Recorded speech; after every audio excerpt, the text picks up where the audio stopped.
Well, good morning everyone, and welcome back to the Spitfire Ground, St Lawrence. My name's Liam. I am here on the Kent Cricket live stream, proudly sponsored by Cluberly. We're here at another sunny Spitfire Ground, and lots of tickets have been sold for today, so the stands that I can see here from the commentary position inside the pavilion look relatively full, and it's great to see so many people, including obviously our Kent members, in for this final Metrobank One Day Cup match between Kent Spitfires and Yorkshire. You can get in touch with us today, both Kent and Yorkshire fans, on X. You can at Kent Cricket, or of course you can email in to livestream@kentcricket.co.uk. And the news from the middle is that Yorkshire have won the toss and they will bat first, and we'll take you through the two teams. So for Yorkshire, there's two changes from their win over Sussex Sharks last time out, and we've got two debuts. We have Will Benison in at 3, and we have Matthew Furbank in at 9. So to run you through the Yorkshire team is Adam Lyth, Imam Ul Haq, Will Benison, James Wharton, Finley Bean, keeper Harry Duke, George Hill, skipper Don Bess, Matthew Furbank, Dan Moriarty and Ben Cliff. And for the Kent Spitfires, we have one change from Sunday's defeat to Somerset, where Chris Benjamin comes in for Jack Leaning. And the Kent side, there's a slight change in the order, as Ben Dawkins and Jaden Denley will open up again, but Ekant Singh will now come in at 3 today. And Benjamin's in at 4. Joe Denley in at 5, wearing number 6. Ollie Curtis making his second appearance of the season. And then Harry Finch, captain and keeper. Corey Flintoff, Mo Rizvi, Fred Klassen and Mikey Cohen. I'm delighted to say I'm joined this morning by a stalwart of the ECB Reporters Network, Fred Atkins. How are we, Fred? Well, I'm living a dream, Liam. How are you?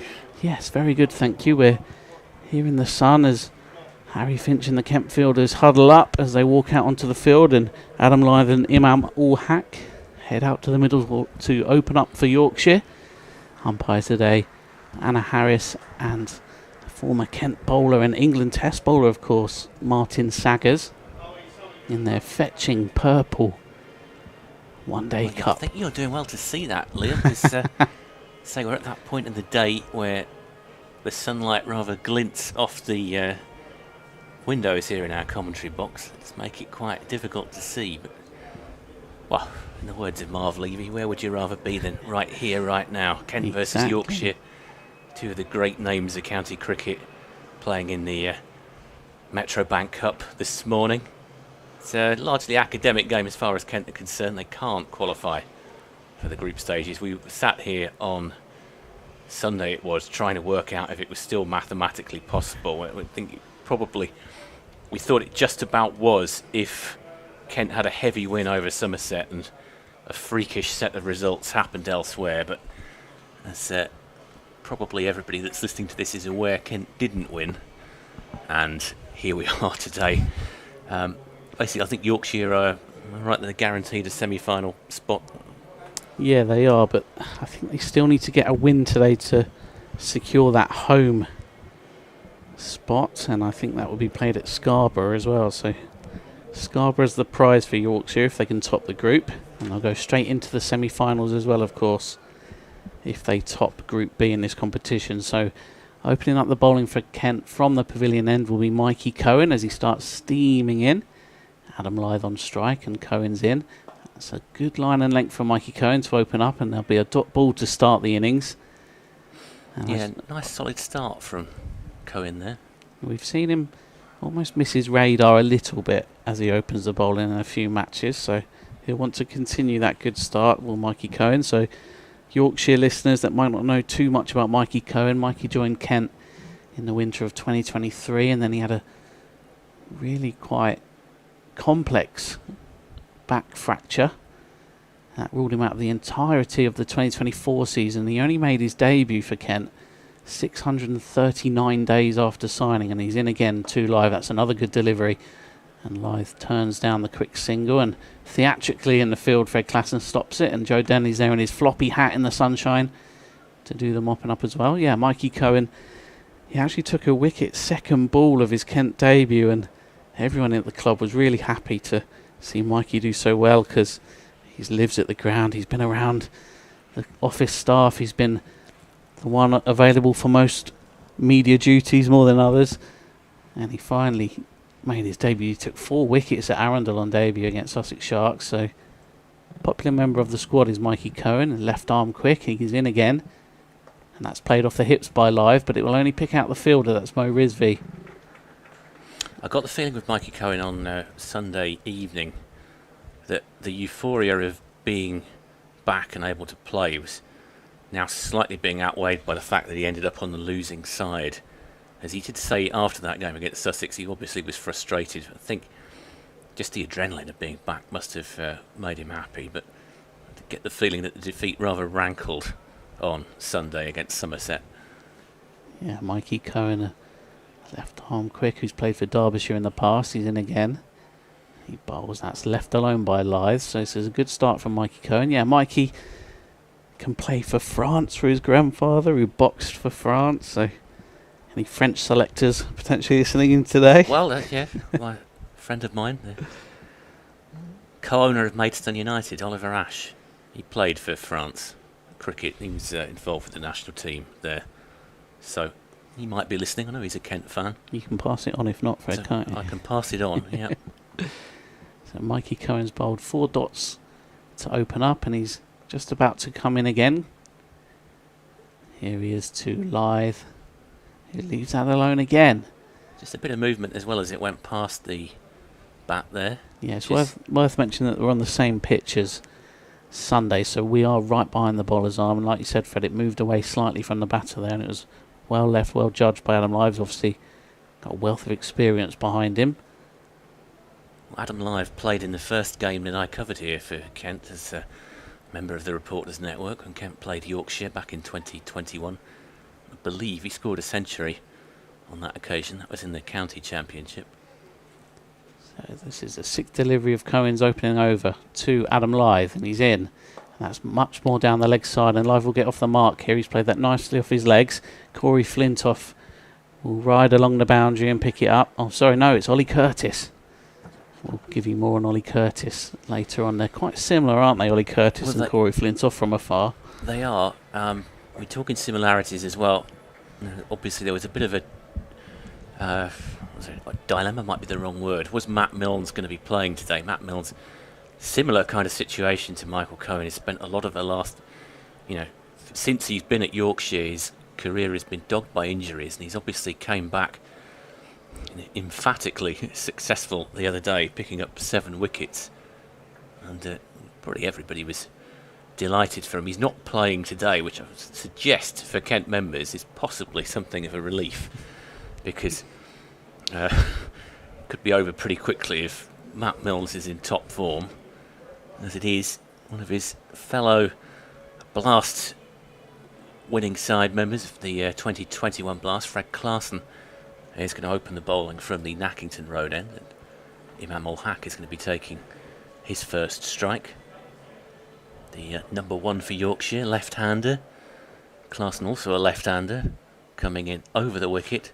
Clarkson gets to the crease, and that one is driven handsomely by ul Haq, and that should be 4 runs to get off the mark for the Yorkshire opener. So excellent start by Imam ul Haq, drives Fred Clarkson through the covers, and no fielder near that from a Kent point of view, I'm afraid, Liam. Yeah, perfectly dissected Ben Dawkins and Corey Flintoff there, who are in short inside the ring positions, but ul Haq just showed his class there by splitting the 2. As Clarkson comes back in, bowls, and that one is left alone by Imam ul Haq, just shoulders arms, and allows it to drift through to Harry Finch. Looked to be a little bit of movement.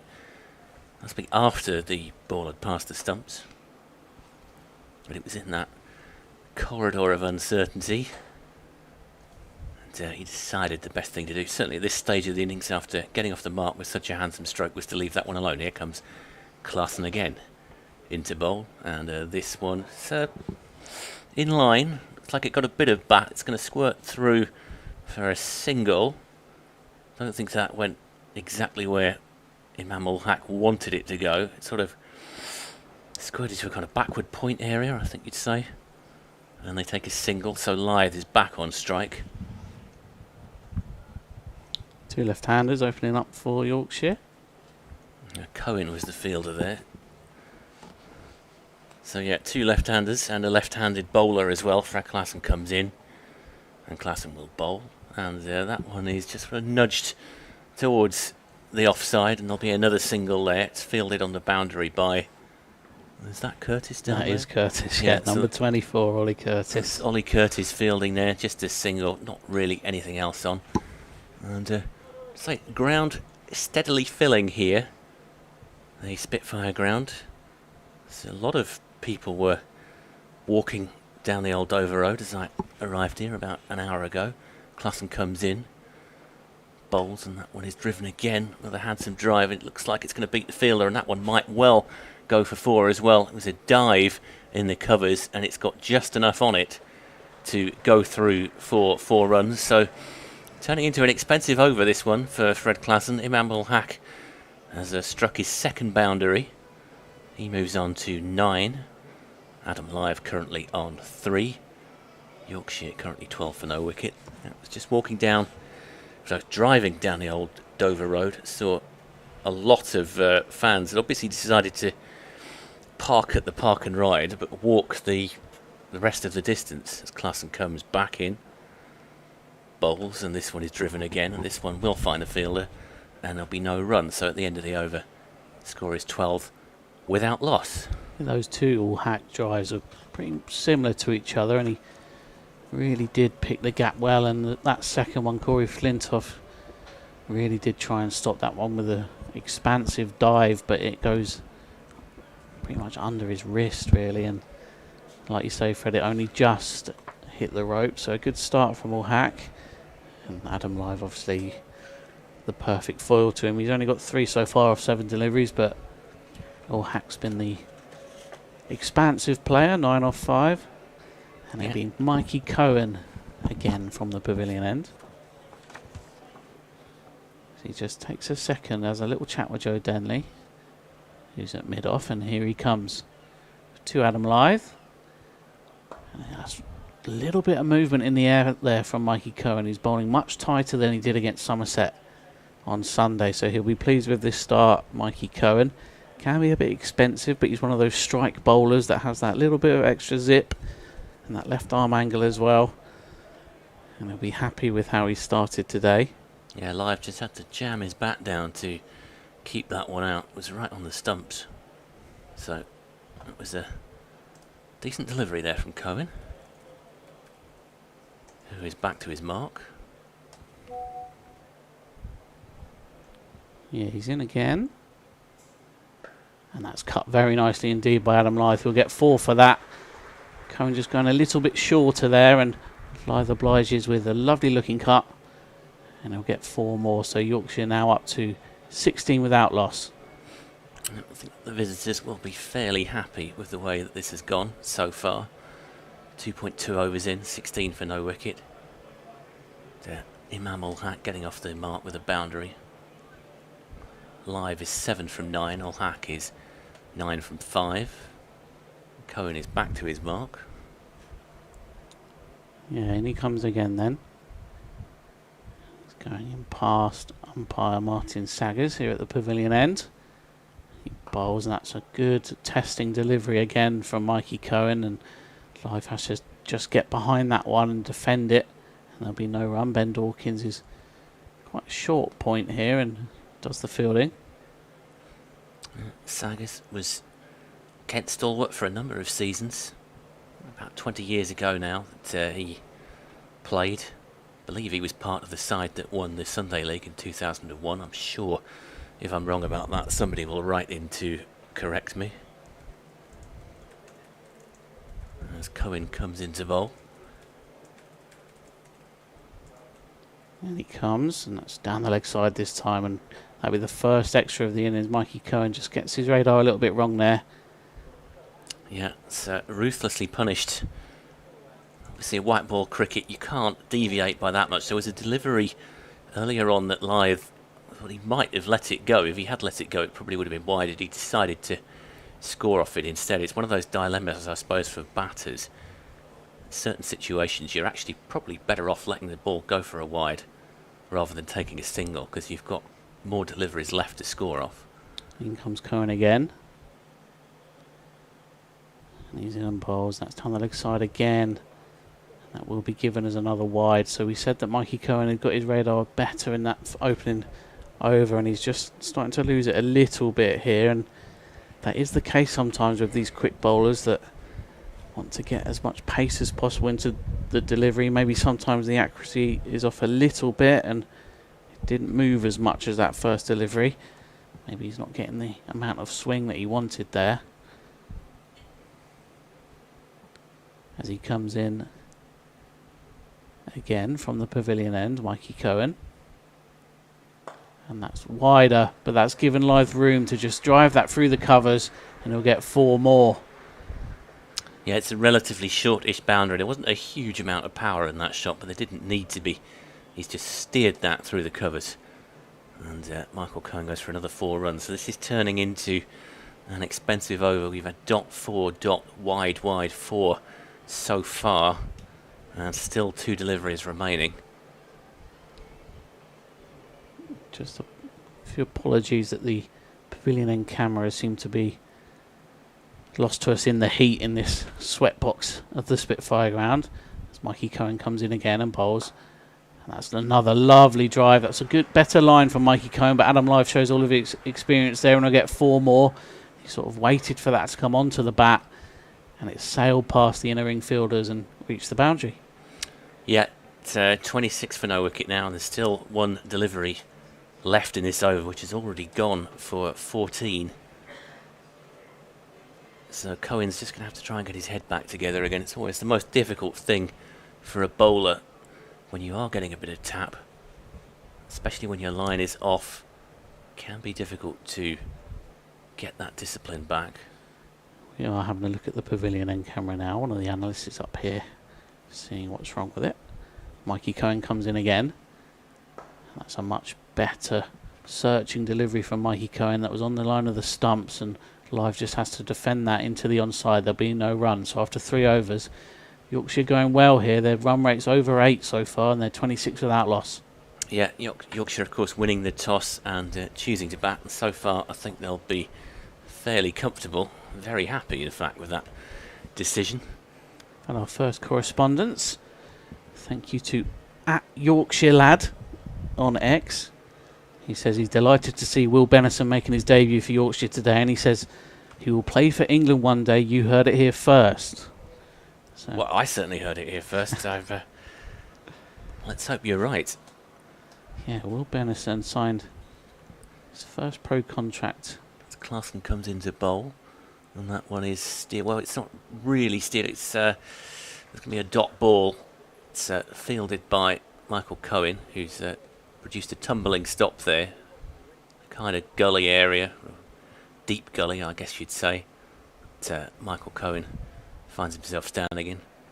Will Benison signed a 2-year rookie deal. He signed that in July after scoring 100 for the England Young Lions Invitational 11 against India under-19s. Clarkson into bowl, and this one is just defended by Imam Ul Haq.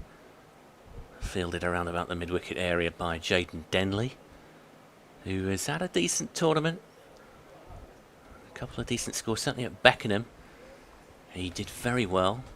Didn't do badly on Sunday in that defeat against Somerset, batting alongside his uncle. As Clarkson gets back to his mark, comes in from the Nackington Road end. Bowls left arm, that one's a straighter. And they're going to get 1 for that, possibly 2. They think about coming back. They are coming back. They're going to have to hurry here, and they do get to reasonably comfortably in the end. A sharp bit of glove work by Harry Finch to break the wicket, but I think that Ul Haq was fairly safe there, Liam. Yeah, it was a good shot. It's one of those, not the prettiest of shots, but he's lent into that very nicely as Ul Haq, and he sort of dug out the potential Yorker, and he's even missed the fielders to get a run off it as well. So that was a very good shot from Imam Ul Haq. It might not make the highlight reels. No, but it's an effective scoring shot as Martin Saggers gets back to his mark. So it's just a slight delay to Klassen's run up as the umpire gets back to square leg. And Klassen is in now and bowls, and that one is defended by Allhack. Possibly a slightly fuller length. And, Allhack deciding to take no chances with that one. Joe Denley polishing the ball. Joe Denley distinguishable out there. He's the only Kent fielder wearing a wide-brimmed sun hat. A couple of years ago I remember he was voted best looking player in a bucket hat. Have I got that right? Here's Klassen into bowl.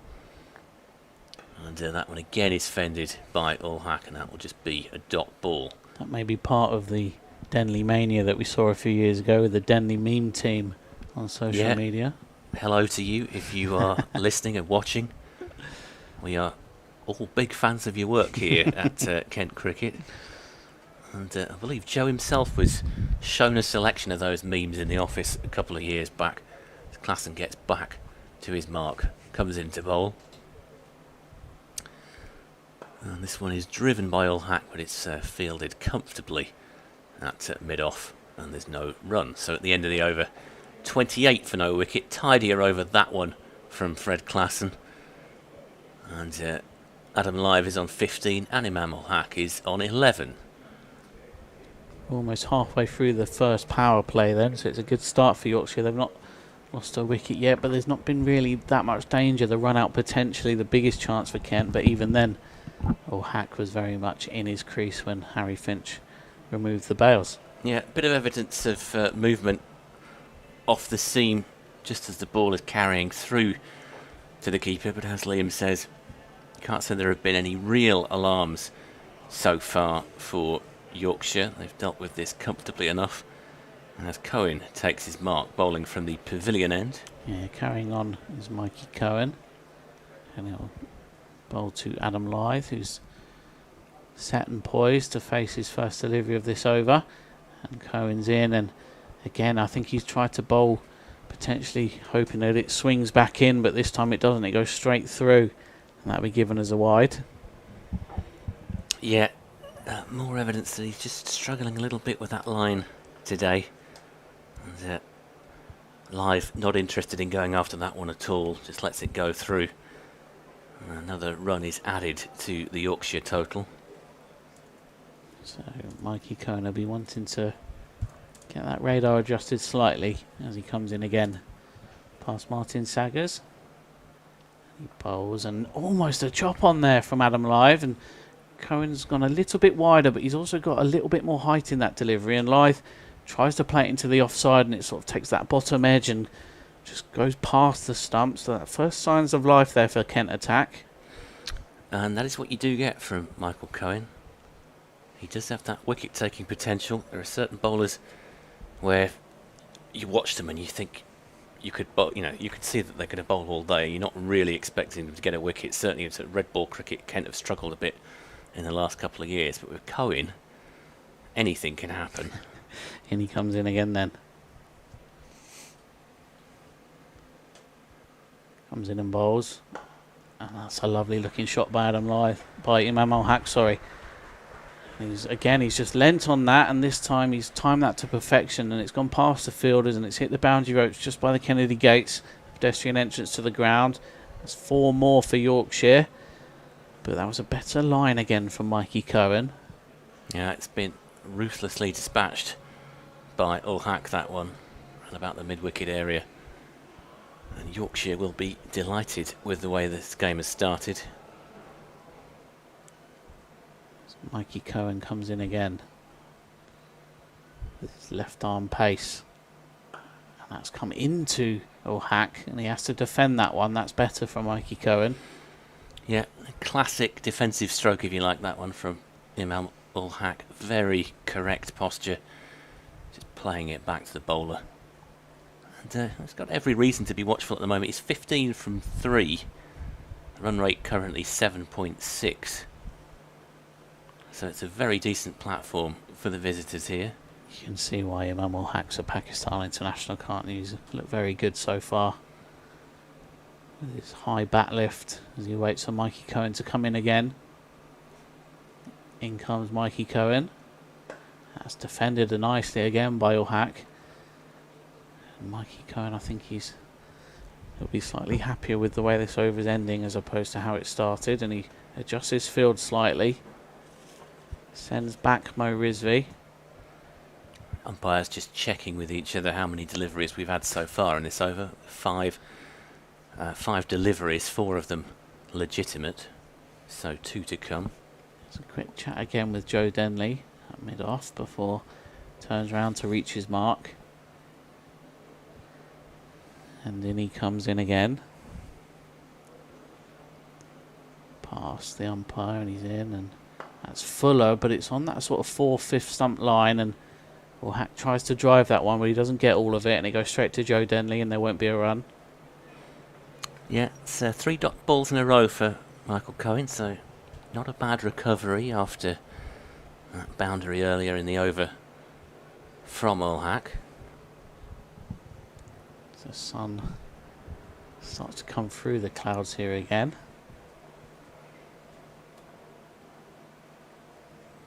And the pavilion and camera is now back up and running, so we can see delivery coming in from Cohen now.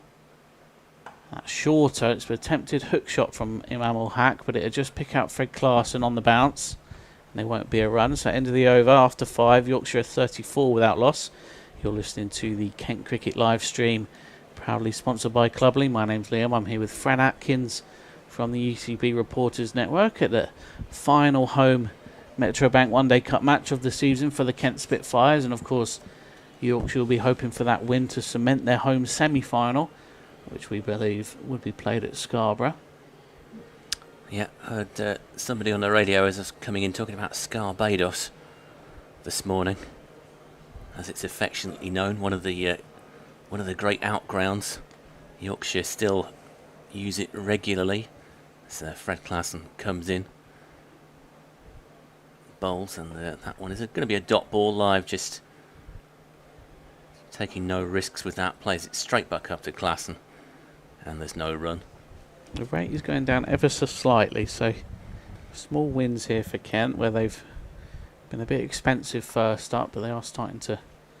And you take the wins where you can find them. This Metro Bank campaign for Kent, it's not been the most joyous of tournaments so far for the Spitfires as Clarkson comes in. And well, it's a great stop there by Mikey Cohen, who's been involved heavily throughout today, and the ball seems to be following him around. Manages to restrict that to a single. Yeah, he's almost at gully there, isn't he? And he let out one hand, and it would have gone for 4 if he hadn't have got a mitt to it, and he does. Yeah, so nice bit of fielding that from Cohen. I'm sure there are plenty of bowlers out there who know that feeling, that they've been bowling a spell, and then the ball just follows them around when they're trying to take a rest, as Clarkson comes into bowl from an Accrington Road end, and that one is driven. It's stopped acrobatically by Joe Denley. We talk about boundary saving stops, and Joe Denley there at mid-on has definitely saved 4 runs there, because that was racing up the slope towards the Nackington Road Grumblers. If you're a supporter of a certain vintage, that was the same sort of diving pose as when he took that amazing caught and bowled in this competition a fair few years ago now. I think it was against Glamorgan. Clarkson back into bowl. And, live this time tries a cover drive, which is fairly comfortably fielded. Is that Dawkins up there? Yeah. It is, yeah, Dawkins in the covers. And Denley, rather like Indiana Jones, doesn't lose his hat as he dives for that stop. Do you think he hates snakes as well? I wonder. It's dry enough to find a few out there. It's a very parched outfield as Clarkson comes in to bowl, and that one goes slightly down the leg side. Live had a bit of a nibble at that one, and it's given us wide. I think Live, I'm not sure if he's reproaching himself for missing out, or if he's annoyed with himself that he could well have been strangled there. Live was taken by Harry Finch, but of course in this format, as in most white ball formats, anything that strays down that leg side is given us a wide. Clarkson comes in, and that one similar kind of line that's tickled away by Live down to kind of backward square leg for a single. Just out of our view, isn't it, that is. Edge of the boundary? It must be a catch thing because I can't see him anywhere else. Yeah, so looking at the outfield earlier, it's in very decent condition considering we've had so little rainfall in the last couple of weeks here in Canterbury. It does look a bit parched in places. Here comes Klassen into bowl, and that's a short one. Bit of chin music for Imam Ul Haq. He evades it comfortably enough, and it goes through for a dot ball. So at the end of the over, Yorkshire 38 for no wicket. Lyth is on 18 and Imam Ul Haq is on 16. Solid start from the away team here. And we'd love to hear from Yorkshire supporters. If you're watching the stream today, you can get in touch at Kent Cricket on X. Or, of course, you can email in to livestream at kentcricket.co.uk. We'd love to hear from Kent and Yorkshire fans, wherever you're watching from. And, of course, Yorkshire do travel well, don't they? So a fair few Yorkshire fans will be here today. So on my way into the ground, I spotted one of the classic AXA Equity and Law jerseys from the early 90s. That when Kent had a formidable one-day side. I remember a game at the Moat where Richie Richardson was bowled for a duck or fourth ball duck or something by Tim Wren of Kent, one of Kent's strike bowlers from that era. Cohen comes in. Here he is then, starting a new over, and that's quicker, that one, to Live, who sort of misjudges the pace on that a little bit and has to lean into it and make sure that he's angled his bat so the ball goes straight into the surface. I think Mikey might be bowling with a bit more drive after a few wides last over that he had. Yeah, it's his fourth over. No temptation so far to have a bowling change. And we've been talking about injuries to Cohen and Matt Milnes. It's a very problematic issue for Kent this year, injuries to seamers. Mikey Cohen begins a new delivery from the pavilion end. He comes in and bowls. That's angled back into Live, but he'll just play that nicely with soft hands off the face of the bat and glance it down to third, where Ben Dawkins does the fielding. And I appreciate for home listeners, it's probably a fairly well-worn subject, the injuries to Kent's bowling unit this year. If I would imagine that we're getting a fair few listeners from the Yorkshire area and Yorkshire supporters worldwide. And it has been a tough season for the bowling unit here. Yeah, I'll go through what Simon Cook said in one of the members' forums about injuries in a few moments as Mikey Cohen begins his delivery run. And he comes in.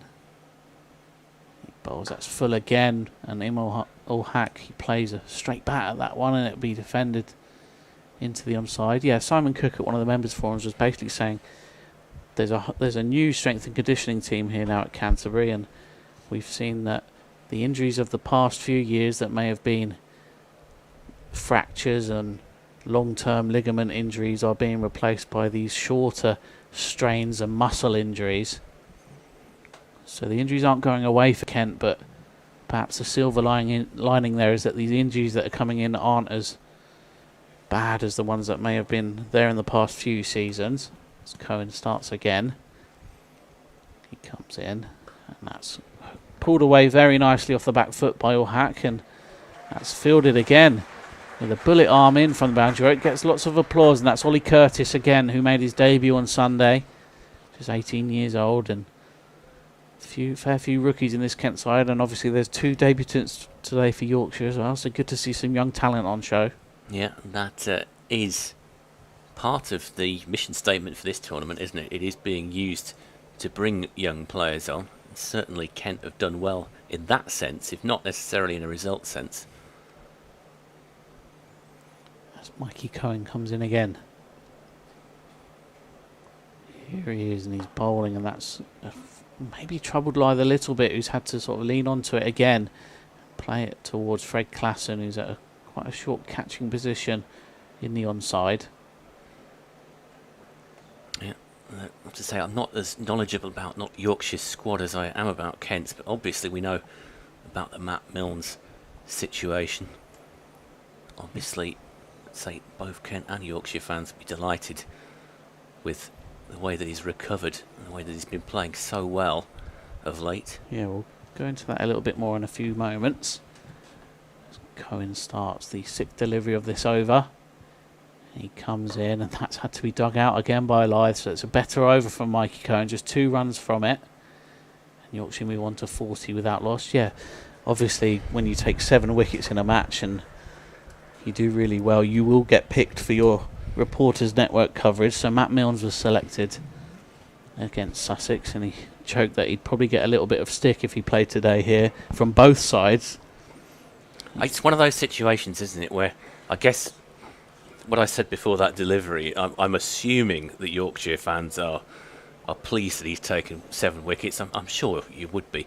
There might just be that element of frustration that he's decided to rejoin Kent, but I think certainly on the day itself you've got to be delighted for anybody that takes 7 wickets. Made Kent similar sort of situation here with Nathan Gilchrist, who wasn't selected to play as Klassen comes in, and that one is just sort of edged to Michael Cohen, who, as we said, has been followed around the field by the ball while he's resting. Not too strenuous there, just had to drop to one knee and fielded comfortably enough. Yeah, Nathan Gilchrist was loaned to Middlesex. That's after he signed for Somerset, so he is not playing for Kent in this tournament, unlike Milnes after he's signed for another county, as Klassen comes in and bowls, and that one is driven back past Klassen. That might be 4. Denley is after it. It's going up the slope, so Denley is going to get there.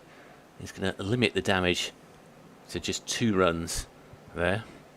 Yeah, I think from a human level, though, with Matt Milnes, he said, the amount of dark days I've had in the last 2 years, to have a couple of good days in the last month, I can't put it into words, really. It's such a nice feeling. So regardless of where these players may be ending up next year, it's always good to see players come back from injury and do so well. Absolutely. As Klassen goes back to his mark, comes into bowl, and that one is hooked. And that looks like it's going to be at least a 4. And it is 4 runs there for Imam ul Haq. Very elegant hooked shot. Goes down to the backward square leg area. No chance for the fielder down there. And 4 more are added to the Yorkshire total. Mo Rizvi was very much in the area then, but I think it was going so quickly at him and dipping so fast that it just bounced a few feet away from him and he couldn't really do anything about it. So it's a good shot. Yeah. It's just that area that we can't quite see here. The steps of the woolly stand are in the way. Klassen comes into bowl, and that will be cut by ul Haq. And it'll be fielded by Ollie Curtis down at point, backward point, slightly deep cover point maybe. I'll get there eventually. It is warm today. It is warm today. And just talking about the steps of the woolly stand, if you are here and you are looking for a bit of shade, my opinion, the best place to watch is the top of the woolly stand, right at the back. It's always pretty cool up there. So Klassen comes in, and that one is guided by Lyth towards that backward point area where Curtis fields again, and they'll just get a single. So yes, if there are Yorkshire fans who might not necessarily know this ground, if you are looking for a place to get out of the sun, there are a couple of areas in front of the Ames Pavilion.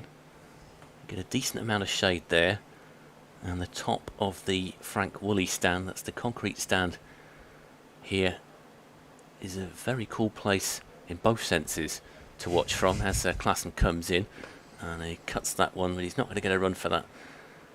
So ul Haq just sort of trying to cut it through on a point cover area, and it's fielded by Dawkins, and there's no run. So 48 for no wicket at the end of the over. I suppose in your job you don't really get the chance to vary where you view from.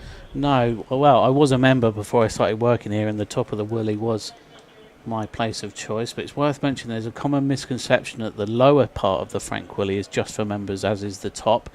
But no, the lower Frank Woolley stand is unrestricted, and there is a bit of shade in there as well. So any non-members that come to the ground, they can go in that lower Woolley, as well as, like you mentioned, the bottom of the Les Ames stand, and it should be in the shade for quite a while, as the sun at this time of year doesn't really trouble the southern side of the ground that much. It's more the northern side that gets more of the sun. But here's Mikey Cohen again for a new over, and he comes in, and that's a half shout for LBW, but it was high, and there was definitely bat on it from live, and they will scamper through for a single. Yeah, Claston was the fielder, just running in. I think he half fancied a chance for a run out, but I don't ever think that was really on.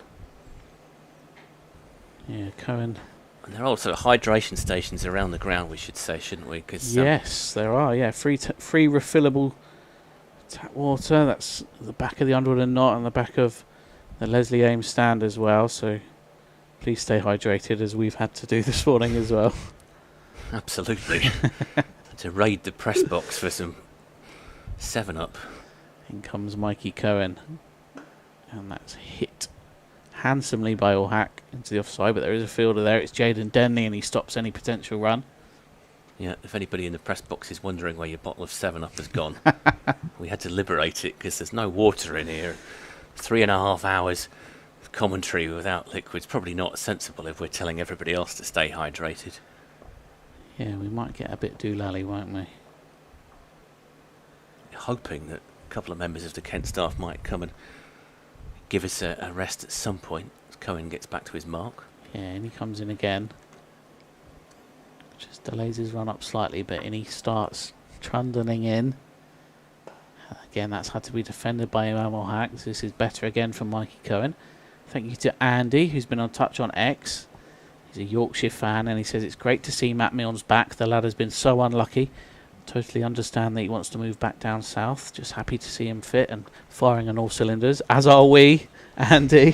Of course, Matt Milnes will be joining Kent again next year, second time around, and he did so well in his first stint here. Vitality Blast winner, cap player, and looked like a very dangerous wicket-taking bowler in all formats for Kent first time around. So Kent supporters and members will be hoping that he can do the same again second time around as a Kent player.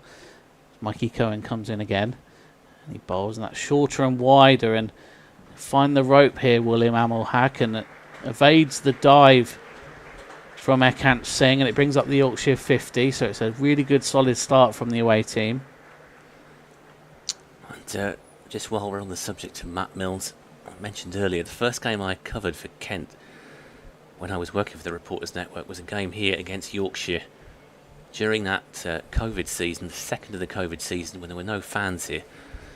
And Milnes, who's obviously known as a bowler, actually batted for most of the afternoon, most of the final day there. Showed a lot of fight that day. Here comes Mikey Cohen, left arm pace. That's Fuller to Imam Allhack, and I was trying to scamper through, and Joe Denley just fumbles it.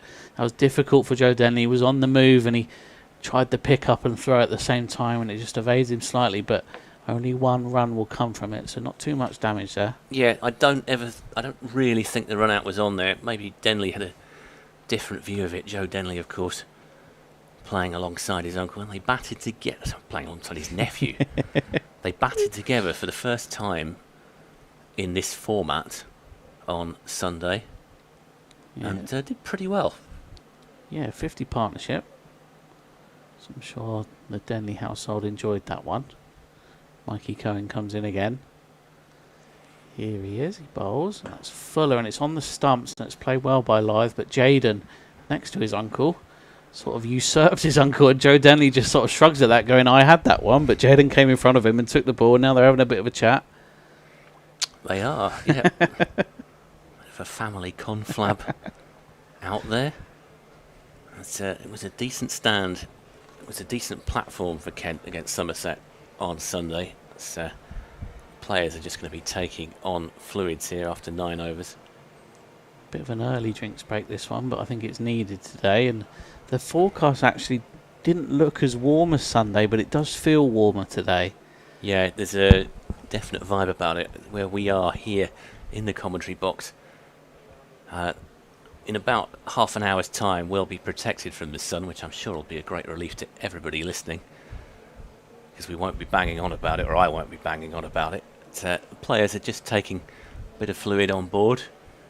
I just think that game on Sunday, I felt there was a good platform that was set by the Denleys, and Kent got a respectable total in the end. Somerset was set a target of 270, but it was the sort of target where you needed to take a few early wickets, and that never really happened.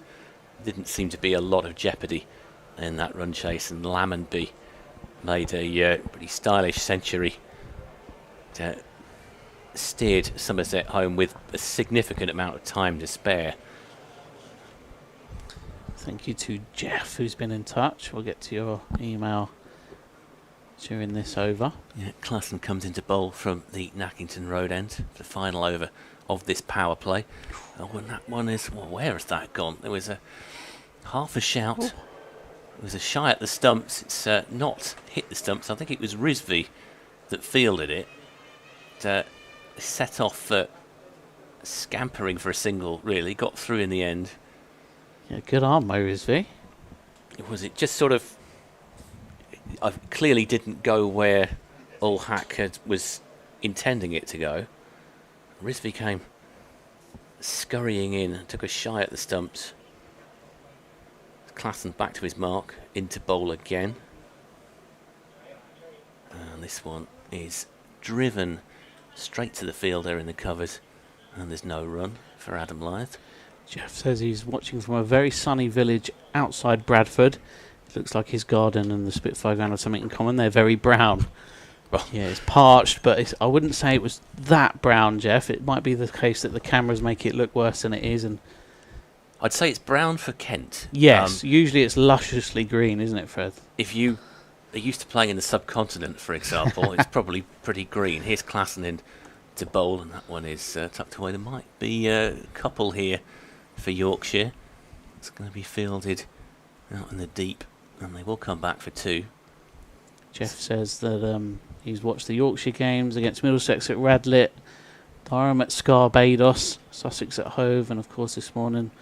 And he says the outfield at those other grounds were quite uneven, and the fielding has been interesting for some fielders, where the ball would suddenly leap into the air or take a bounce.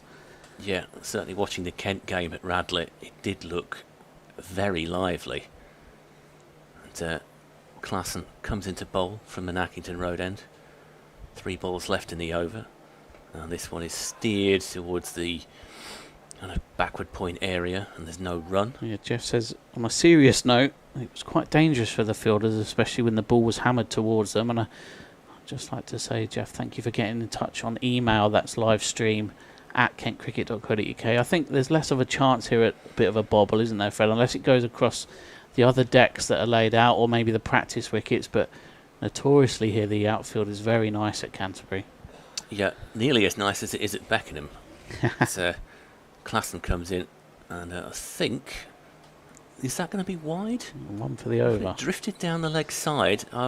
It may have just grazed over the line of leg stump when it eventually went past the batter. I'm slightly surprised that wasn't given as a wide. It seemed to be a fairly leg side delivery. Without seeing the replay in front of me, I won't comment further. Klassen comes in. Bowls, and that one is cut by Lyth, but it's comfortably fielded by Dawkins, and there's no run. But yeah, we're talking about outfields. I wouldn't say there are too many gremlins in this one. As you say, there's a little bit of there's a few kind of marks down by the practice nets here in front of us. Elsewhere it looks pretty good. Now Beckenham it's like a bowling green all the way over it, isn't it? It's an absolutely outstanding outfield. And if you look at Beckenham very, very closely, it's almost on a slight dome where the wickets are at the top of this dome, and it sort of runs down to the boundary. So it's a crown green, bowling green, rather than the what's the other one? I forget. It's a long time since I've paid any attention to the bowling scene, which possibly not a massive surprise to our viewers and listeners. But it is such a good outfield at Beckenham. That's why it's so popular with touring sides. Huge testimony to the work done by the ground staff at the county ground there. Yeah, Josh, the head groundsman at Beckenham, does a stellar job with his team up there. But Andy, again, has been in touch on X, the Yorkshire fan. He says he hears so much about how lovely the Canterbury ground is, and he must visit one day when they next play Kent. Andy, I would agree with you. So would I. Yeah. This is a lovely, lovely ground here at the Spitfire Ground. We've got hand-operated scoreboard at the Les Ames. We've got the old pavilion here that has had some redevelopment work over the years, and the Frank Woolley stand that has stood for many, many years. And we're getting a bowling change here. Yeah, end of the power play, and Yorkshire are 57 without loss, and Mo Risvy's coming on from the pavilion end, so more fielders allowed outside the ring now for Kent, and they've taken that opportunity to introduce spin into the game. If you haven't heard of Mo Risvy before, maybe you're a Yorkshire supporter that hasn't kept up with Kent's scores. Mo's a graduate of the South Asian Cricket Academy. He's just aborted his first run up there. I don't think Imam Ul Haq was quite ready. Yeah, Mo Risvy, 27-year-old leg spinning all-rounder, and he darts it in. He's got a googly in him as well. And here he is. And Ul Haq takes a couple of steps down to try and defend that one away, and there won't be a run. But yes, do come and see a game here. Put it on your bucket list if you've not watched a game at the St Lawrence Spitfire Ground. In comes Mo Risvy again, and that's had to be defended by Ul Haq, and a bit of oohs and ahs in the field as Mo Risvy tries to outfox the Pakistan international. Of course, as well, Fred, we've got New Dover Road Park and Ride down the road as well, so parking's not really an issue here. As Risvy comes in again, and that's had to be played off the legs by Ul Haq, and they'll just scamper through for a quick single. Ollie Curtis on the boundary does the fielding. Yeah, so you can say that parking's not an issue here. I can imagine one or two members hearing that might be hitting the keyboards. There are some spaces here, but we have parking hangers in tow as Risvy comes in again. He bowls to live, and that's defended. Yeah, so there's some parking spaces here that are reserved at the start of the year with parking hangers. We have some accessible blue badge spaces here that have to be pre-booked, but the New Dover Road Park and Ride, it's only a 10-minute walk or a 3-minute bus ride, and step-free access as well, so it's a really good thing to have as that next delivery from Risvy is cut away by live for a single. It's one of those burning issues, never goes away. It's not just cricket, of course. Local newspapers, the few that still exist, letters pages down the years have always been filled with people complaining about parking, and I'll return to that in a second. Risvy comes in again. That's a attempted cut by Imam Ul Haq, but he doesn't get all of that. There'll be no run. I did an article for, I think it was a Kent programme for the Canterbury Week, probably a couple of seasons ago. And we were talking about the opening years of this festival way back in the 1800s, about the 1870 mark. So I looked into it and a couple of old articles, and there were complaints about charabancs and people, getting their charabancs in the way of each other. So it's just one of those stories that will be gone. Probably in 100 years' time, when we're long gone, people will be complaining about whatever it is, their hoverboards or hoverboards. Absolutely. Haven't come in yet, have they? But they may well do. Whatever it is that you need to park, people will be complaining about it. Now we're getting a second bowling change here. Is that it's Corey Flintoff? Corey Flintoff is going to be coming on from the Nackington Road end to replace Fred Klassen. And Flintoff comes in, will be right arm around the wicket, and his first ball is just fended up to mid-wicket towards Denley by Lyth, so no run there. He does hit the deck, does Corey Flintoff. He's down as medium fast, but I would argue that when the ball gets there, it is quite quick. Thank you to Ian, who's emailed in. He's emailing, and he says, from a sunny Norwich. And he says it would be interesting to see how many games have got to 10 overs with all left-handers batting and bowling. Would be interesting, yes, as Flintoff comes in. And that one goes through to Finch. Live just had a little bit of a waft at that one. That was a bit of a quirk, wasn't it? Fred Klassen and Mikey Cohen, both left-arm seamers, and Imam Ul Haq and Adam Live, both left-handed openers. We've had a few quirks this season, haven't we? My favourite one was when Dawkins faced the first 18 deliveries at Beckenham a couple of weeks ago. Jaden Denley was stranded at the other end. In comes Flintoff, and that one is cut. Oh, and there could be a mix-up here. And just for a second, Lyth and Ul Haq were doing a bit of a dance out in the middle. And in the end, they decided that they would carry on with the run, and they've got a single. It was a bit of a shy at the stumps. I think they were fairly comfortable. That's just one of those where you're not sure whether to go for it, and of course that is responsible for so many run-outs. Just when you're slightly uncertain and you don't commit, Flintoff comes back in, and that one is driven back past him. I don't think...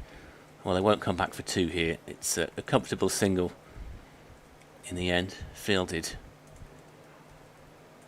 by the Kent number 12, who is, of course, Chris Benjamin. He only changed to the starting lineup this afternoon. Benjamin is back in for Jack Leaning.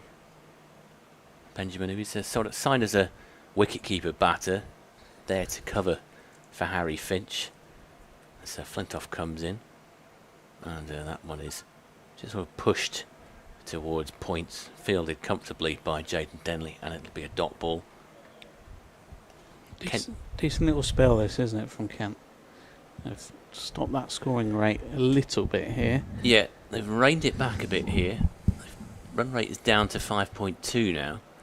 Delighted to say that the sun has now gone past me, so it'll go past you in a second, Fred. Yeah, still fully in my face, I'm afraid, as Flintoff comes in, and that one is tickled down the leg side by Live. They'll get a single for that one, fielded by Rizvi down there. Decent over. Yeah, decent over that for Flintoff. 62 without loss. Just 3 coming from it. Looks like Mo Rizvi will continue from this pavilion end, so with his leg spin he'll have the slope to his advantage, and the slope goes from south to north here at Canterbury. Yeah, Rizvi been heavily involved for the second team. Got a century in an absolute thriller at, was it Polo Farm, I believe? It was, yeah. Rizvi comes in, and that's played into the onside, off the legs by Live. They'll get a single. Ollie Curtis again does the fielding. Yeah, Rizvi, I think it was against Glamorgan, second 11. He was on 96. Kent were 9 down, and he hit a 4. So he got his 100 and the win. As Imam Ul-Haq comes down the wicket at Rizvi there, but he doesn't get all of it, and it squirts out to Akant Singh in the boundary. And it's just 1 run is the damage there, so a good fielding by Akant Singh. So I thought for a second that had gone for 4, because one of the fielders rather threw his head back in a gesture that you normally associate with, well... Oh, and Mo Rizvi there has evaded the potential sweep from Live, and he's almost gone through the gate, and he's on one leg, almost thinking how that's happened. It's given his leg by, so it's hit the pad on the way through. Yeah, I suspect that one pitched outside, and that's why umpire Saggers wasn't really interested. In comes Rizvi again to Imam Ul-Haq, who defends that one very correctly to Ben Dawkins for no run.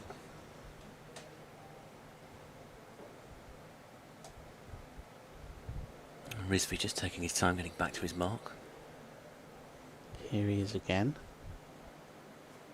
That's another decent delivery, and he gives a bit of theatrics after that as it squirts off the bat of Imam Ul-Haq, but there's no danger of a run there because it's fielded well at short third. I think we both like a bit of theatre here. Absolutely.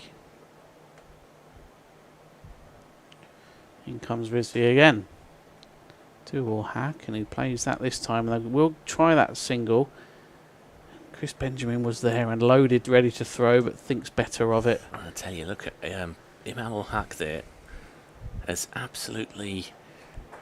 what's the word? He's clearly frustrated that he's missed out there. He's kind of played a sort of one-handed sweep shot afterwards, after he's completed that run.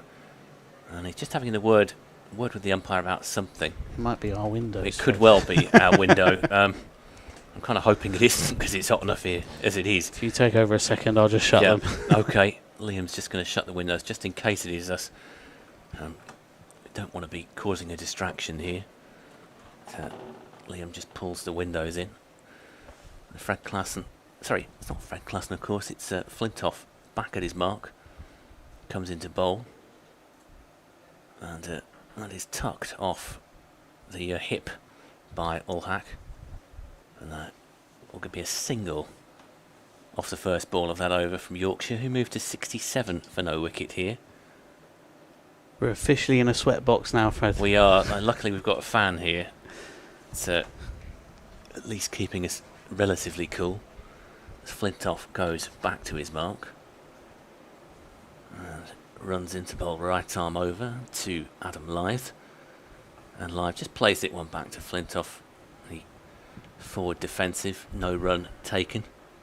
I was saying that we like a bit of theatre here, like a bit of pantomime. We actually had it literally on Sunday, didn't we, when we were visited by possibly one of the most surreal moments in my career, as I was sitting here in the commentary box alongside Liam, and then in walked a pantomime dame in full kit alongside Mr. Maker of CBeebies as Flintoff comes in, and that one is cut away. They'll get a single for this. I think we should provide some context for Yorkshire. I think we should, yes. So Sunday was our community day here at the Spitfire Ground, St Lawrence, and two captains of the Kent Cricket Community Trust are Ben Roddy, the famous pantomime dame here at the Marlow Theatre in Canterbury, named after Christopher Marlowe, one of Canterbury's famous sons, and then Phil Gallagher, also known as Mr. Maker, came up for a bit of commentary. They were here comparing the day. As Flintoff is in, and that one is pulled by Ulhack, but it's going to go straight to Ekansh Singh, I believe, down there, and there'll just be a single. So yes, it's just one of the strangest moments of my career, to sort of turn round. There's a pantomime dame in full kit, and there's somebody I've watched on TV. I obviously with my daughter, I didn't watch Mr. Maker on my own, although I would recommend the show to anybody who's listening. As Flintoff comes in, and Alive just drives that one back towards mid-off. There's no run. And Phil Gallagher saying he used to commentate for Radio Kent. Before his career as a children's entertainer took off, he was commentating on non-league football around here. Said they never let him loose on Gillingham matches. He is a Gillingham fan. But he was commentating on various clubs around the area. Dover, Sittingbourne. Flintoff is in. Drives that one back. And there's no run. Yeah, you said yourself you broke your no photos with the talent rule to get a photo with Phil. I did, yes. It's one of these things.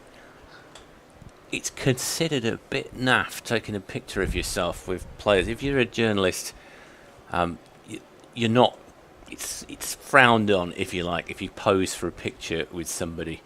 I know that there are exceptions to this rule that possibly won't name on air, but it's just considered a little bit naff if you walk up and ask for. Certainly, if you're a cricket journalist, I don't necessarily think you'd go and ask for a picture with a cricketer. Rizvi comes in again then, and that's floated up by Mo Rizvi to Imam Ulhack, who tries to play that one away. Quite nicely looking shot there, but Ben Dawkins is there in the covers to stop any run. Yeah, no such celebrity endorsements today, I'm afraid. It's just you and myself. Rizvi comes in again, and Imam Ulhack goes down on one leg to defend that one away, and there's a bit of a cry from Rizvi that could have been a chance. There are none that we know of. It could be that there are celebrity fans here. I know Peter Drury comes sometimes. Yeah, we've seen him before, haven't we? Rizvi comes in again, and Imam Ulhack dances down the track, but Rizvi does well to stop that off his own bowling. Seen a fair few celebrities down here over the years. Nigel Kennedy at the gates once, a violinist. Rizvi comes in again. And that's driven very nicely indeed by Imam Ulhack, but it sort of squirts away and loses all its pace as it runs to Ekansh Singh, who does the fielding. I would imagine that Yorkshire probably have a fair few celebrity fans as well. Whether any of them are here or not today, we don't know. Yeah, get in touch. Yorkshire fans, Kent fans, do you know of any famous fans of both of our counties? You can get in touch at Kent Cricket on X or live stream at kentcricket.co.uk. My Rizvi comes in, and that's hit nicely by Lyth, but again it's straight to Joe Denley in the field, and there won't be a run. Only one run so far. Not sure who Yorkshire's chief celebrity cheerleaders are at the moment, but I'm sure that there are a number. I'm feeling I'll continue after this. Rizvi comes in to complete the over, and that's played off the legs by Lyth, and they'll just scamper through for a single. No danger at all of a run out as Ollie Curtis yet again on the boundary does hit the fielding, and Yorkshire move up to 71 without loss after 15. Now, am I right that Sir Tim Rice is a Kent fan? He is. So if you're here, Sir Tim, and you fancy coming into the commentary box to say hello, we'd be delighted to see you. Charlie Watts, the drummer from the Rolling Stones, Yeah. before he passed away, he was a big Kent fan. Mr. Maker, of course. Mr. Maker, yeah. I would imagine that Yorkshire's celebrity fan 11 might just eclipse ours, but I'm racking my brains now. Do let us know, celebrity fans, that you can think of. Flintoff is back at the Nackington Road end to bowl. Phil Spencer, the TV host, he's a massive Kent fan, comes down quite a few times. As Flintoff comes in, and that one is just going to be a dot ball. Lyth just playing that one out towards the mid-wicket area where it's fielded by Joe Denley. Very distinguishable in that aforementioned wide-brimmed sun hat. Both umpires wearing wide-brimmed sun hats today. I think that's wise, isn't it? It is, yeah. It's that sort of day where you need all of the protection that you can get. Martin Saggers just radioing through something to the score box there. As Flintoff gets back to his mark, comes in and bowls. And oh, he's bowled him! An absolute jaffer there from Corey Flintoff, and that gets rid of Adam Lyth for 28. He sent his off-stump cartwheeling out of the ground, and Flintoff makes the breakthrough with a terrific delivery there to get rid of Adam Lyth for 28. And that is Corey Flintoff's first professional wicket. And he's bowled Adam Lyth, the former England Test opener. So that's a big name to get with your first wicket, isn't it, Fred? It's not just a big name to get, it's also a wonderful way to get your first wicket there. You know, lots of ways to get off the mark, and they all count, but I don't think there's anything better for a bowler than seeing a stump go flying out of the ground. And Corey Flintoff has his first Kent wicket in spectacular fashion. Yeah, we'd like to hope that the admins of the Metrobank One Day Cup account will be clipping that one up nicely for us. That is some scalp to get for your first wicket in professional cricket. Corey Flintoff, he's making just his fourth list day appearance, made his debut at Radlett against Middlesex, and he's taking his first wicket. But talking about young players, the new batter. Yeah, here comes Benison, and Benison doesn't even have a name on his shirt. The Yorkshire debutant.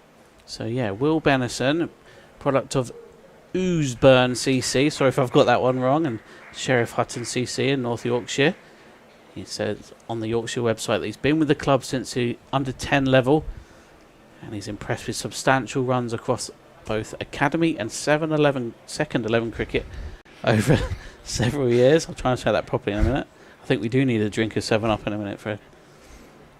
And the 18-year-old said he was thrilled to have penned his new deal when he signed his contract last month. He said, Yorkshire is my home club. To be able to now say I'm a professional cricketer is extremely special. And that sentiment has been echoed by all the Kent rookies as well. So it's great to see Benison on his debut here. I'm sure Yorkshire fans will want to get a look at him, and he's impressed at youth level. So Now, he's a right-hander, so Flintoff is going to switch to bowling over the wicket from the Nackington Road end. Flintoff is going to be absolutely buzzing after seeing that stump fly out of the ground. Flintoff comes in to face the rookie Benison. Benison just plays that one watchfully up towards Joe Denley. And he begins his list A career with a dot ball. Inevitably, there are going to be nerves out there for Benison. Just had a message from Frank in the office who says that he's one to watch in the fan guides last few times. Corey Flintoff for today, and he's taken a wicket. Ben Dawkins the other day after scoring 100. And here's Flintoff again, and that one, that one just squeezes past the stumps, goes through to Harry Finch. Benison had a look at it, didn't get anything on it, and that can't have missed his off stump by a great deal. So Corey Flintoff looking lively here. Dot wicket, dot dot. Yorkshire 71 for 1. Flintoff is back to his mark, comes in from the Nackington Road end, and that one is kept out comfortably enough by Benison. It's fielded by Joe Denley. And Benjamin will hand the ball back to Corey Flintoff before he's on the cusp of a wicket maiden here. So he goes back to his mark, runs in, and well, that one is, it's going to be a dot ball, so it is a wicket maiden for Corey Flintoff, who's getting a very generous round of applause from the crowd here at the St Lawrence, at the Spitfire Ground, whichever you prefer to call it. I think officially it's the Spitfire Ground St Lawrence, is that right? Yeah, it's a mix-up of the two. So obviously this is the St Lawrence Ground historically, and thank you to Shepherd Neame, our principal partner. They gave the naming rights to their Spitfire brand, which is fine with us because we are the Kent Spitfires in limited over competition, so reads nicely. I think in marketing terms that's called synergy. Yeah. Isn't it? It's not my speciality. Yeah, let's talk to the people at Chelmsford about that as Rizvi comes in to start a new over, and that's driven nicely by Imam ul Haq, and it goes past Ben Dawkins, but Ekant Singh is there on the boundary to do the fielding. No, something's gone wrong there. It's in the area that we can't see by the woolly steps. Yeah, And I think it must have been a stop on the boundary because there was some applause from the pavilion, so good fielding, but there is 3 from that delivery. Talk about the knowledgeable crowd here. I'll return to that after this Rizvi delivery. This is a very strange looking field for Mo Rizvi. He's got catching cover and also someone in the covers as well as mid-off. And then he comes and he's bowled him. Benison without scoring from 4 deliveries, and you could argue that that is because of the strange field that's just been set, and Rizvi set up the new batter. Benison, sadly, I think from all of our point of view, we'd have loved to have seen a new player come in and do well, and he's departed for a 4-ball duck, although I don't really want to say it's a duck. It's his first appearance, and he's obviously scored lots of runs in academy and second 11 cricket. He'll be disappointed. So hopefully from a Yorkshire perspective, you'll get to see a bit more of Benison in the coming few weeks in the Metrobank One Day Cup, maybe a semi-final appearance for him. But today he goes for no score, and Yorkshire are now 74 for 2. And Mo Rizvi gets his first wicket of the day. Yeah, on a human level, if you're a Kent fan, you're obviously delighted to see a wicket fall, but I think you've got to feel a little bit of sympathy for a young man on his debut who has not troubled the scorers, although I know this is one of those expressions, troubling the scorers, they still have to note your score down, don't they? So some of them can be, sometimes they can say, well, yeah, I would say something else, but terrific delivery from Rizvi. Second breakthrough for Kent after that wicket of Lyth. Brings another bright young Yorkshire talent into the middle, James Wharton, 24-year-old, who has played a fair few list A appearances. This will be his 20th, and he's got 6 50s in this format of the game so far. So tall figure of James Wharton. He's done really well in the Vitality Blast this year. A bit of a power hitter. Reminds me a little bit of Alex Blake, Fred, where he's big and tall and can hit it a long, long way. Yeah, Blake certainly fits the description of power hitter. And he was also a bucket-handed fielder as well. part of the Kent side that won this competition back in 2022. We haven't actually mentioned yet that famous finish here when Grant Stewart hit a 6 off the last ball. We've done pretty well to get through an hour. That's one of those appeals where your teammates, they possibly feel bad about leaving you dangling, so a couple of them join in just to make it slightly, if you know, in club cricket, it's slightly less embarrassing when you kind of do a full-throated appeal and no one joins in. I don't think there was any real conviction behind it. Apologies if you lost us for a second or so there. I think the live stream setup is in the sun today and it might have overheated slightly, so we've moved it, and hopefully you're back listening now. As Flintoff comes in, and that one is played watchfully. There's no run there. We'll just recap slightly for you, possibly at the end of this over, if you did miss any of the action. The score is currently 79 for 2. Thankfully we saw the wicket just before. Well, very glad about that. Yeah, Kent have taken 2 wickets, fairly quick succession, one for Flintoff and one for Risby at the other end. Flintoff comes in, and that will be driven, and that will be possibly a boundary for Wharton. Looks like it's going to carry on up the slope, and it does carry on up the slope. So 4 runs to Wharton, who moves to 5. First runs off the over though, so it's been a tight over from Corey Flintoff so far. Yeah, I'm sure Wharton feels a lot happier now that he's got that first boundary under his belt there. Was just sort of drifting down leg, and he drove it comfortably through mid-wicket for 4. Flintoff comes in for the final ball of the over to Wharton, and that one is slightly wider. There's a diving stop, and a combination of fielders have slowed that one down, and the ball is thrown back in. So there's just a single off that over, so we'll try and recap for you just in case you did miss anything there. Score currently 84 for 2. The not out batters are Wharton, who is on 6, and Ull Hack, who is on 44. Corey Flintoff has taken his first wicket as a Kent player. He got Adam Lythe out for I believe it was 28, and then afraid to say from a Yorkshire point of view, slightly disappointing debut for Benison. He was bowled by Risby for no runs.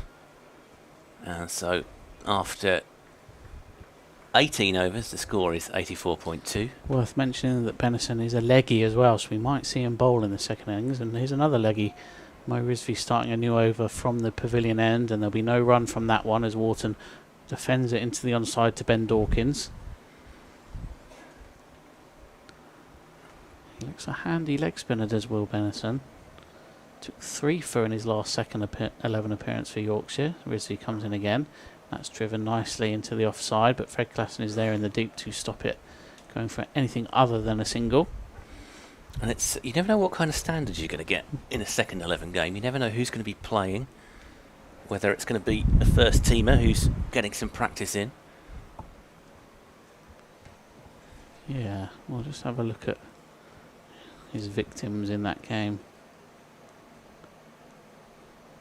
In comes Risby again. Again, that's played nicely by Imam Ul Haq, showing all of his class here, international player. And he's got another scoring shot off a good delivery from Risby. That's one more to the total, 86 for 2. And Risby just returns to his mark. Harry Finch brings in Mikey Cohen a little bit closer in the covers.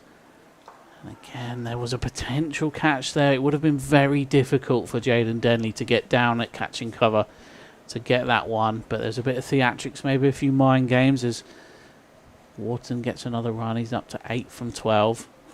And the score is 87 for 2 as Risby rattles through this over from the pavilion end with his leg spin. And here he is again. That's spun into Imam Ul Haq, and he just has to play that into the leg side. And Denley scampers across to stop that for going for any runs. Yeah, so .11, 1 dot so far. This is a good fight back from Kent after 2 quick wickets, and Risby got one of them. He's in again. Carpenter tried to cut that away, did Imam Ul Haq, and that's missed the top edge, and it's gone to the gloves, and Maybe we'll get some applause for another tight over here. The scoring rate is only 4.6 from the away side. So Kent have done well after slightly expensive opening passage of play. They reeled them back in here, and Yorkshire at 87 for 2 after 19. Yeah, it's a reasonable start here for both sides, I think you say. Certainly Yorkshire started the better of the two, but Kent will be reasonably happy.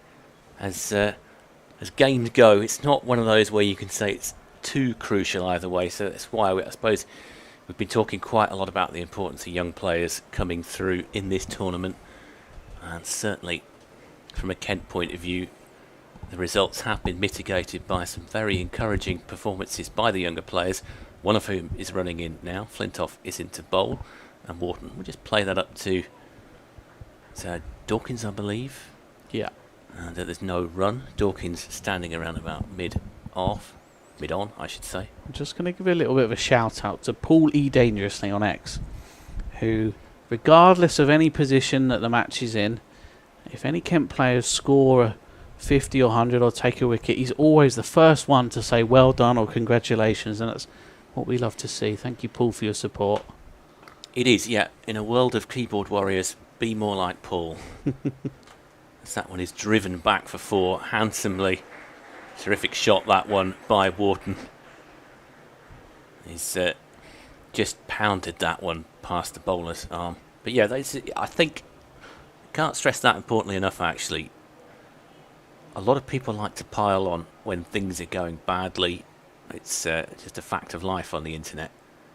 It's always nice to see people dishing out praise where it's deserved as well. So thank you, Paul.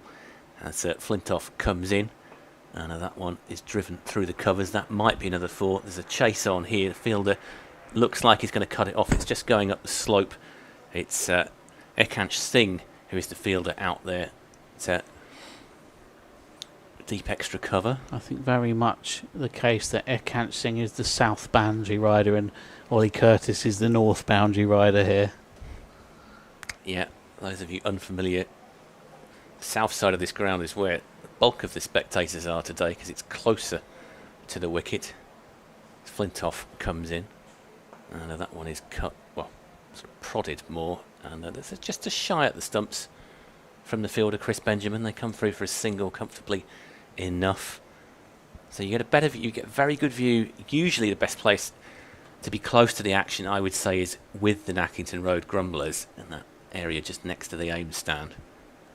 Hopefully they're listening in as well as being here today. Yeah, thank you for your ongoing support. The hardcore that watch up there. And there's Flintoff coming round the wicket now, changing the angle to Ulhack. And Ulhack just has to prod that one back up to the mid-off area, where it's fielded by Dawkins. It's fun that the warmest part of the ground, if you like, is the seats on the old Dover Road side of the ground. That, I think, certainly used to be the area where you get the ripest comments from the fans. The old Happy Hill as it was before Freeman House was built. I'd like to say the new Happy Hill is very much the southern bank. So Flintoff comes in, that's Fuller. There's a half shout for LBW, he's not going to get it. And they're thinking about coming back for a second. They are going to come back for a second and throw at the bowler's end. He's going to go for buzzers. And so that's actually turned into an expensive delivery. There's only the one overthrow. There's a groan, a collective groan goes up. Was it worth a shy at the stumps there, do you think? If you don't buy a ticket, you don't win the raffle. Yeah, I would imagine that the current ethos at Kent is that it's worth taking a chance. Harry Finch whipped his gloves off, tried to throw down the stumps at the bowler's end, and it missed. And there was a lack of backing up, possibly a bit of a lack of anticipation. So it's not done too much damage, has it? Just a single overthrow as a result. And at the end of the over, Yorkshire are 97 for 2. Yeah, good from both sides here. Yeah, it's one of those where there's a philosophy change, isn't there? Yeah. In that this grizzled old pros have probably groan at you for taking a shy at the stumps and moan at a younger player. Whereas nowadays they like people who take risks a bit more. I don't mind it at all, because a few centimetres the other way and it would have been a brilliant piece of fielding as Rizvi comes in again. That's driven very nicely by Imam Hack, but Ben Dawkins has just thrown all of his 6-foot-plus frame at that, and he's stopped it going to the boundary. There'll just be one from it. Yeah, that was a decent bit of fielding from Dawkins. Rizvi does get through his overs. He does. I mentioned this the other day, spinners rattling through. And he comes again and traps down the wicket, does Wharton. And he sort of doesn't time that right, but he bumps it back to the bowler. There wasn't a chance of a catch there at all. But Rizvi will oblige and take the ball, and it's a dot. Second ball of the over. He's in again. And that's straighter by Rizvi. Maybe that's the googly. And that's been hit away by Imam Hack for a single into the onside.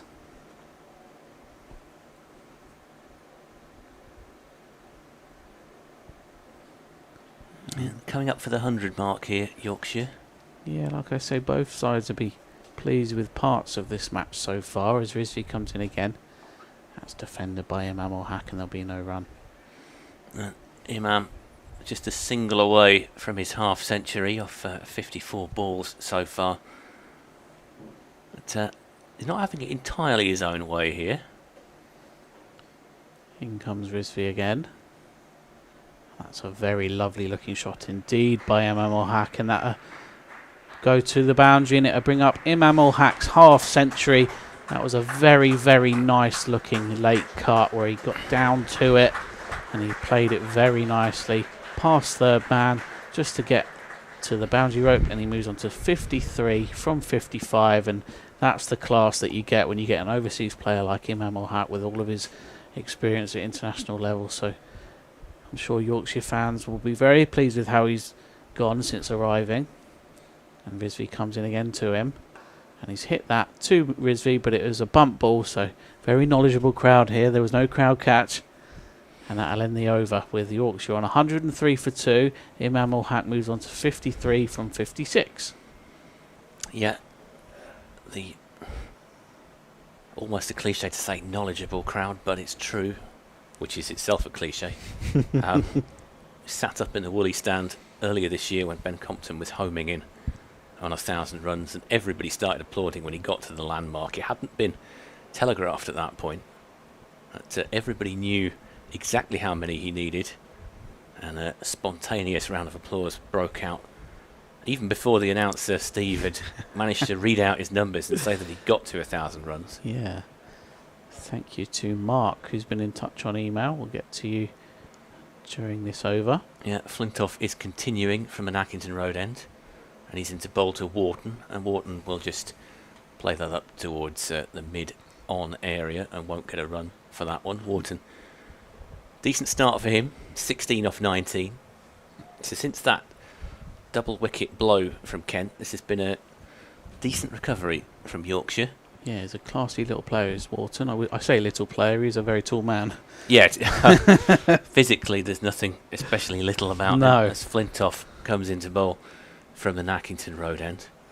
Yorkshire 103 for 2. That was a nice little drive, but it's well fielded by a tumbling Joe Denley. That's the sort of stop that has the potential to go wrong on lots of levels, but Denley has just chucked himself at that one, got something on it. So Mark's been in touch from Perth, Australia. He says he's glad that Yorkshire are playing new lads. They must think it's nailed on to qualify for that semi-final spot.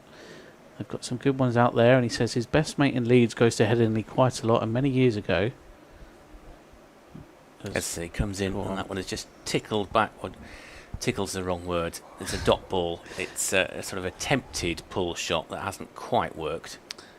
Mark says very many years ago, his friend in Leeds that goes to Headingley says Yorkshire have a new lad, but he won't make it. And he says his name was Joe Root, and he says he's teased him about it for years. And he says 2 months ago he said the same about Matty Revis, who's taken off since then. Matty Revis, one of the ones to miss out today. As Flintoff comes in, driven by Wharton, and another tumbling stop. What we are, at this point, we are contractually obliged to go back to that Metro Bank game when it was Revis who bowled that final ball. Kent needed a 6 and Grant Stewart sent it almost into the hospital next to the ground. Yeah, so Here. to provide a bit of context, it was Hamadullah Kaji at the other end, and Grant Stewart had sent him back with 2 balls to go. He did, as Flintoff comes in. And Wharton just steers that towards backward point, where it's slightly misfielded by Jaden Denley, but they'd already decided not to run at that stage. And yes, that was the year that Kent won this competition. Everybody thought that Kent were dead and buried. Yeah. And really, from a ridiculous situation, they were dead and buried against Yorkshire and won it off the last ball. Yeah, They were struggling against Lancashire in the final game in the group stages and won that. And then Darren Stevens really came into his own in the final stages as Flintoff comes in. This is driven by Wharton. Not an unattractive shot, but it's not going to get anything for it. And it's a maiden over for Flintoff. He's bowled very well. 6 overs, 2 maidens, 1 for 21 so far. He has done very well indeed. We might be accused of playing up the angle, of playing up the idea of, results haven't been great, so we're looking at the young players coming on, but there have been some very encouraging performances, and he is another encouraging young player. Jaden Denley is going to come on to bowl from the pavilion end. Would have been interesting to note as well that back in 2022, the year that Kent won this tournament, there were very similar comments of, we're no good, all of our best players have gone to play in another competition, and then all of a sudden it was like every match was a final, and Kent kept winning and got to Trent Bridge and then turned over Lancashire in the final, which I'm sure will please the Yorkshire fans listening in. And Lancashire played a full strength side. Yeah, so the club issued a statement that we were going to stick with the team that got us there, and Lancashire put their players in and we still beat them. As Jaden Denley comes in and Imam Ul Haq dances down and defends that very nicely, very correctly for no run. So Denley, left arm spinner, nephew of Joe, that's why they call him Nodge. He comes in again. That's cut away very handsomely by Ul Haq, and it'll be Ekant Singh that does the fielding on the boundary, and they'll get back for 2. Yeah, we started calling Joe Denley Uncle Joe the other day. I don't know whether that's a nickname or whether it's just a sort of an invention here. I don't know whether it'll catch on or not. I don't think it will. I've seen it on social media a few times, but Jaden comes in, and that has turned ever so slightly to Imam Ul Haq, and they think about a run but decide against it. Wharton sends him back. Jaden, who's got J.K. Denley on the back of his shirt. Jaden Kennick Denley. He comes in. That's another very nice looking late cut from Imam Ul Haq, and shows all his class again. Get 1 for it. And Revis has clearly not done that badly since Absolutely that incident. not. So we're talking about it, but it is one of those things with Ben Stokes, that World Cup final. In comes Denley, who's changed his angle here to Wharton, the right-hander. And there's almost a bit of a mix-up of shall we go, shall we not go, and Imam Ul Haq lets Wharton know that he wants a single by just carrying on running, and they get through for 1. Yeah, Wharton was certainly the more hesitant of the two there. By the time he saw Ul Haq bearing down on him, he didn't have a lot of choice. Here comes Denley again. And that's hit into the onside, past the couple of fielders in the ring there, but they'll only get 1 as Mikey Cohen's there to do the fielding. And that's the end of the over. So after that Jaden Denley over, Yorkshire are up to 108 for 2 after 23 here at the Spitfire Ground. You're listening to the Kent Cricket live stream, proudly sponsored by Cluberly. My name's Liam. I'm here with Fred Atkins from the ECB Reporters Network, and we'd love to hear from you. You can post on X and at Kent Cricket and we'll be able to see it, or you can email in at livestream@kentcricket.co.uk. Tell us where you're listening in from, whether you're a Kent or a Yorkshire fan. We're not biased here. We'll read out all of your messages as much as we can during today. And it looks like, Fred, there's going to be a change of bowling at the Nackington Road end. And we're going to get Ekant Singh coming on from the Nackington Road end. Worth mentioning that Ekant, as well as potentially been moved up the order today. He's down on the card as coming in at 3 when Kent bat in the second innings. Well, that could be interesting. And just on the point of not being biased, I think what I would say is we're both Kent boys, so obviously we're going to be slightly more excited if Kent take a wicket than if Yorkshire do. But what I think is fair to say is that we're not going to be one-eyed about anything as Ekanch comes in to bowl here. Bustling style, right arm over the wicket, and that is driven handsomely by Imam ul Haq. It's going to be cut off on the boundary rope, so they're just going to get the 2 for it. It's a deep cover, I think, was the area where it was fielded. Can't quite make out who the fielder is out there at the moment. Liam may be able to help. Is it Curtis down there that fielded that one? I think it might be, yeah. He's wearing the elbow protectors. Yeah. Ekanch comes back into bowl from an Accrington Road end. And that one is pushed back by ul Haq, and there's no run. Fans of 90s and 1000s wrestling, Ollie Curtis is wearing the Hardy Boys style arm tights in the field. Yeah, or even cycling if you're a keen cyclist. Yeah. Arm warmers if you like. As Ekanch comes into bowl. Busy action. That's wider. It's cut by ul Haq. They're going to get 1 for this. They think about a second. They don't take on. He's got an arm as Ollie Curtis. I was just about to say that, actually. He's whipped that one in from about deep point area. And that'll be something that they'll just have in the back of their minds now after they've seen that throw come in. Certain fielders, you feel it's worth taking a chance on the single, but they'll be adding Curtis to the list of those that doesn't, as Ekanch Singh comes in over the wicket now to the right-hander, and Wharton just plays that back watchfully to him, and there's no run. Yorkshire on Nelson. They are, 1-1-1 for 2 here. It's a decent stand by these two. Last wicket to fall was 74 for 2. That was Benison, who was out without scoring on his debut. As Ekanch comes back in from the Nackington Road end. And that one is clipped away. They'll get 1 for this, I think. As Curtis, again, is the fielder. Ball is hurled back into Harry Finch, and it's now with Joe Denley.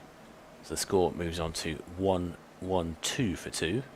I'm slightly surprised that only Joe's gone for the floppy. I think if I was out there, I would definitely have the sun-brimmed hat on. It's a very fierce heat that we've had in Kent for the last couple of days as Ekanch comes in, and that one is tucked away for a single by ul Haq, who moves on to 60. Just 61, in fact. This is one of the things we were talking about the other day, the speed with which our scorers here put the runs up on the electronic scoreboard sometimes catches us off guard. Yeah, Lorne Hart and today's Yorkshire scorer John Potter, I'm sure, are hard at work, and they'll be in just as much sunshine as we are in their scoring position. The front row has taken a bit of a battering in the heat. And so Denley's going to continue from the pavilion end. Yeah, Jaden Denley, another young player, England under-19 international, plays his club cricket for Whitstable. He's in again to Imam ul Haq. He's tried that late cut yet again, and it's almost bounced over the top of the edge. And it goes very fine indeed, and they'll scamper through for a run, but that was a slight half chance for Jaden Denley against the Pakistan international. I think you call that a moral victory. Yeah. Here he is again then to Wharton, the right-hander. And that has straightened up on him a little bit, and he's played that very nicely to defend it away from the stumps. That's a loaded term, isn't it, moral victory? Triggered a couple of Australians. In comes Jaden Denley again. That's slightly dragged a little bit, but he'll only get 1 run out of that ball as Ollie Curtis cannons it back in from the boundary to Harry Finch. Not that I'm implying that Australians are in any way easily triggered. It's always good when you have to put a disclaimer on what you've said, isn't it, Fred? As Denley comes in again. ul Haq just takes 1 step down and plays that off his legs into the onside for Ollie Curtis to yet again throw it into Harry Finch behind the stumps, and he throws it to Mo Rizvi, who returns it to Jaden Denley. This is another quick over from Kent, and everyone's set again, and he comes in back to Wharton, who cuts that away. Guess what? Goes straight to Ollie Curtis, who will again throw it in to Harry Finch, who again throws it to Mo Risby, and Mo Risby will again give it back to Jaden Denley. So a bit of a clockwork over this as Denley comes into Imam Ul-Haq, who has tried that late cut yet again, and it is very, very nearly gone onto the stumps. It's just gone past leg stump, and Jaden Denley will be very, very... A double moral victory for Jaden Denley there, but it doesn't really count for anything. He would have been... Thinking about that T-shirt that Adam Gilchrist had. The T-shirt he wore after the Ashes, when the phrase moral victory was going around. And I believe it was Adam Gilchrist had a T-shirt with the words moral victory on, but the word moral had a big red line through it, had been crossed out. So, and he's right, of course. You in this situation, Ul-Haq possibly lucky not to have been dismissed twice in that over, but he's on 63, and the only thing that matters is that he's still there. That's it. We're halfway through the Yorkshire innings, and at this point it's 117 for 2. So drinks are being taken. Yeah, Matt Quinn comes out with some drinks, and the Kent players take the opportunity to sit down a little bit. George Garrett's out there as well in his green training bib. Another drinks runner today. Good to see Matt Quinn up and around after coming off the field against Lancashire at Beckenham after picking up a bit of a groin injury. Worth mentioning earlier as well, we saw Grant Stewart do a bit of fitness work, who was another victim in that Lancashire game, and he had to go off before he'd even bowled. Yeah, you've got to feel for Grant Stewart, given the honour of captaining the Kent side at the start of this tournament. They were named as joint captains. Grant Stewart, I think, Liam will correct me if I'm wrong, was going to be the first choice, and then it became clear that he wasn't actually going to be able to perform the role because of an injury he sustained during that final red ball game before this competition started. So Harry Finch was named as joint captain. I think Grant came back possibly a game too early, maybe at Beckenham. Maybe. Yeah, he batted well in that game, and then he came on to bowl and pulled up as he practiced his delivery stride. And as fate would have it, Joey Everson took over the over and took a wicket with the third ball of it. So he did, yeah. It's serendipitous, I think is the word. We're just looking at the players taking on fluids there. Umpires having a drink as well. Yeah, we are. We'll just remind anybody that's listening to us on the live stream that happens to be in the ground, there are of course hydration stations here, so if you're here from Yorkshire and you don't know the ground, you can fill your bottle up. Free tap water is available. I believe it's available in the bars as well, isn't it? Every bar as well, yeah. Free tap water if you need a bit of fluids, and please do if you are listening in. Because it's one of those things, certainly when you get to my age, staying hydrated is very important. As they say, if you're starting to feel thirsty, it's already too late. You you need to keep hydrated, otherwise you can suffer from all sorts of complications, which I won't bore our younger listeners with right now. Certainly, it's become a thing. I was at a football match yesterday, was watching Maidstone play Chelmsford, and Battle of the Bridge? It was a Battle of the Bridge, and Chelmsford fans were actually singing a song which I can't repeat on air about something that they do after they've crossed the bridge. Well, they give us £3.50. Yeah, they give us £3.50. And in a blast this year, they give us 2 victories, which was very nice. That has actually meant, Fred, that Kent are the current holders of the Mike Denness Shield, which is a little competition played between Kent and Essex. Mike Denness obviously played for both counties, and it's whichever side out of Kent and Essex win the most matches head-to-head that year, the Shield is given to the winners. So as soon as we beat Essex in that Vitality Blast group match here, I was straight on the phone to Ash, the Essex comms manager, and asking when he would be posting down the Mike Denness Shield for us to have. And he didn't get back to me till the next day. And I haven't seen it yet, no. So is this an actual shield, or is this one of these? It's a real one. I thought that's been one of these stories. It sounds like it's sort of made up, but if it's genuine, then I'm all in favour of it. Yeah, I mean, southern rivalries for our listeners based up north. I don't know whether they're quite as intense as Yorkshire versus Lancashire. I think it would be a toss-up. If you ask the average Kent supporter, I think most of them feel like Surrey are bigger rivals than Essex. Maybe it depends on your generation. Yeah, I think there is a bit of a generational gap, isn't there? Ekanch is continuing after the drinks break. That will go down the leg side. It's well taken by Harry Finch, but it's going to be given as a wide. A bit quicker, that one. Yeah, whistled through a bit there from Ekanch. He's had his drink and a bit more energy. Wharton played at it, didn't appear to get any contact. And Harry Finch had to dive some way to his left to stop that from doing any greater damage. So wide to start this second spell after the drinks break. And this one is a dot ball. Good recovery, that one from Ekanch. Wharton not entirely comfortable with that. He was squared up by a little bit. He may have got some glove on that. As it is, it just went straight into the turf. And there's no run. Yeah, rivalry is always a big thing. I would imagine Yorkshire's only rivals are Lancashire. I don't know whether they have any local rivalry with Derbyshire down south. I'm sure any listeners will write in and tell us. Yeah, please do. Ekanch bustling in again. High elbowed action. There'll be another dot ball.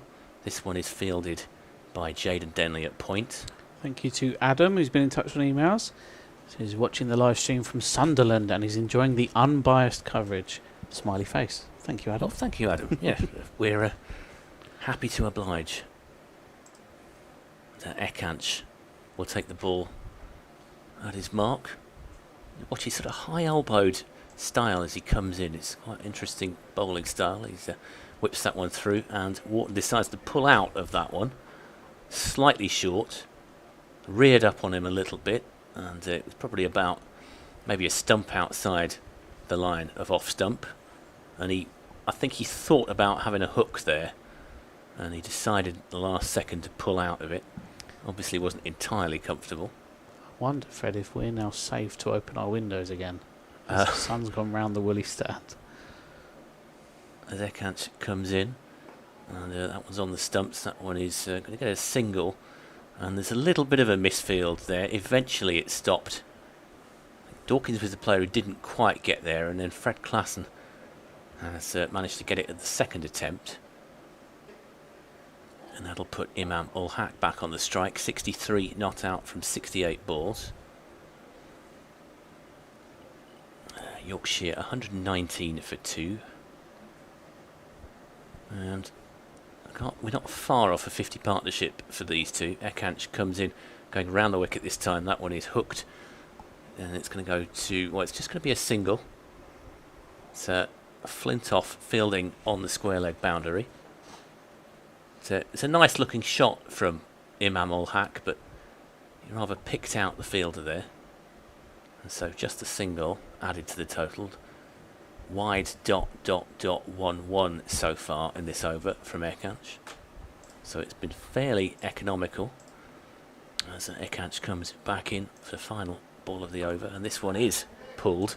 There's a shout of catch it. I don't think that quite carried. Is it Curtis down there? Yeah, Curtis sort of slid towards it, and unlucky for him, it bounced just before it got to him. It could have hurt him if he hadn't have stuck his hand out to stop it from hitting his face. So he's done well there, Ollie Curtis, to not only save a boundary but get that back in as well. Yeah, that's one way you've kind of got to bail out, I think, in that situation. He wasn't looking like he was going to get there, and it can easily, if you try and pull off a 1 in 1,000 catch, you can get injured first of all, and you can concede a boundary. Yeah, good decision from Ollie Curtis in his second professional appearance. We'll get into a little bit more about Ollie Curtis when we get into our batting innings, but here's Jaden Denley starting a new over after drinks, and Wharton will just play that into the offside with soft hands, and Ekanch Singh will do the fielding. They'll come through for one. Jaden Denley now. He had Imam Ul Haq's number slightly in his last over. We'll see how he goes here against him. And Ul Haq again, he's tried that late cut, but this time he's connected very nicely and he'll get 4 more. Chris Benjamin at third couldn't quite get onto that one. And the 52 partnership is reached. Imam Hack and James Wharton, who's 60 balls they've been out there for, and they've got 52 runs from it, so a good partnership this for Yorkshire. Yeah, that was a classy shot. It's the best word for it. Very elegantly played for 4. Jaden Dunley comes in again for the 3rd delivery of the over. He comes in and all Hack playing that with a nice high elbow, and he's almost driven that square, and it will pick out Ekant Singh on the boundary, who throws it back in, and they'll just get 1 for it. So 6 off the over so far. It's a good over for Yorkshire. And Jaden Denley now faces the right-handed Wharton, and he's in, and that's almost flashed, and that's hit in the air by Wharton, but it'd be safe. It goes over Joe Denley, and it hits the boundary rope, and Martin Saggers signals 4 more towards the scorers, Lorne Hart. And you just wonder if Yorkshire have been given the nod that they've got a bit of a platform here. The 50 partnership has come up, and this might be the time to start kicking on a bit. They've got 23.2 overs left. Yeah, 10 so far off the over, and here comes Jaden Denley in again, and Wharton flicks that very nicely off his legs, but there is a fielder out there, and it's Corey Flintoff that's doing the fielding now on that far boundary, just where the Frank Woolley steps stops our eye line. But he is out there. He's fielded that one nicely. And Jaden Denley comes in again to Imam Hack, and they'll come through a very quick single here. And that is a very, very good throw. It's a great throw for no reward, isn't it? Yeah, Ekant Singh has absolutely demolished middle stump there, but he'll get nothing for it, as they did make their ground. But good fielding from the young Kent player, another one of our England under-19 internationals, Ekant Singh. And now he'll just hand his cap to the umpire and get on for another over. Yep, Ekant dead-eyed there, as Asliam says. He doesn't get any reward for it. Harry Finch just putting his cap back on. He's going to stand back a bit here. So, was wearing the helmet, just making sure the helmet's not in a position where it can give any runs away if it should get hit by a stray delivery. And Finch is just making a couple of adjustments to the field, it seems. He's standing quite wide here. Ekant's just going to come in over the wicket to the left-hander. And, oh, that one's squared up. There's a shout for LBW, and it's given. Ekant Singh has removed Imam ul Haq. LBW for 70, a vital breakthrough. And a great moment for the young man getting a wicket in front of a big crowd here at Canterbury. And the danger man, Imam ul Haq, is gone for 70. Leg before to Ekant. Wow. He's almost bluffed him there, because the field was set for a short delivery. The fielders inside the ring were very much in front of the bat, and all the boundary riders were sat behind Imam ul Haq. So you would have thought he'd gone for a shorter ball, but that's fired in at the stumps, hit him on the pad, and the tactic has worked for Kent. Good captaincy from Harry Finch, good bowling from Ekant Singh. And Imam ul Haq practices the stroke again as he walks off, but he goes for a very well-made 70. And he's getting a good round of applause from the crowd in the Underwood Knot stand. I absolutely love batters that bat in glasses as well, so soft spot for Imam ul Haq. Yeah, I nearly said Underwatt stand there, which... What a player that would have been. Well, absolutely. That would have been an all-rounder for the ages. So Wharton finds himself as the senior partner out there now. Finn Bean is coming in, number 33 for Yorkshire, who are currently 133 for 3 here after 27.1 overs. And from a Kent point of view, I'm not sure you can overstate how important that wicket was, because that partnership was becoming very stubborn. Imam ul Haq was looking good. I wouldn't say it was an entirely chanceless innings. There were a couple of occasions where he nearly played on to Denley in a couple of overs beforehand. So this is Finley Bean, the new batter, who made his List A debut here at Canterbury in that fateful match back in 2022. And he's back here at Canterbury. Yeah, back here to face a delivery from Ekant Singh. Another bright young talent. He's only 23, but Averages 36 in first class cricket and 21 in List A, but he does have a List A 100, so another bright young talent. Another left-hander as well for Ekanch to bowl to. Comes in, unleashes that one, slightly short, and Bean just ducks underneath that one and lets it go through to Harry Finch. It was interesting if that had been given as a wide, because that was very bouncy from Ekanch Singh, but it's just given as one for the over. Yeah, I don't think there was any real danger of that one being either given as a wide or a no ball. It was a good duck by Bean to get underneath that one. He's just having a sighter here. We'll just go back to the subject of Matt Revis in a second, as we're talking about that game here a couple of years ago, as Ekanch comes in, and that's a dot ball. It's one of those situations where I compared it to Ben Stokes, and I think it's part of a young cricketer's development. You're going to have days when things don't go your way, and it's how you bounce back from that counts. You sound very much like Rocky there, Fred. Yeah. It's not how hard you can hit, it's how hard you can get hit and keep moving forward. And Stokes obviously got pounded in that World Cup final, and look at the career he's had since, as Ekanch comes in. And that's on the stumps, and that one is just played back for a dot ball. And, you know, you've got to have a certain amount of mental strength, I think, to play any professional sport. You're going to have days when it doesn't go your way, and for Revis had a decent career. That wasn't, I would imagine, a day that he'll look back on with any particular fondness.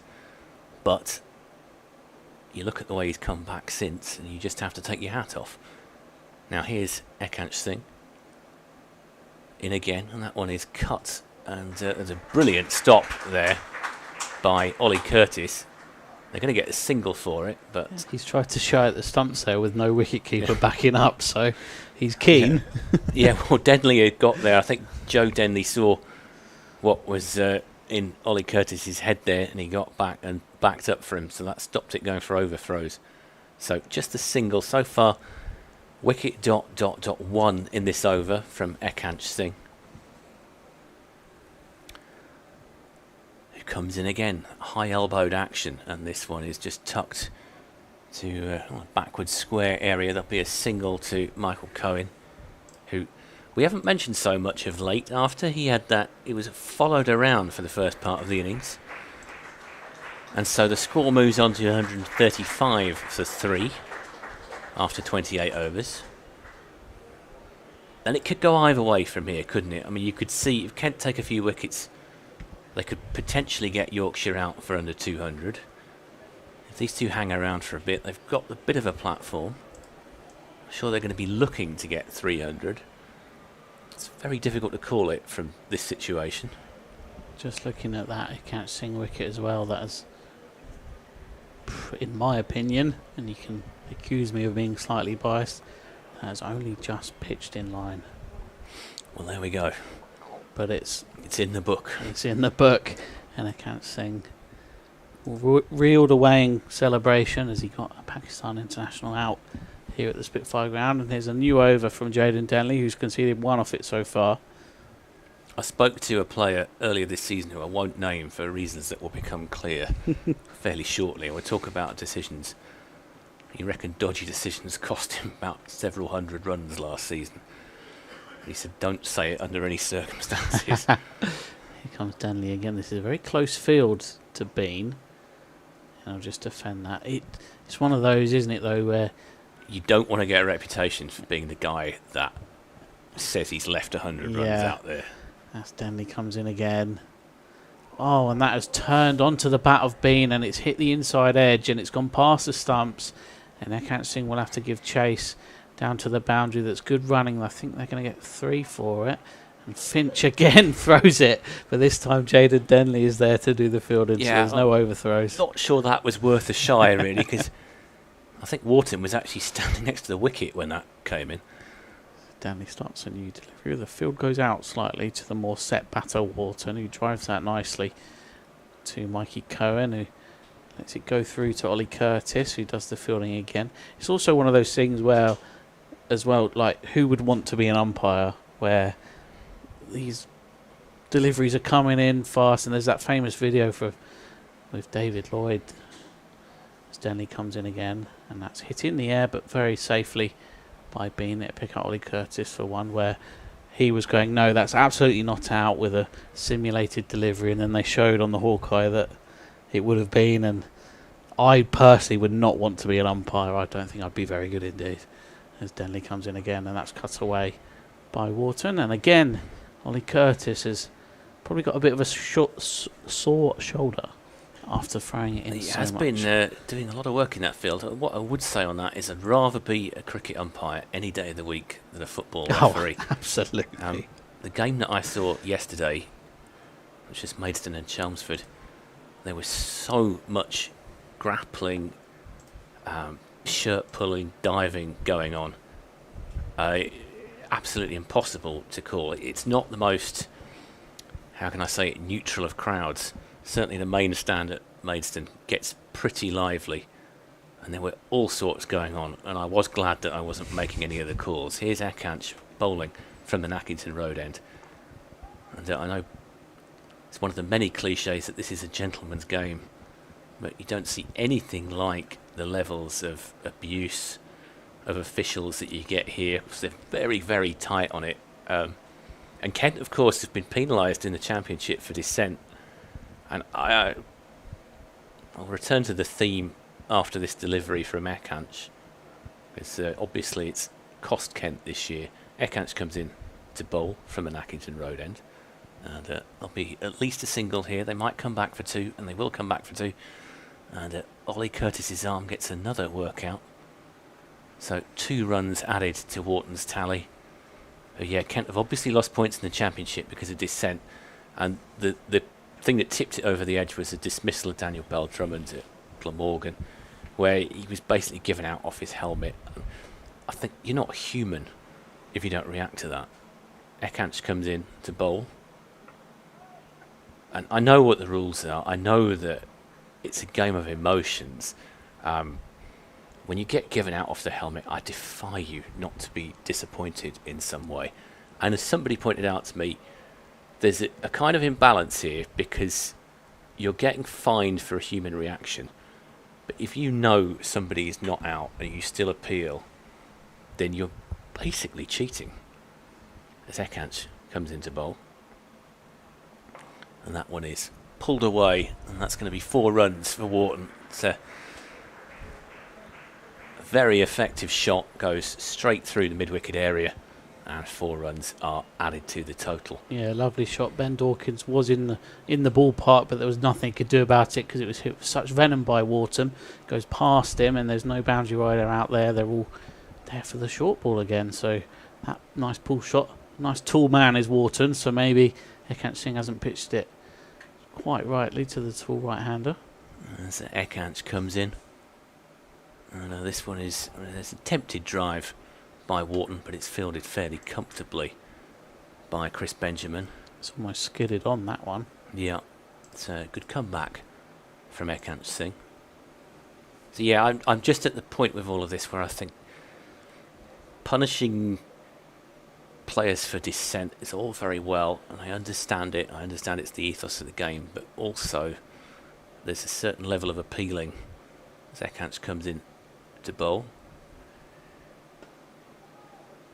And that one is going to be a dot ball. We were talking about theatricality earlier. I think when you know someone's not out, you just shouldn't appeal. I mean, it's it might be considered old school, old fashioned, but you know. No, I think you've made fair points, and obviously the club didn't appeal that points deduction, which shows that hands up. Yeah, fair enough.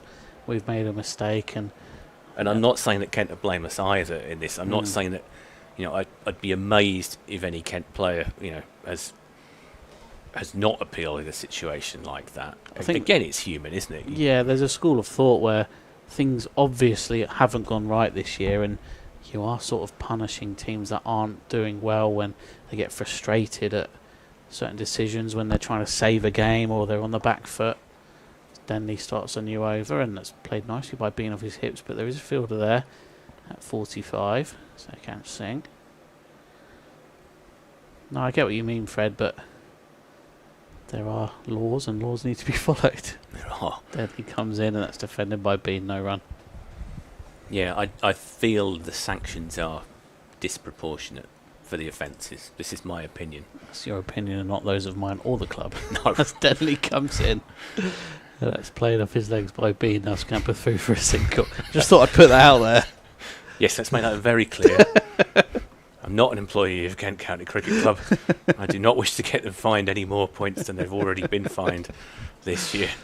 In comes Denley again to Wharton. That straightened up a little bit, but Wharton's played that nicely with soft hands. And the 150 comes up for Yorkshire with that single. Up to 150 for 3 in the 31st over. Yeah, and I would guess, given the situation of the teams, I'll just return to this in a second. Stanley sort of darts that one into Bean, who plays it off his legs, and the chase is on to stop it coming for a boundary, but no. The race is lost from a Kent point of view, and Akanchin can't get there. That's 4 more for Finley Bean, who moves on to 10 for 11. Yeah, given the situation, league table, Yorkshire obviously atop of the group here, and without being 100% mathematically certain, I'm looking at the net run rate. I can't see any way that they're not going to get through to the semi-finals. Comes Denley again then. That's spat up at Bean, and wasn't really expecting it to jump up that much. But he defends it, and there's no run. So the end of the over, 154 for 3. Yeah, I mean, with the group situation in mind, Yorkshire top on 24 points, net run rate 1.9. There are 3 teams behind them, Somerset, Warwickshire and Middlesex. So in theory, and without having the fixtures in front of me, I don't know if any of these sides are actually playing against each other. In theory, they could get overhauled. Realistically, that's not going to happen. So with this qualification basically in the bag, they're really playing to make sure that they get home advantage as Ekanch comes into bowl from the Nackington Road end. It's a dot ball there as the ball is fielded fairly comfortably by Dawkins, I believe, at mid-wicket. Thank you to Andy, who's got in touch on X. Just thoroughly enjoying your excellent commentary today. Thank you very much, Andy. Hoping for a Yorkshire victory, but even more so for a good close contest. Thank you, chaps. Thank you, Andy. Well, thank you, Andy. Very much so.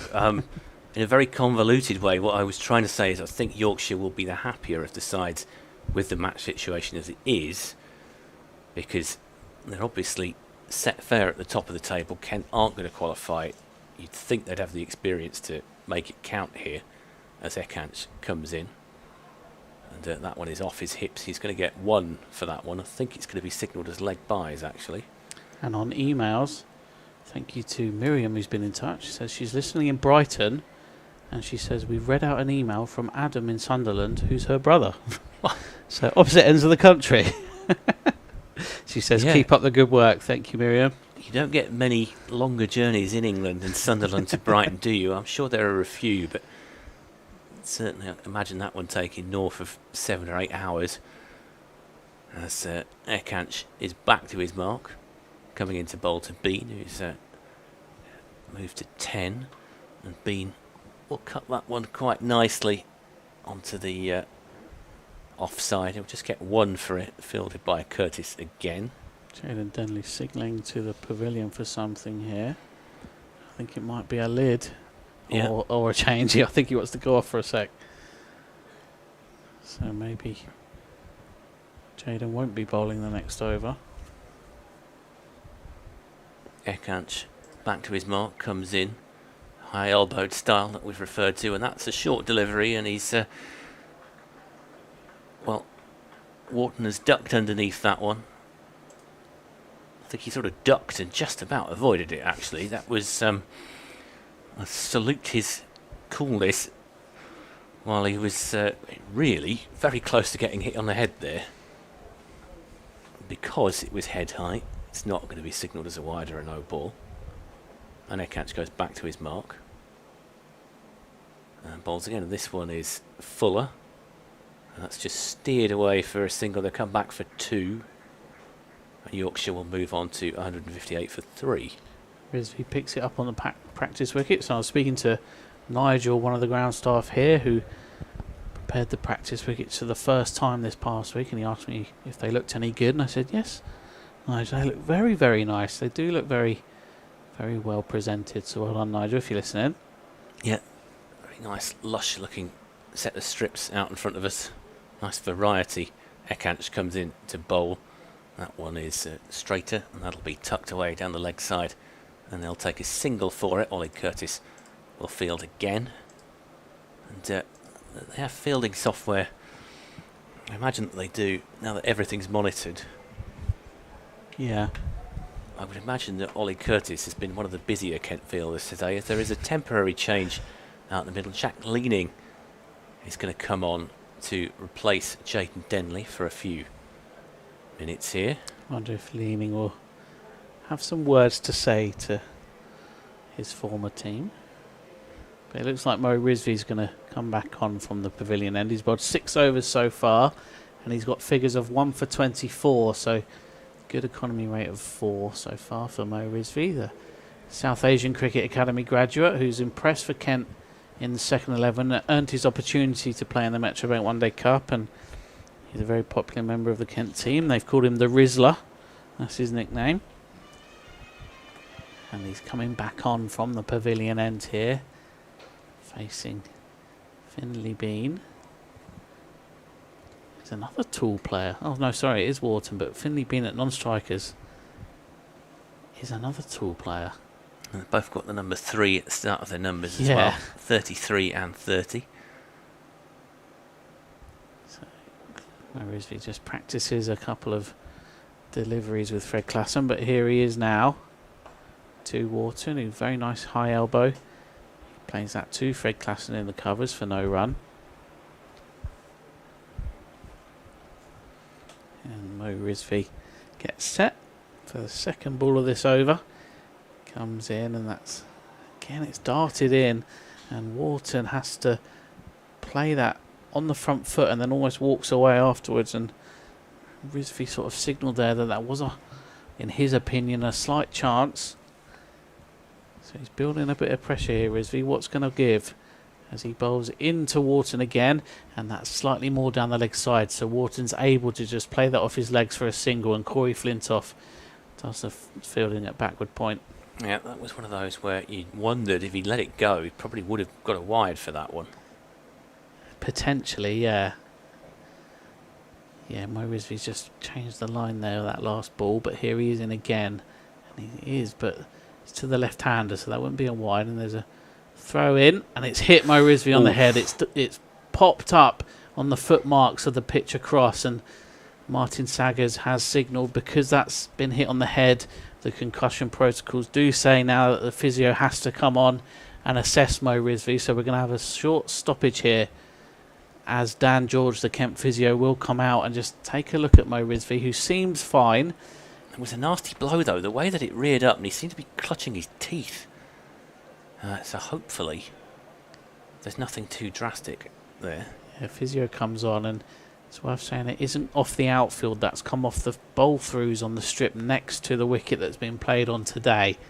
So this isn't a case of an outfield style ground where where it potentially hasn't been mowed to perfection and potentially kicked up off the outfield into mow, but it has just come off one of those decks, the one across on the camera, it'll be to your right. It's just kicked up there and hit Mo Rizvi on the head, so I'm sure the physio will be out there now asking him the questions for concussion. What day of the week is it?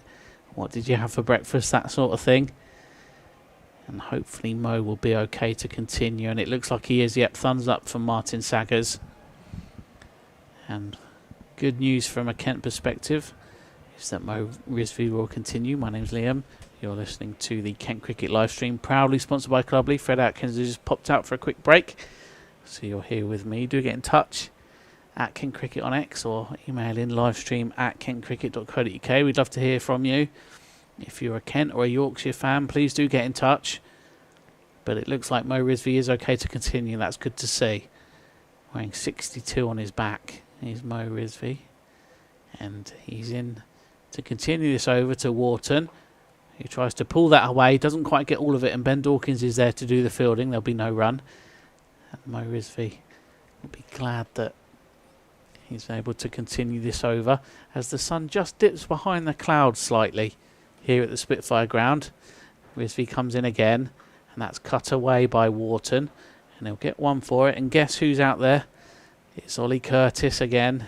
Throws it in, and he's had a bit of a warm-up today as that's the end of the over. Yorkshire 162 for 3 as Jack Leaning, the substitute fielder, goes back off, and Joe Denley comes back on as Jaden as well comes back on the field. So a full complement of Kent fielders again. And it looks like we're going to have a change of bowling here at the Nackington Road end as Mikey Cohen comes back on, which is interesting because Mikey Cohen, obviously, maybe Harry Finch has decided to gamble here. Maybe you'd save Mikey Cohen for the death overs, the overs at the end of the innings, but he's decided to take a risk here and try and break the partnership, which is worth coming up to 30, so 29 the partnership so far. And Mikey Cohen is going to come on from the Nackington Road end with his left arm seam, and he's going to be bowling into the slope here at Canterbury. So I think Harry Finch is going to be hoping that the slope comes to Mikey's aid here as he comes in and bowls to Wharton, who's up on his toes, and he'll pull that away to Ben Dawkins for no run. And Chris Benjamin is there at mid-off to collect the ball and potentially hand it back to Mike, who's got a very long run up here. The Daffabet adverts aren't that close to the run through, so Mikey Cohen has a very big long up, and that's how he's able to generate much of his pace. He's not one of those tall strike bowlers as Mikey Cohen. He's a bit more compact, but absolute wheels when he's in motion is Mikey Cohen. And he's in again from the Nackington Road end and comes in and bowls. And that's come up a little bit at Wharton, who's up on his toes, and there's a potential run out here, but no. That's good running from the Yorkshire pair. Wharton and Bean come through. Two bright young Yorkshire talents, and it's worth mentioning again that there are two debutants for the away team today, Will Bennison and Matthew Furbank on Yorkshire debut today. They're replacing Matt Milnes and Matty Revis in the side from their win last time out against Sussex Sharks. As Fred comes back after his break. We've got Mikey Cohen now, Fred. That's interesting. It is interesting, yeah. Switching ends to the Nackington Road end. Bit of cloud cover over the Spitfire Ground now as well. I wonder if that'll help Cohen any as he bustles in from the Nackington Road end. Oh, and that has just about been dug out by Bean. He's going to get 4 for it. I'm loath to return to the subject of moral victories. Yeah. Because in the end, Bean has done really well there to dig that out, but that was a really good delivery from Mikey Cohen. Almost on his toes. Almost a kind of toe-crushing Yorker.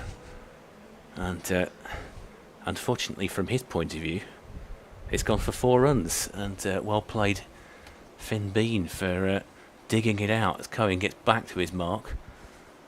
And comes in again. Left arm over the wicket.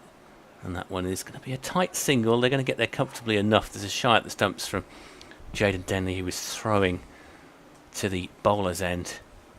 But they're comfortable enough getting home there. So it's clouding over to the extent that I think fairly shortly I'm going to have to go and rescue my normal glasses here. As cloud cover has come over. And in some ways it's very welcome. And whether it has any effect on the ball out in the middle, we wait to see. I'm looking at a very healthy crowd here for a Tuesday at the Spitfire Ground. Mikey Cohen out switching round the wicket to bowl to the right-hander. And there's going to be a single there. They're going to come back for 2. Yes, they are, and they're going to get there comfortably enough. Curtis, yet again, the fielder. And Wharton is closing in on his half-century here. He's on 47 from 62 balls. It's been a good watch as Wharton. I was excited to see him play after his form in the Vitality Blast, and he's looked very good so far. So another good Yorkshire talent coming through. I'm sure their supporters will be very pleased with his progress so far. Yeah, he's not the kind of player you can see in the flesh here in the Blast, is he? Unless you get to a quarter-final. Cohen comes in. That one is driven. And It's going to be a single. They think about coming back for a second. They are going to come back for a second, and they do so comfortably enough in the end. Harry Finch almost mimes that he's going to try the throw down again, but decides not to, and there's a small cheer in the pavilion. Yes. From the aforementioned knowledgeable Kent crowd. Yeah. I've seen Harry Finch have a few shies at the stumps.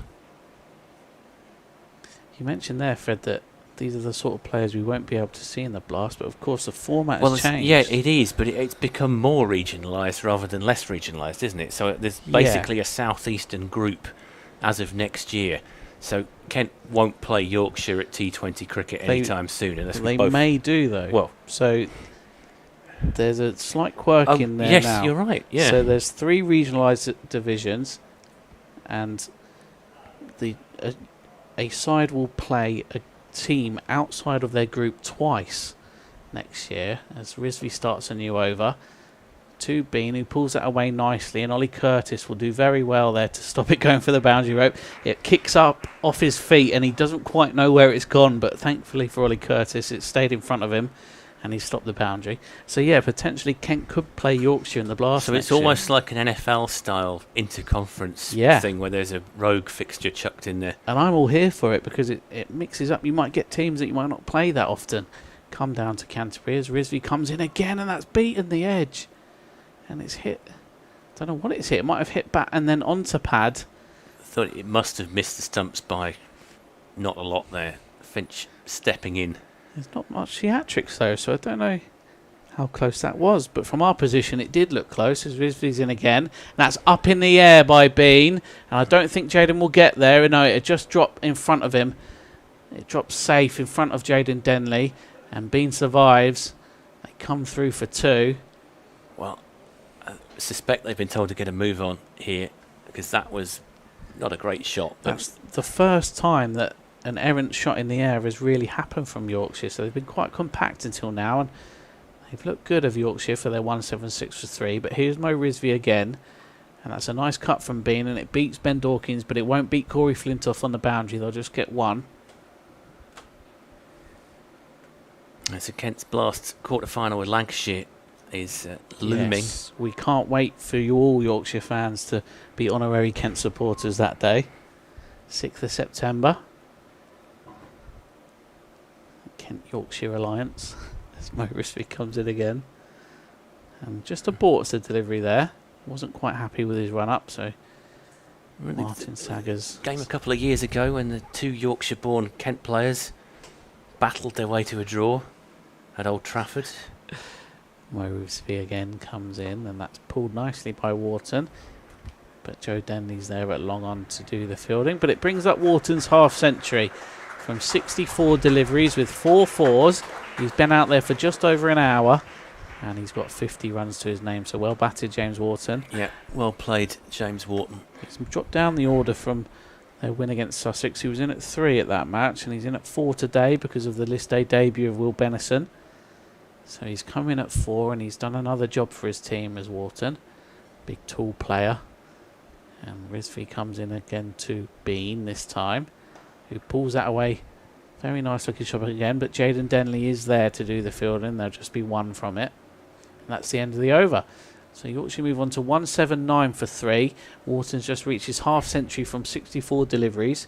And with 15 overs to go, I think, Fred, that Kent will need some quick wickets here to stop this potentially high scoring rate that we're about to see. It's just threatening to get out of hand. That you look at the run rate at the moment, it's 5.1, which is obviously not excessive. But with 7 wickets left and 15 full overs remaining, this is... I think people talk about how 50 over cricket used to be considered tip and run. It used to be considered sensational. And this era, 50 overs seems like a long time. 15 overs seems like a reasonable amount of time. And Michael Cohen is going to continue from the Nackington Road end. Harry Finch standing a long way back to Cohen, which is a reflection of the speed he can generate. And it's another Yorker that's dug out. And there's half a shout by Cohen. Puffs of dust there from the foot movements of Bean. Yeah, it's another lovely Yorker from Michael Cohen. I think there was bat in that. Certainly it sounded from here. It's a fairly wooden sound. And he's been in touch again on X saying that Yorkshire need 300 on this pitch. And he might not have seen Kent throughout this tournament as we have. Liam can't answer that one because he's, for obvious reasons, Cohen comes in. And, Cohen is bowling so well this over and he's not got any reward. Nearly got the bottom edge. He went through to Harry Finch. I think my official reply to that would be Yorkshire needs 700 to have any chance, of course. Yes, if you for those of you that aren't aware, Liam is, of course, the Kent media officer, so he can't really join in when I suggest that 300 might not be a bad score on this pitch. I think I would be surprised if Yorkshire don't get to 300 in this from the position that they're in. Yeah, I think you're fair, yeah. Cohen can get one of these to go through. Who knows? Here as he comes in again to bowl. And that one, there's better contact on that this time from Bean, but he's not going to get a run. So 3 dots at the start of this over. 3 dots in the book, but out there on the field, it's 3 very good deliveries. Yeah, Kent have won 2 games in this tournament. They've beaten Lancashire and Northamptonshire comfortably on both occasions. They were... unlucky is the wrong word. I think they were probably favourites to beat Sussex from the position that they were in that opening game. So that was a tight one. As Cohen gets back to his mark and comes in again. And that's a hook shot, nicely played. That'll get 4 runs, I think. It's just in that area that we can't quite see. In fact, it looks like it's just a single, is it? From... Oh, now we're playing guess the fielder. I think. Yeah. I think it's Corey Flintoff because I can't sing who's usually out there is down to our left. Yeah. So just a single to Bean there. So it was a nice shot from Bean. It just went into that area that we can't quite see here. And I suppose the lack of crowd reaction, lack of generous applause, if you like, should have been an indicator that it was just a single. Cohen is going to come in from an Accrington Road end.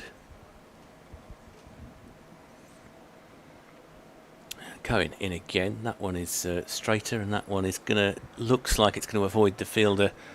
It's driven for 4. So 50 partnership is up. In this partnership, Wharton has got 26 and Bean 24. And that again just eluded the fielder at kind of mid-wicket area, and it had enough speed on it to get.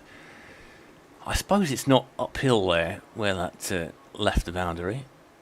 I think from a Yorkshire point of view, you'll be pleased that there's only been 1 real hoik that's gone in the air at this entire innings. It's been a very correct innings. Cohen is in again. That's a decent shot. It's only going to get 1 for it. And the Ollie Curtis is in a sort of perpetual activity here. But yeah, I mean, looking back at the tournament as a whole, it's 2 wins out of 5.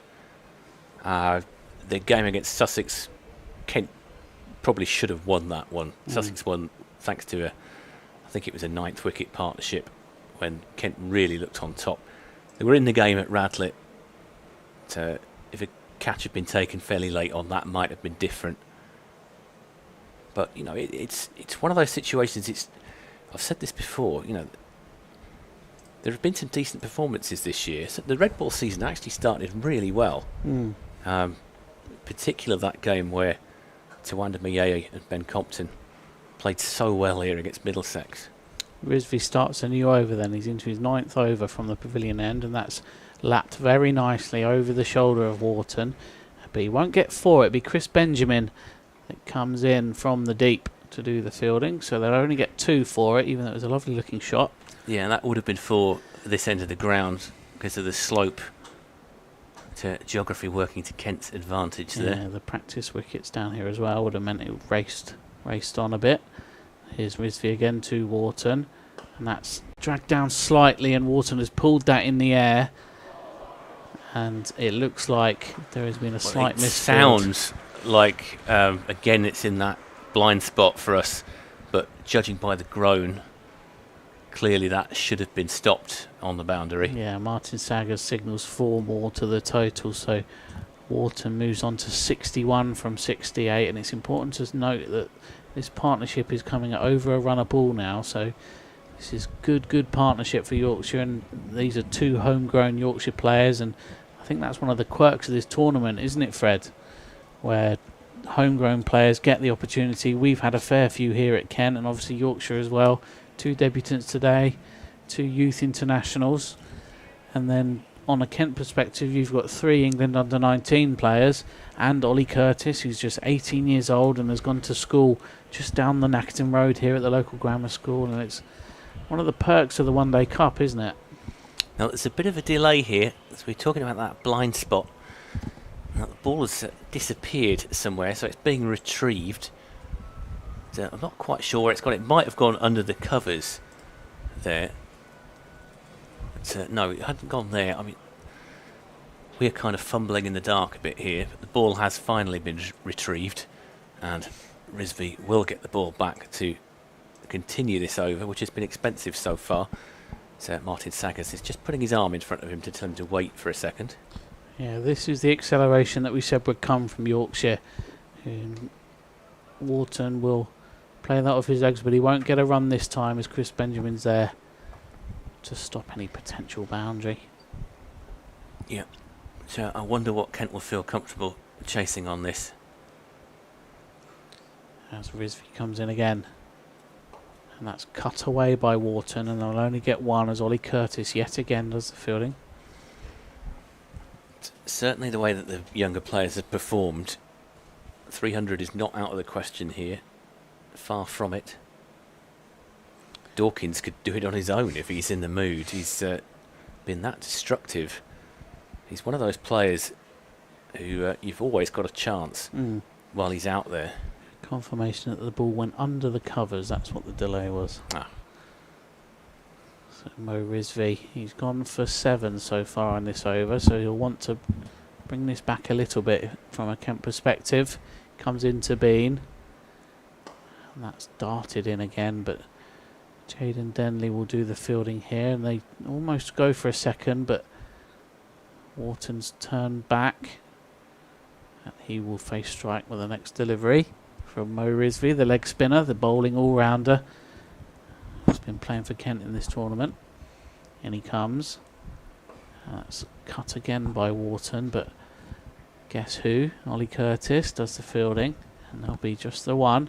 So at the end of the over, Yorkshire are 194 for 3, with 13 overs left in the innings. And I think, Fred, you're right, the 300 could be on here. Yeah, I think from this position, I'd be surprised if they don't get 300. And it's a question of what they get beyond that, really, unless Kent take a few wickets fairly quickly. I would be surprised if they don't reach that landmark. Just having a look, it looks like Fred Clarkson. No, I thought for a second that Fred Clarkson was going to come back, but Michael Cohen is going to continue. And I mean, yeah, I've been talking about the group situation. Yorkshire, you would say, based on the tournament results so far, are clearly going to be favourites if they do get north of 300. As Cohen gets back to his mark, comes in, and that one is hooked up in the air. I think they're going to get away with it again. It's not going to carry. It was one of the less controlled shots that Wharton's played so far. Maybe it came off the toe of the bat, and it kind of fell somewhere in the mid-wicket area, but 2 fielders converging on it. Neither of them ever really stood a chance of getting there. And so it's just a single, and there you can chalk up another moral victory to Michael Cohen if you like. There's been a few. If you are counting the moral victories. As Cohen is going to come in to bowl from the Nackington Road end again. Unleashes this one. This is driven handsomely, but he's not going to get a... Well, they're going to get a single for this. There's been a bit of a misfield by Fred Klassen. It probably should have been a dot ball, but it seemed to rear up on Fred Klassen slightly. And so there's 1 run added to the total, and Yorkshire move on to 196 for 3. Wharton is on 64 and Bean on 26. So it's turning into a very useful partnership, this one, from a Yorkshire point of view. As Michael Cohen goes back to his mark, comes in again. Going around the wicket to the right-hander. That was down the leg side, and that's going to be 4, and I think it might be 4 byes. 4 wides is signalled. I think Mikey's just tried to follow him there. We saw him moving across. Yeah. So that one very much can be, as we talk moral victories, very much a moral victory for the batter there, if he has psyched Mikey Cohen out, and that brings up the Yorkshire 200. Andy has been in touch again on X. Thank you, Andy, for getting in touch a few times today. And we mentioned earlier that Yorkshire fans might be Kent fans on an honorary level. The Blast Court finally says, I can confirm that he will always support any other county against that lot from over the hill, he says. Here's Michael Cohen. It's going to be another wide.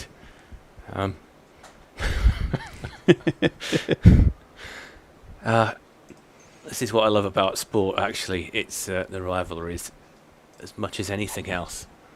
I love the fact that people from Yorkshire are going to be supporting Kent. White Horse and White Rose partnership. Well, of course, we ended up supporting Surrey, didn't we, for that on that last day of the Blast. You might have done, Fred. I absolutely was supporting Surrey that night. I think most people were, as Cohen comes in. And that one is going to be hooked. That was a bit leg side as well, and that's going to be 4 more. So this is turning into a very expensive over for Mikey Cohen. The field is set for the short ball, though, so I think they've seen something in the analysis here that Wharton might not like. Yeah. The short ball, but he is a tall man, so... Ekanch is down at, where did you say, 3rd man on the boundary. It's maybe a bit wider. You've got boundary riders all on the leg side, and then the field has come into the ring on the offside, so... Yeah, you can see where the trap has been set, and the fairness, Wharton actually played that one pretty well. Here comes Cohen around the wicket to the right-hander, and this one will get them at least 1. And they think about the second, but they decide not to chance it. That's Dawkins, I think, who fielded that one. Yeah, he's tried the double bluff there and then tried to fire in a Yorker, but Wharton has played that well into the onside for a single, and he moves on to 69 from 74. I know that when we talked to Harry Finch after that particular Blast game that we're talking about, he was saying that a number of people in the dressing room were saying they'd never supported Surrey before because it was basically Kent needed Surrey to beat Sussex, and they did in fairly spectacular fashion. Well, spectacular is the wrong word, as Cohen comes in this time going back over the wicket. That one is driven. They'll get a single for that one. And no, it wasn't a spectacular win. It was a nerve-shredding win. At one point, Sussex looked very much favourites with 2 overs to go. We actually played that stream on the big screen here, and loads of supporters stayed after our win over Essex to watch on, and the players came out onto the outfield as well. So we all learnt our fate together, and it just so happened that Surrey somehow managed to pull it out the bag, and I would say scenes was a good word. Yeah, I think that's probably fair. So Cohen comes back in to bowl. That's on our social channels if you want to watch it, that video. A lengthy over here. Cohen going round the wicket to the right-hander. That will be a single to Wharton. As the score moves on to 209 for 3. But I'm not going to put you on the spot here by asking you this question, but if any of our listeners, any of the Kent supporters listening, a theoretical one-day final between Surrey and Essex, who do you want to win? And I'm not going to ask that to Liam because it's probably not fair to ask a club employee that question. Or me personally, I think. Or you personally. Who out of Surrey or Essex would you want to win if they both got to a Blast final or a Metropack final? You can get in touch via the usual channels. I think that's an occasion where you'd lament the invention of the super over. And a nice tie would be nice. So Mo Rizvi's going to start his final over here from the pavilion end. He's got a wicket so far, so he's bowled well today, Mo Rizvi. He's one of the new signings for the Metro Bank One Day Cup, and as we've said before, he has impressed for the second 11, and he's earned his opportunity here to play for the first team in the one-day competition, and he's in again to Wharton, who hits that into the air. and it drops safe. And to add things on, it goes for 4 as well. So again, this is in our blind spot here in the commentary booth, but from the reaction in the pavilion, I think there was a fielder in play there but didn't quite get there, and it went for 4. Yes, it did. It was one of those where a couple of fielders could potentially have cut that one off, and unfortunately neither of them could quite get there. It bisected them, if you like. Here's the acceleration we said would come. So how did Kent go against this by potentially setting a few traps for the batters? These two are well in now, and Wharton's looked good for his 74. Bean at the other end as well has looked very solid. And there's just a quick pause as Martin Saggers sticks his arm out to signify that we're not quite ready yet, but we're back in. But as we say that, there's a change in the field. Ben Dawkins is coming in to a catching position on the onside, and Rizvi's in again. That's wider, but it's dug out nicely by Wharton, but he thinks against the run as Fred Klassen is there catching cover, and he scoops it up, and he stops any potential run by threatening the stumps. Yeah, that's ended up as a dot ball, which is not a bad outcome from a Kent point of view there. In comes Rizvi again. And that's driven nicely by Wharton, but there is a fielder out here. Jaden Denley will do the fielding at long off. There'll just be 1 from it, so 6 off the over so far. Mo Rizvi changes his angle slightly to the left-hander. And again, he's changing sides again, so... The non-striker's just shifted over, hasn't he? Yeah. In comes Rizvi. To Bean. He's tried to sweep that. That'd be given as a wide. He's almost tried to set that trap of leg stump, and unfortunately for Kent, Mo Rizvi's not quite got his line right on that occasion, but that's definitely a tactic he looked to employ. We'll see if he tries that again with this next delivery.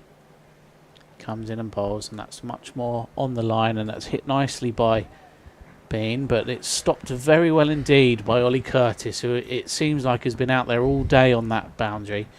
And he has stopped a certain 4. It bounced just in front of him, but he's put his hands above his head and taken that with both hands. And some more good fielding, more encouraging signs from Ollie Curtis, who only made his debut in professional cricket on Sunday. In comes Rizvi again. And that's potential slog sweep, but he didn't get that at all, did Wharton. It sort of dribbles out to Joe Denley at mid-on, and there'll just be 1. So Rizvi's recovered well here. Yeah, 4.1 wide, 1-1 so far in this over. In comes Rizvi to Bean. Bean just rocks back and cuts that away. The fielding's done by Chris Benjamin, former Warwickshire man, does the fielding there, and that's the end of the over. So Mo Rizvi is now bowled out, and he has taken a wicket today, and the economy there is just over 5, so a decent performance with the ball from Mo Rizvi, and we've seen what he can do with the bat for both the second 11 and the first team so far in this competition. It looks like, Fred, that Corey Flintoff is going to come back on. He's got 2 overs. Oh no, sorry, no, he's got 4 overs left in the locker. I'd say that Rizvi has been slightly unlucky with those figures as well. 51 for 1, and he arguably deserved certainly more than 1 wicket for that. A couple of occasions when batters came very close to chopping on. In the end, I think he'd be reasonably happy with the performance. Certainly the economy rate has not been too bad at all. We've had an answer to your question about divided loyalties, Fred. We'll come on to that shortly. Okay. I look forward to hearing that one. Right, we've got Flintoff coming in round the wicket here. And he bowls that one, and there's a shout for LBW. His umpire's not interested. It rather squared Bean up a bit there, but I think the bowler was the most interested player there. Absolutely. So David, he's watching from a very warm Gran Canaria. It's probably just as warm here, David. It feels like it. He says, I'm a lifelong Kent supporter, having been born in Beckenham back in 1963 when Beckenham was definitely in Kent, not London. Well done, David. In my eyes, it still is in Kent. So Flintoff comes back into bowl. And that one is Hoyts. That's going to be 6, I think. That's a huge hit And Bean has whacked that through mid-wicket for 6.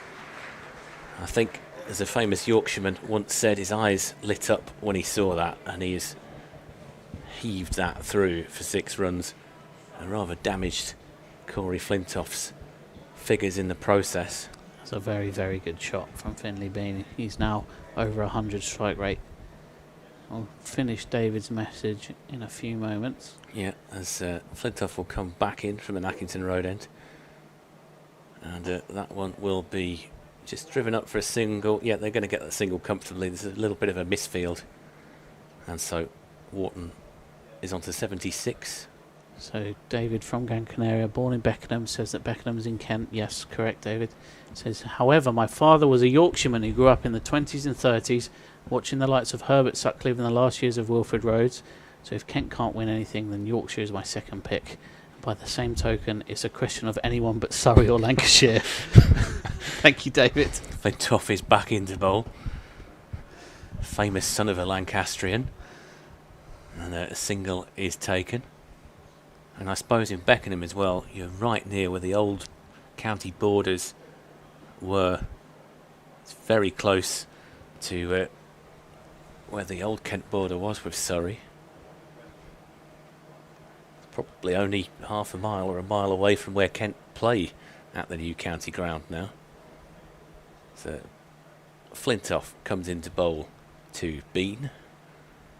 And that is whacked back over the bowler's head. That's going to be 4, is it? In fact, it's going to die rather. It'll only be 2. So it's an interesting shot. When it left the bat, from the angle that we're at, it went quite high up in the air. And it looked for all the world like it was going to go for 6. And as it happens, it clearly didn't have enough on it. And it's allowed the fielder at long on to come round and rescue it before it gets to the boundary. Yeah, good fielding by Chris Benjamin. He took that on the bounce. Flintoff comes back in. That whistles past the bat. And is taken by a diving Harry Finch. Now we are right behind the bowler's arm here, and we said earlier who'd be an umpire. I thought that had taken an edge then, because the ball moved slightly as it went past the bat. But well, I don't think there's any... The fielders would absolutely have been all over that if there was even a whiff, wouldn't there? That's so what I mean. No hint of an appeal. Who would want to be an umpire? I don't think I would.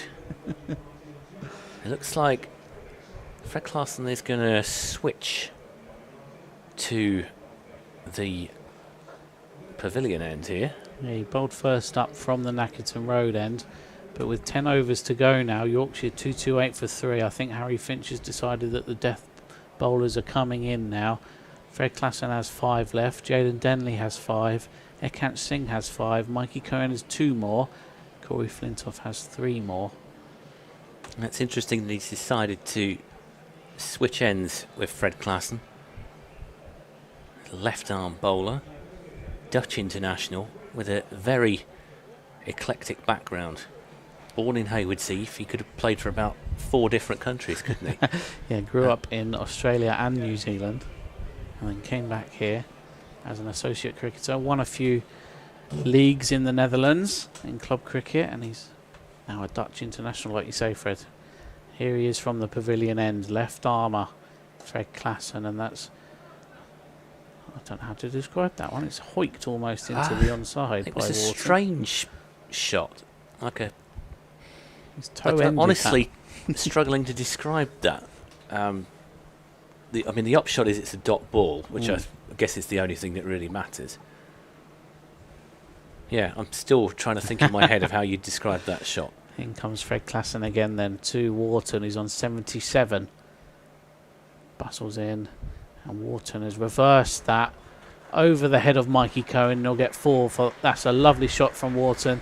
Moves into the 80s. To be honest, I didn't think it's the most attractive shot he's played in this innings, but you can't fault the effectiveness of it. No, he definitely looked for that. Yeah, I mean, clearly that was exactly where he wanted to put it. It didn't look quite maybe how you play it in a coaching manual, but as I say, the only thing that counts is the effectiveness. And comes Klassen again then. to Wharton, and that's played off his hips there by Wharton into the onside. That was going down the leg side slightly, so Wharton might well have left that alone, but he brings up the 100 partnership between himself and Finley Bean, and Wharton has contributed 54 of those runs, and it's come from only 80 balls, so clear sign of acceleration here from the away side. Yeah, Wharton is looking a good bet to reach 3 figures at this stage. It's Bean that's on strike at the moment. In comes Fred Klassen again from the pavilion end to Bean. Oh, Has pulled that straight back to Fred Klassen, and it's come at him with such venom that it's hit the palm and fallen to the ground. So there was a caught and bowled chance there for Kent, and they've not taken it. Fred Klassen couldn't hold on to that one. It was struck at him with a lot of pace, but Fred, would you like to have seen him hold on to that one? Well, evidently yes, but and I'll have to see a replay to see if it was the speed that it was travelling at, but I'm sure he's regretting it. In comes Klassen again, and that's hit into the onside by Bean. He's taken one step across, and chance of a run out here, and it is given. Yes, they've tried to come back for 2 there. Finley Bean is run out for 38, and that is a massive wicket for Kent, and it's that man. It's Ollie Curtis on the boundary who's thrown it back in with a rocket arm, and Bean has to go for 38. So Kent have made a breakthrough here. Yorkshire are now 2-3-3 for 4 with 9.2 overs left, and Fred, I think the 300 is still very much on for Yorkshire, but a light at the end of the tunnel perhaps. Yeah, the breakthrough that Kent urgently needed. I'm just looking back at the replay there, and the non-striker Wharton howled in anguish when he realised that his partner had been given out there. It was a lovely bit of fielding from Curtis. We've been talking about him all afternoon, all morning, as he's been so busy today, and finally gets his reward. Yeah, Canterbury lad Ollie Curtis has finally made a dent on the scorecard there. It's been officially been given as a Curtis/Finch run out. So Ollie Curtis is in. And I'm just looking back at that, the caught and bowled chance from just a couple of deliveries before that, and yeah, let's just say that I think Fred Klassen will be unhappy that he's not pulled that off. I don't think it had quite the pace on it that it possibly seemed to have from here. He'll be pleased then that Ollie Curtis was able to throw that one back in and get the wicket, but a slight correction there as the batters came through for 1 before the run out, so it's 2-3-4 for 4, and the new batter is George Hill. There's a slight change in the advertised order, so Hill has come in above Harry Duke, the keeper batter, and this is another good, very good young talent for Yorkshire, Fred. Yeah, this competition's stated purpose, quite apart from the fact that you obviously want to be in it to win it. It's great place to blood young cricketers, give them opportunities that they might not necessarily have got. Yeah, George Hill, 24-year-old batting all-rounder. He's played 60 first-class matches.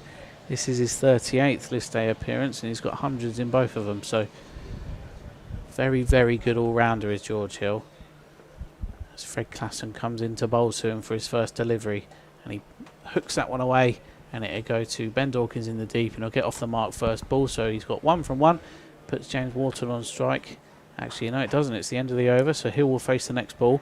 Wharton's now at the other end on 82 from 83, and the score with 9 overs to go is 2-3-5 for 4. Yeah, and I think it's worth saying that 300 is not guaranteed from this situation. At the moment, you'd think it's likely, but 1 or 2 more wickets fall, and that always has the effect of slowing the scoring rate. Hill is going to face here. Yeah, David's been in touch again on emails. He says, I was born in Kent and I now live in Yorkshire. So he's watching from Liverpool today. He's visiting his son, he says, and he has a list of jobs to do, but the cricket has postponed jobs for the day. Well, I think that's entirely reasonable, David. Absolutely. Do get in touch. Live stream at kentcricket.co.uk on the emails. I don't think we've had any reply to our request for celebrity Yorkshire supporters either. No, or celebrity Kent that we might not know about. Please do send them in on the email or social media. Flintoff comes in, bowls, and that one will be tucked away down towards backward square. They'll get a single for that, so Hill will move on to 2 and Wharton will get the strike. I mean, I actually googled celebrity Yorkshire cricket fans. Yeah. Nothing really came up, to be honest. Maybe we can write the history here. Well, then, Fred. if anybody knows, the closest that Google came up with was Mylene Class.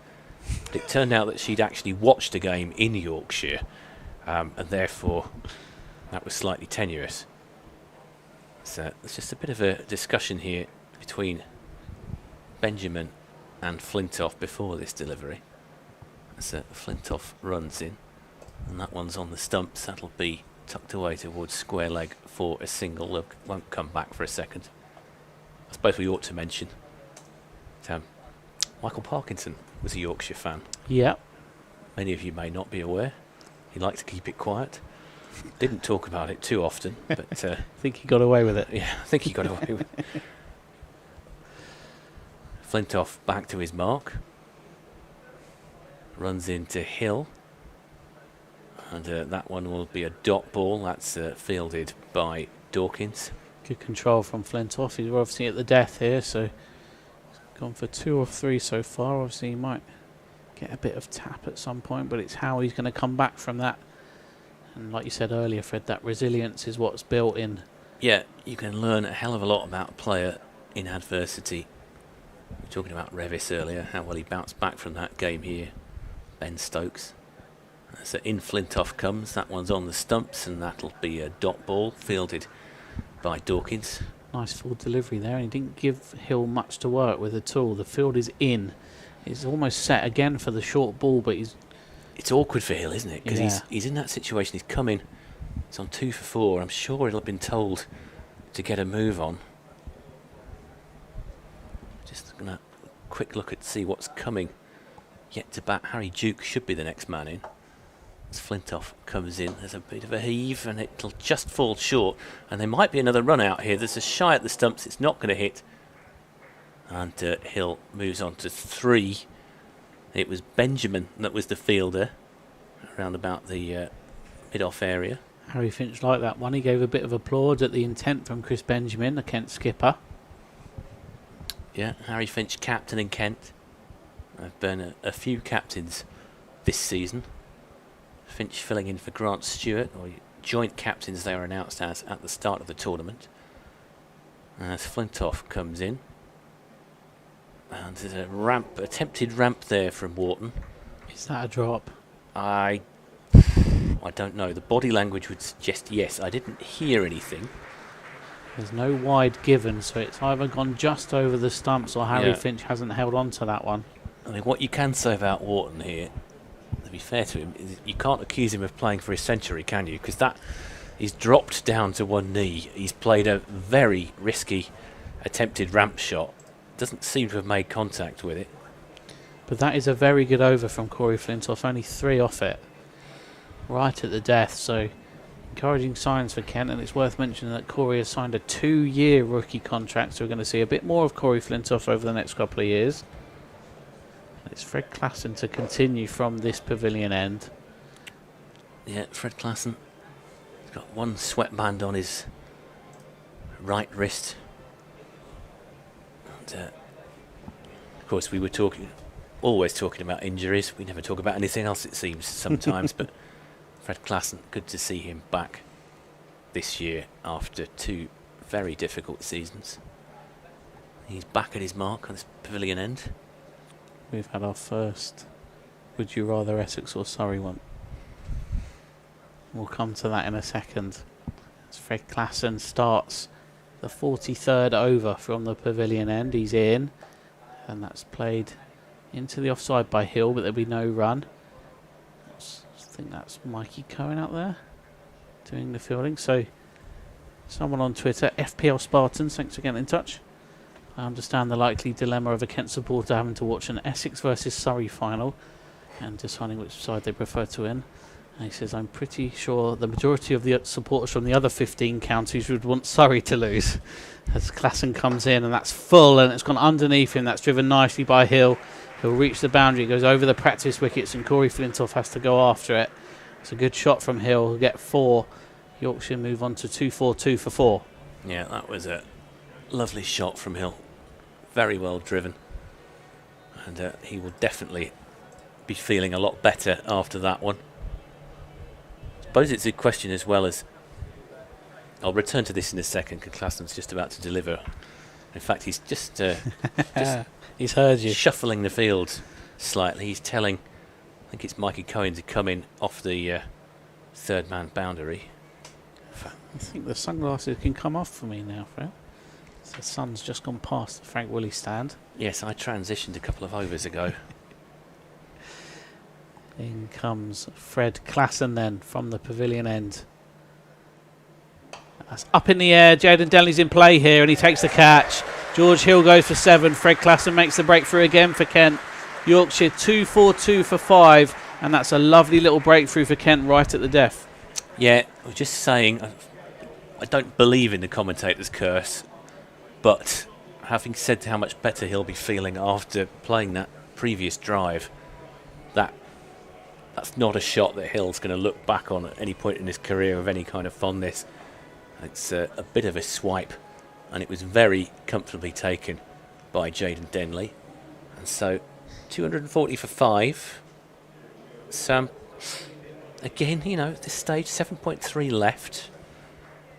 We're talking about 300 being Yorkshire's obvious milestone. That's not guaranteed now. A couple of wickets have gone down fairly recently, in the last couple of overs, in fact. And the new batter is going to be Duke. In comes Harry Duke, yeah, the keeper batter. Who is very recognisable from his haircut. Lovely luscious blonde locks coming under the helmet. Almost a kind of Australian surfer hairstyle as he walks out to the crease. Oh, He-Man. Could be, yeah, a bit of Dolph Lundgren in there. Yes. I'm just to go back while we're waiting for them to get back and for the drinks to be taken back. We're talking about Essex and Surrey. Most people hate Surrey in a kind of pantomime villain way. I think obviously it's the oldest rivalry here. Kent have played them for so many years before any of us were born, long before any of us were born. I just wonder as a player which venue you would rather play at, because this was something we touched on the other day about Somerset being a bit of a cauldron to play in. Essex can be quite lively, especially on a blast game. Yeah. I'd say the Surrey crowd is probably slightly less partisan. Yeah, Essex, they're right on top of you. And I've asked this question to a few players now, and they've always said Chelmsford. As Fred Klassen continues then to the new batter, Duke. Plays that off his toes, but he'll only pick out point. In fact, I remember asking Matt Quinn this question a few years ago when we were getting ready for that final in 2022. He just signed from Essex. I asked him what kind of reception he used to get here when he came to Canterbury, because it can be quite ripe here as well.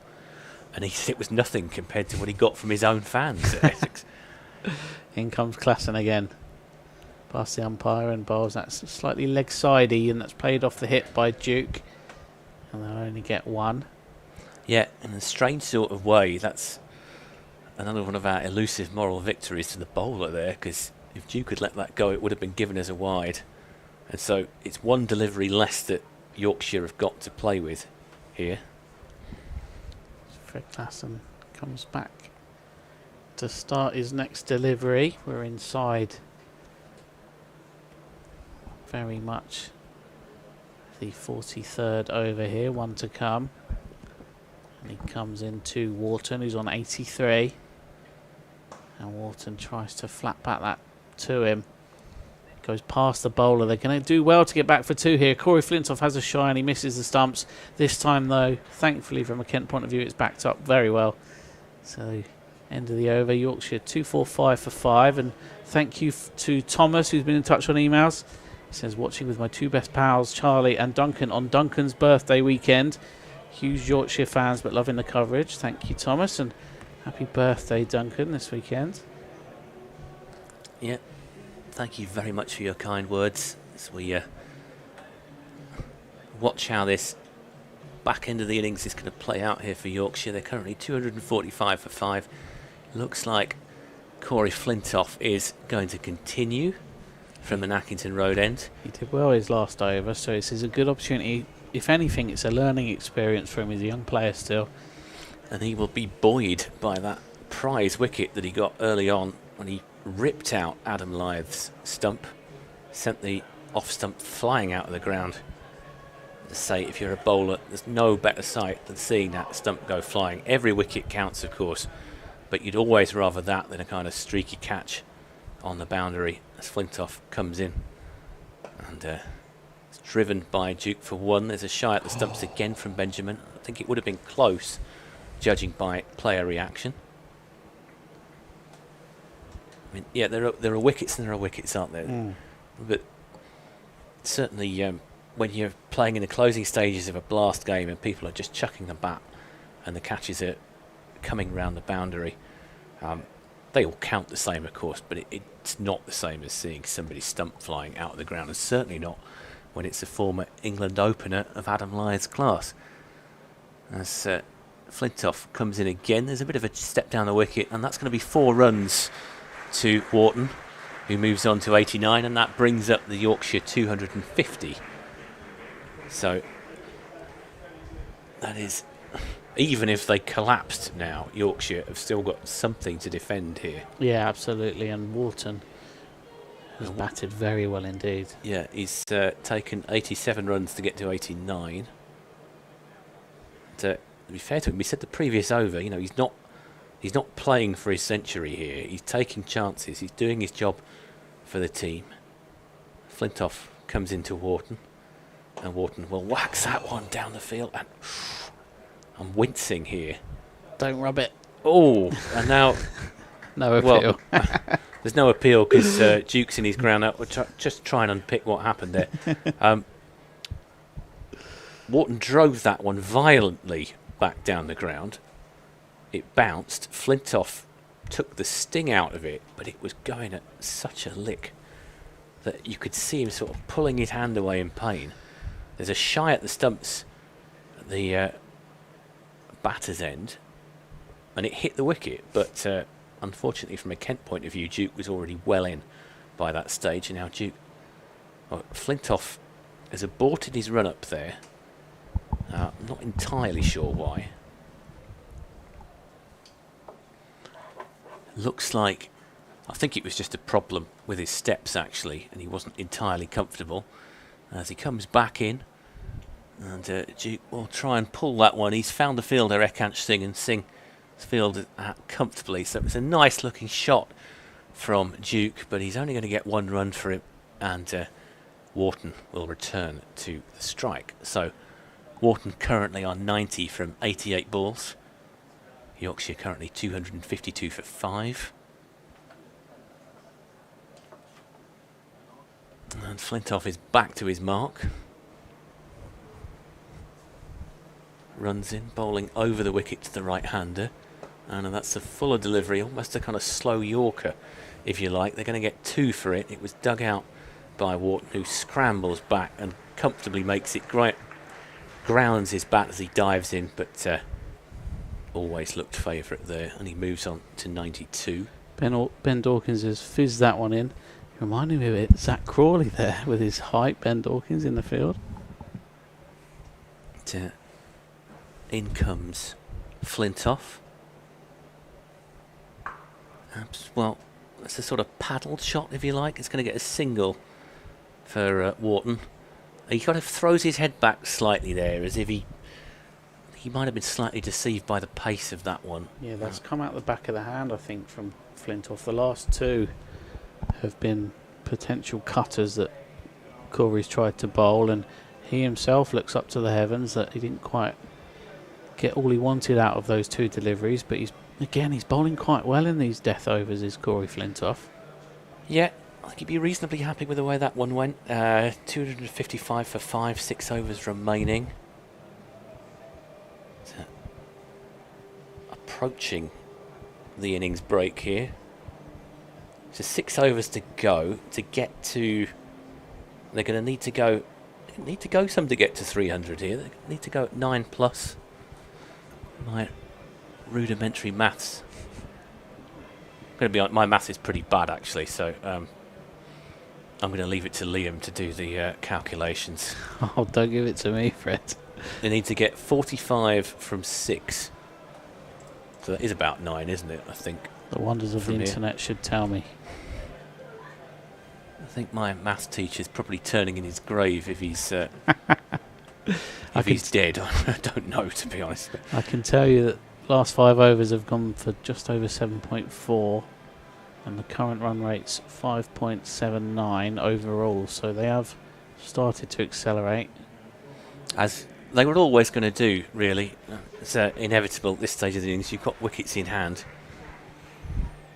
Young Ekant Singh is coming back on from the pavilion end. So again, this is going to be a good learning experience. We've said earlier that Kent can't qualify now for the knockout stages, so this is going to be a great learning experience from Ekant, bowling at the death here in a 50 over match against Yorkshire with 2 wonderfully talented batters at the crease. So let's see what Ekant Singh can do here. Maybe he'll try and double bluff like he did earlier, where again the field's been set here for the fuller ball, but he might try and outfox the Yorkshire batters as he starts his over from the pavilion end.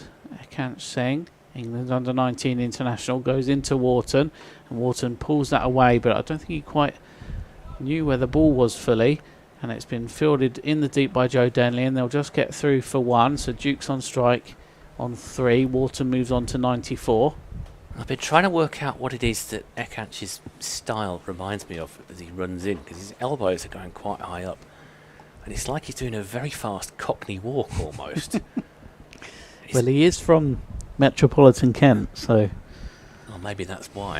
And he comes again then, with his high backlift on his elbows, and he comes in, and there's a potential scoop here, and Duke hasn't got anything on that, because otherwise that would have been a catch behind from Harry Finch. Goes over the stump, so it won't be a wide. That's a good ball from Ekant Singh. He didn't really give much for Duke to go with there, and that'll be a dot.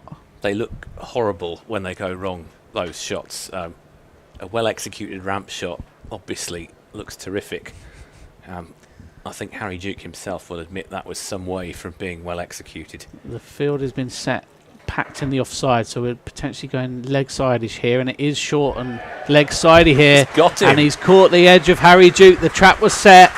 Duke sprung it, and Ekant Singh has got another wicket, and that's a fantastic ball from Ekant Singh. He's bowled well to his field there, and Duke has obliged by trying to hook that into the onside, but all he's done is edge it behind to Harry Finch. And Yorkshire now are 6 down, 2-5-6 for 6. And Ekant Singh strikes again. Not a bad bit of captaincy by Harry Finch there either. Oh, he's trusted the young England under-19 international there, Ekant Singh, who maybe Kent fans would know a little bit more for his batting so far in his career, but he is an all-rounder. And he's got that medium pace that reminds me a little bit of Joey Everson, where he's known for his batting, but he's got that medium pace, that slight differential in pace, as opposed to the out-and-out seamers. And he's come here with another wicket, and Ekant Singh has now got 2 for 22. And these are more than respectable figures for the young man who, as you said, is best known as a batter, but has been known to turn his arm over. Brings Don Best, the skipper, out into the middle. Obviously we know Don Best very well from his England days, and of course he's no slouch with the bat either, is Don Bess. And number 2. From a Kent point of view, though, they'd be glad to get Yorkshire 6 down, and with the specialists not out of the way exactly, because Wharton's obviously on 94, but the wickets have been falling. The last, 4 overs, 3 have gone down, and that's obviously slowed the scoring rate. This will be good news for Kent fans who have seen their young seamers Corey Flintoff and Ekant Singh bowl very well at the death here. And these two will probably form the Kent side of the future for a fair few years to come. Well, you'd certainly like to hope so. Seems to be the strategy. But certainly being investing in the young talent around the county. Interesting that Eshan, today's junior journo, wanted to speak to Ekant before play. He said he was his favourite player. So Ekansing has already got some fans amongst the younger Kent supporters. Well, that's good to hear as well. Seems to have been a fairly successful scheme. I think from Kent, it's good to see people being brought in, getting an experience of what it's like. It's a strange job, cricket journalism. Are you worried, Fred, for your job in the future? Well, I'll come back to that in a second. Here comes Ekansing then to Don Best, and that goes down the leg side. He's tried that trap again. He hasn't quite got the line right there as Ekansing. That'd be given as a wide. I think we've all got a few years maybe before the bots take over. So I'm just trying to enjoy it while it lasts.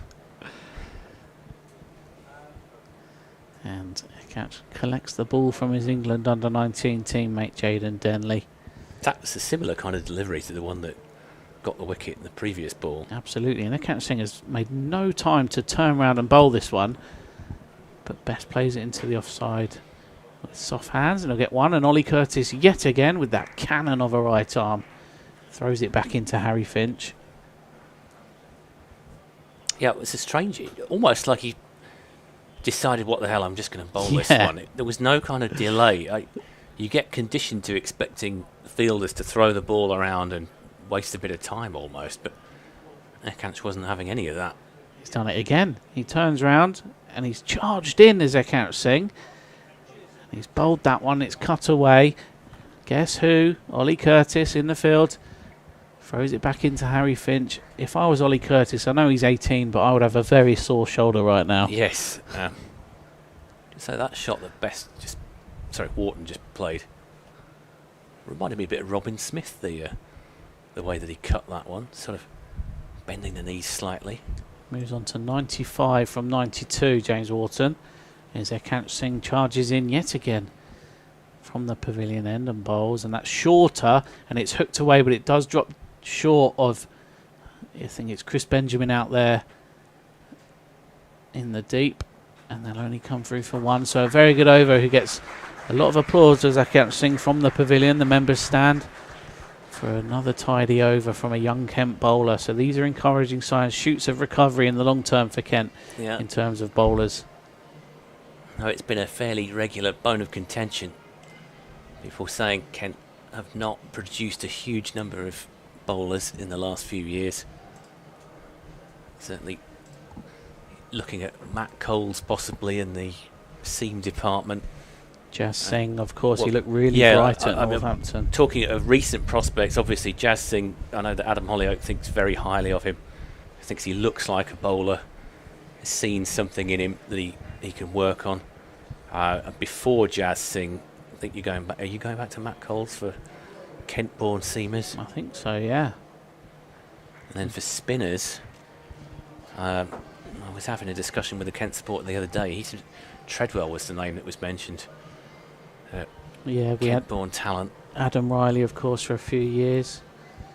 And you could argue that Ollie Robinson, who now plies his trade at Sussex, he came through the Kent Academy, so that was another seamer produced. But now, have we got Fred Klassen here? Yeah, Fred Klassen's back on from the Nackington Road end. So Klassen from the Nackington Road end bowls that one to Bess, and Bess will get a single for this one.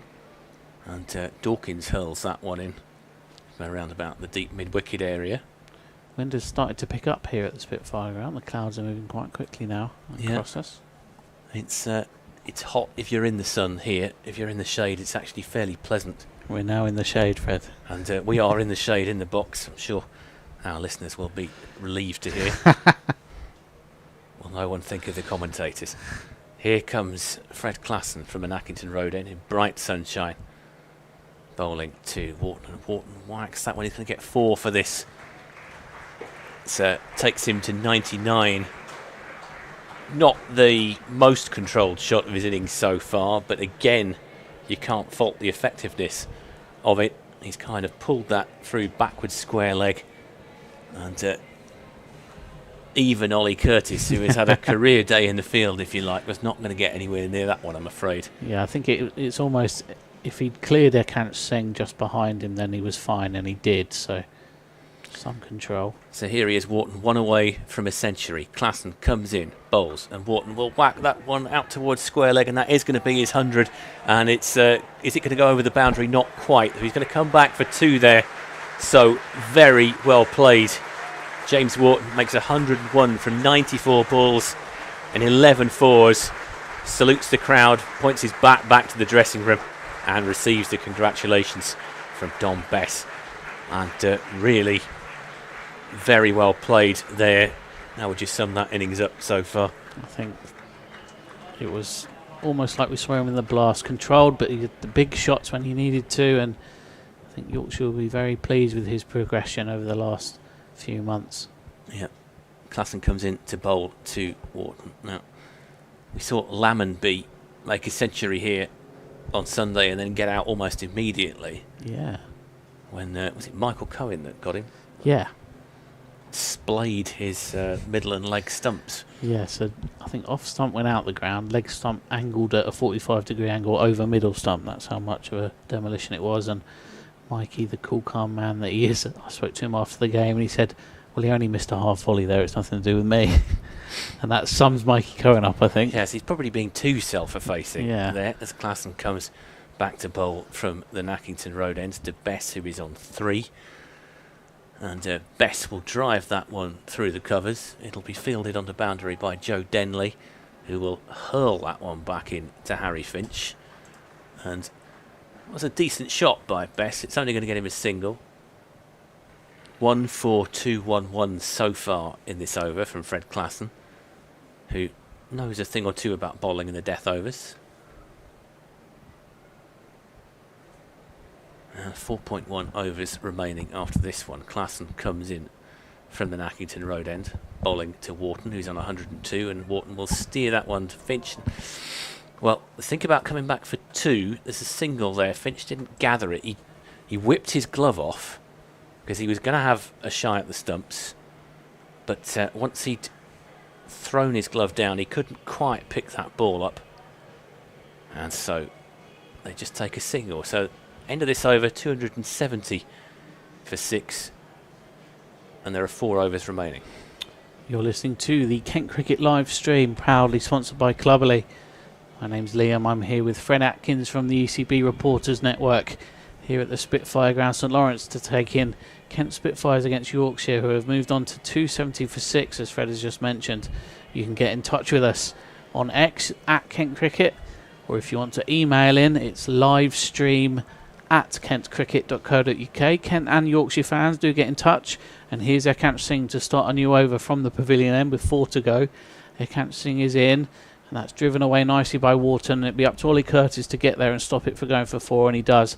So yet again another boundary stop by Ollie Curtis in that deep area. It seems like he's been there all day, Fred.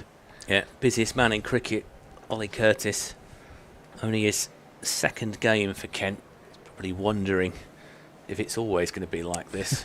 I just think later in your career you get a bit closer to the action, don't you? Yeah. Here comes their catching, and he's very close at the minute to the action. He's in bowling.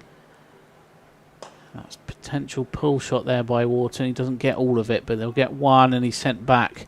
Corey Flintoff was there waiting to try and dart it in and hit the stumps, but both players decide against their potential actions, and there'll just be one from it. So Yorkshire 273 for 6 now, with Ekant Singh getting ready to dart in again, and this time he doesn't just turn around and run in. He has a little look before he starts his run up.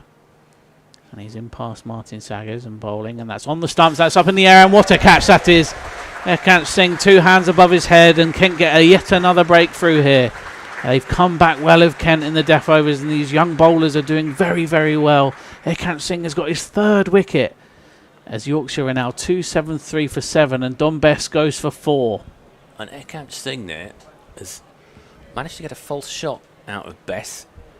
It's chipped up, and it wasn't guaranteed that he was going to get that. He's leapt 2-handed high in the air to bring that one in, and the score is now 273 for 7.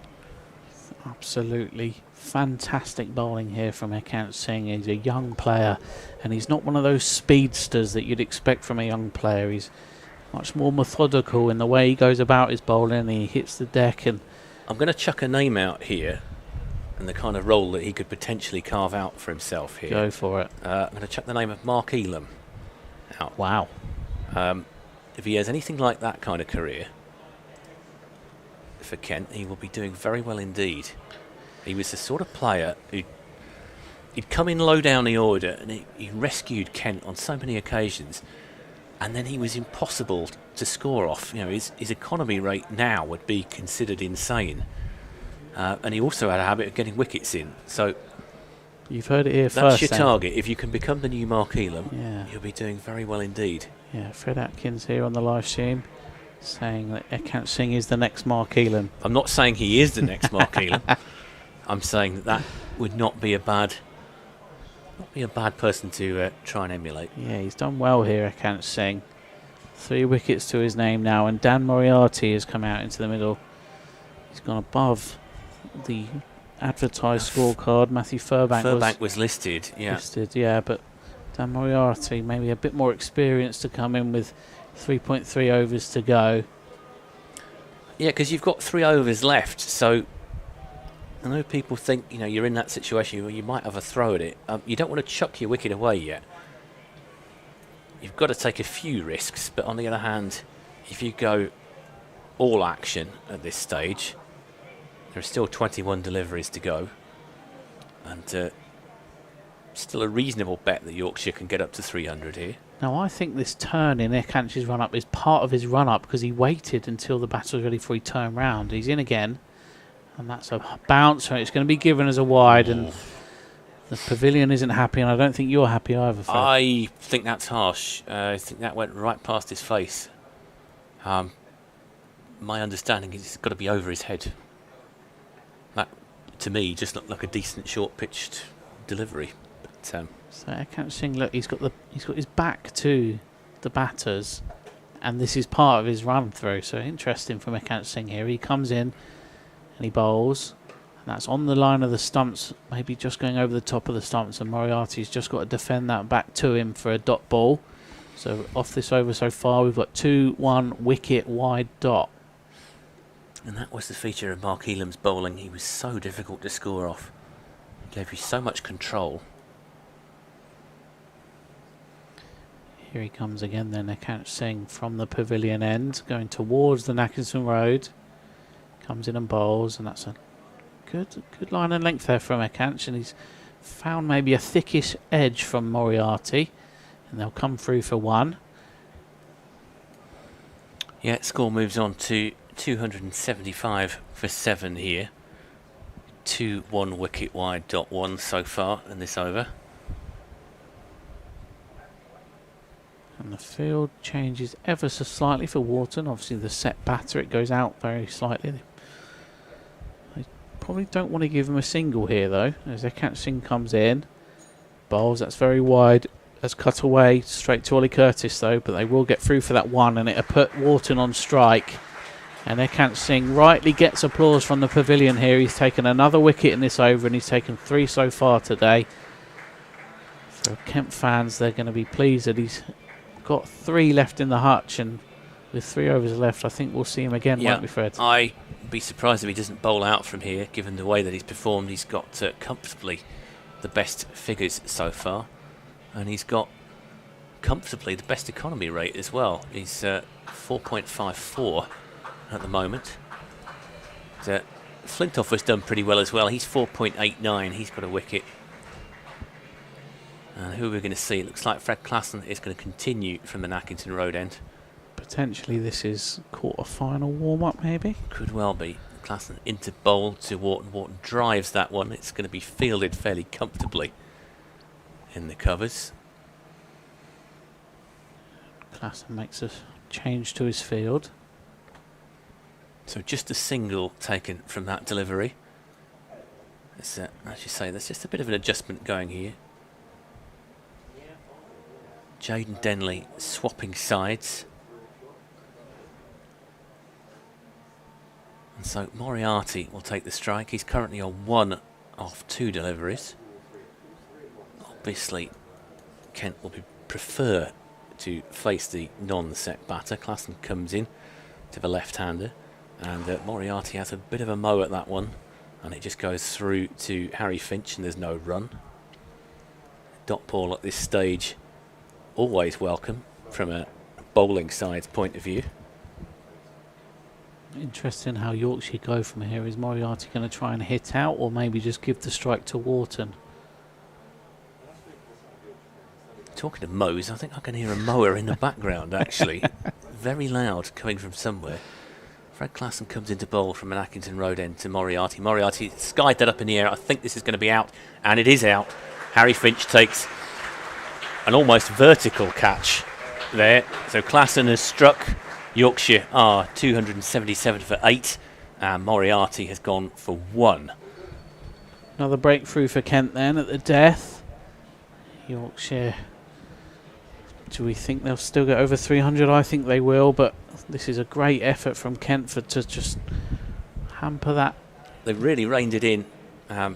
Yorkshire had a great platform. It's a similar sort of innings to the one that Kent had against Somerset this time last week. Kent setting Somerset, this time Sunday, I should say. Kent set Somerset 270. Yorkshire have got a bit more than that, and they've still got 2.5 overs to play with. But they've not really built on the platform they've had. Wickets have fallen with a certain amount of regularity, certainly since we got to the last power play. And we're going to see Cliff coming in. You've got to feel for Furbank here, is it? In at 9 on the scorecard, but he's been demoted to 11 in terms of the match situation, and maybe that's wise from Yorkshire, who probably want more experienced batters in the middle for this. But of course, Ben Cliff, 22 himself. Yeah, Ben Cliff wearing the number 26 is into bat for Yorkshire. 13th this day appearance, and his highest score so far is 2, so he'll be looking to beat that quite comfortably, Fred. And the batters didn't cross. Well, that was in the air for a long time, that dismissal. Moriarty's shot, talking about NFL hang time, if you like. It seemed to go almost straight up in the air. It was in the air for a long time before Finch took a fairly simple catch. Klassen comes in to bowl to Ben Cliff, and Cliff will just steer this one for a single. In fact, there's a shy at the stumps, and that would have been close. As it is, they come through for the single. Denley didn't break the wickets. I think he was in trouble there. Yeah, that would have been interesting. Martin Saggers is the square leg umpire. Looks quite pensive after that one with his. He does, his yeah. face. It's interesting. There's a theory among some Kent supporters that Saggers, because he used to play for Kent, doesn't give Kent any decisions because he doesn't want to be accused either way. I'm sure that's pretty unfair, as Klassen comes in, and that one is hooked by Wharton, and that will fall just short of Curtis. It was a good shot for 1, but it is just going to be 1.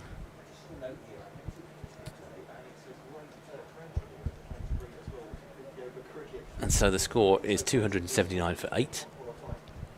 You might be able to hear BBC Radio Kent's Matt Cole off mic. He's here doing updates for BBC Radio Kent. Unfortunately, he can't join the commentary today, but he is here. Yeah, he's here. It'd be very handy if he could come in. Klassen comes in, bowls, and that one is steered away. There'll be a single. Wharton on 109, Cliff now on 2. And so from a Kent point of view, I don't think they'll be too unhappy about getting a single off the last over. Klassen getting a good round of applause. 280 for 8, and even my maths can tell you that if Yorkshire want to get to 300, they'll need 10 each off these final 2 overs.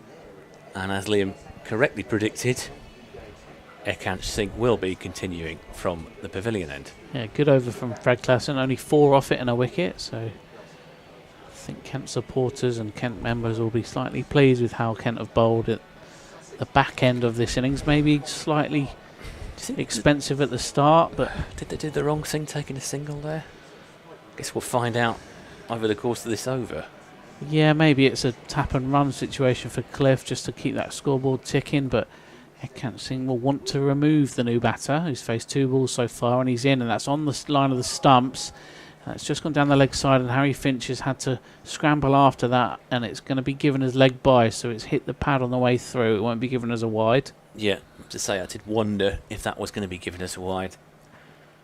But, as you correctly point out, must have been some pad involved. And comes Ekant Singh again then.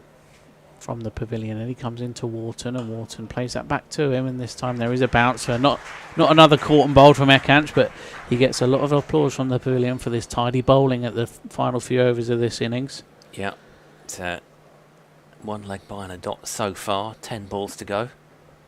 In comes Ekanch Singh again, then comes in past umpire Saggers, and he bowls, and that's pulled away handsomely by Wharton.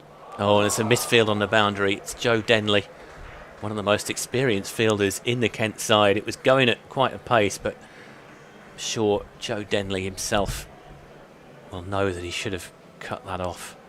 So that's rather dented Ekanch Singh's figures here. Yeah, be disappointed, and I think Ekanch will want to make amends with that one, and I'm sure he'll be really wanting that 4th wicket as he goes towards Wharton then. And Wharton pulls that away off his legs, and he'll get 4 more. That's a lovely looking shot from James Wharton. Yeah, so successive boundaries from the Centurion here for Yorkshire. He moves on to 117, by far the highest scorer in the Yorkshire innings. Imam ul Haq, the opener, got things off to a great start with 70. The next highest scorer is Finn Bean with 39, and then Lyth with 28. So this is another learning experience for Ekanch Singh. And first team cricket, he's been hit for 2 4s. What happens here? He faces Wharton again, and that's shorter and wider, but Wharton will only find Mo Rizvi in the covers. So good reply from Ekanch Singh. He's not going to get hit for a 3rd boundary in a row. No, they decide to take the single because there are 2 deliveries left in this over.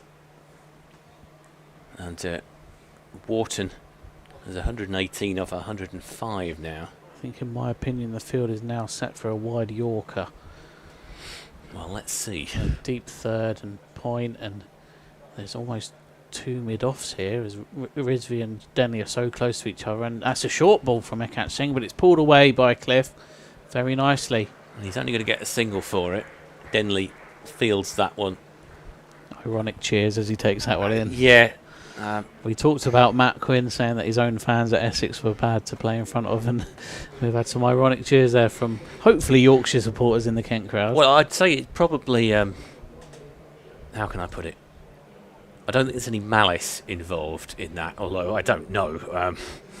Without knowing the individuals involved, it's difficult to say. I think that Matt Quinn interview I'm referring to, Matt Quinn's got a very dry sense of humour, so it's possible that he was joking. And it's going to be Fred Klassen to bowl the final over of this Yorkshire innings. 291 for 8 the score, and Cliff will face the first ball. Klassen comes in, and that will hit Cliff, I think, on a pad. They're going to scramble a single, and from a Yorkshire point of view, I imagine they're probably not unhappy with that. In fact, it is a run off the bat, no leg by a single. So Yorkshire move on to 292 for 8. And Klassen, 5 balls left. Wharton on strike. Wharton, strike rate of 112.4 at the moment. Having a really good day out here at Canterbury. Klassen comes in and bowls, and Wharton whacks that one high in the air, and this should be taken. Harry Finch is under it, and Harry Finch will get Wharton for very, very impressive 118. Had to throw the bat at it a bit in this final over here. And Harry Finch gives Fred Klassen a wicket. Wharton goes for 118 off 106 balls with 13 fours. Yeah, very well played, James Wharton. I said at the start that I was looking forward to seeing him bat, and he's done very, very well here today. He's gone over 100. His strike rate is actually over 111. So a good innings from another bright young player from Yorkshire, but he departs to the sound of applause from most here, including the members' pavilion at Canterbury, and I can even see some stewards down at the Kennedy Gates clapping him off. That's how well the Kent crowd have received this performance. There's even some supporters standing up in the family stand and so in the pavilion. Very sporting applause, and I think Wharton appreciates that as well. I'm sure he wanted to be there at the end, but you can't be that unhappy when you've played innings like that. And as we say, it's one of the features of cricket. Yeah, so in comes Matthew Furbank on his list day debut. He's only signed his contract for Yorkshire on Sunday.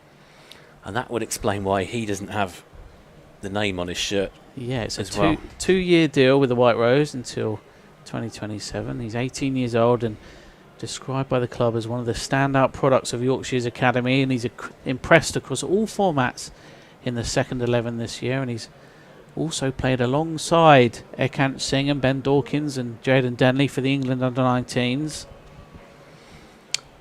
But we're down to the tail.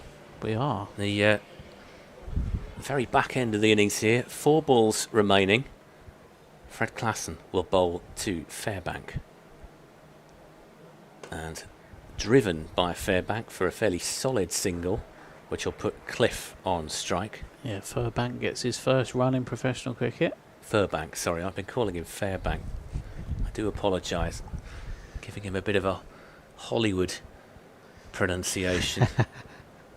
Furbank gets off the mark, his first delivery. And Cliff, who's on 4 off 5 balls, will face Fred Klassen. 3 balls remaining in this death over. Klassen comes in. And there's a bit of a mow at that one towards mid-wicket. It might find the boundary, and it does find the boundary. Yeah, Cliff hits that one towards Dover. Certainly towards the old Dover Road. It's I don't think Fred's quite realised that one, but we'll move on. Oh yeah, all right, sorry. I think that was too subtle for me at this stage of the innings. That's a Oh good dear. shot there. Oh dear. Yeah, The sorry. pennies dropped. Sailed over my head. Never mind. Right, here comes Fred Klassen. 2 balls remaining. And Cliff, it's a bit of a waft at that, and that'll go through to Harry Finch. That'll be a dot ball. So 1 ball to get over 300, so a boundary here would get them past that 300 mark. Was a decent comeback from Klassen. Was fairly short pitched.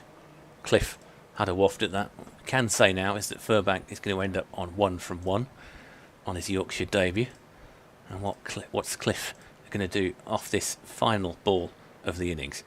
It's right on the stumps. It's going to be caught. Is it? No, it's going to go for 4. It's a decent shot, that one. It was just over the fielder's head, and that will bring up the 300 for Yorkshire. So Yorkshire end the innings on 301 for 9. Yeah. Cliff creams a 4 over Cow Corner. Didn't quite see which fielder it was out there. Yeah, it's just gone over Chris Benjamin's head. Yeah, so 301 for 9. Kent will need 302 to win.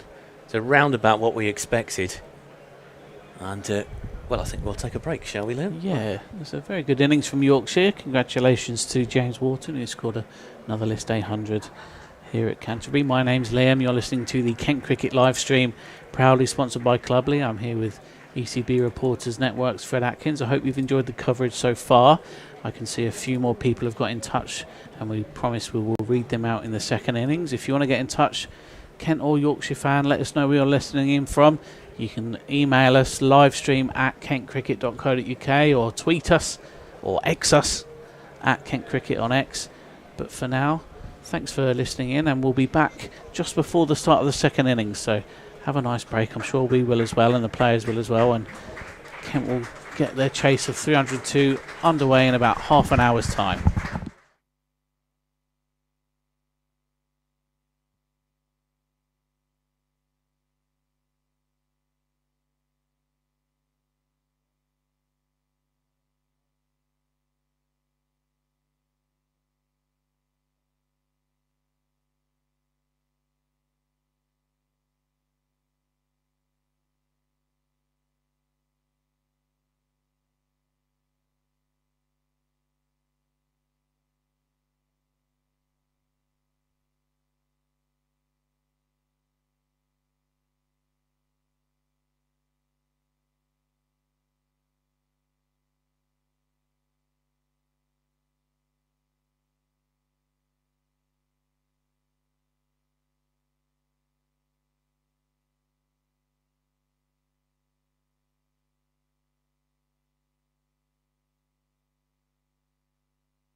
Well, good afternoon, everyone, and welcome back to the Spitfire Ground, St Lawrence.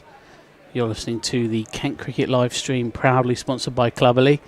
My name's Liam. I'm here with Fred Atkins from the ECB Reporters Network to bring you Kent Spitfires against Yorkshire in the Metrobank One Day Cup. And Yorkshire finished their 50 overs after winning the toss and electing to bat first. 301 for 9.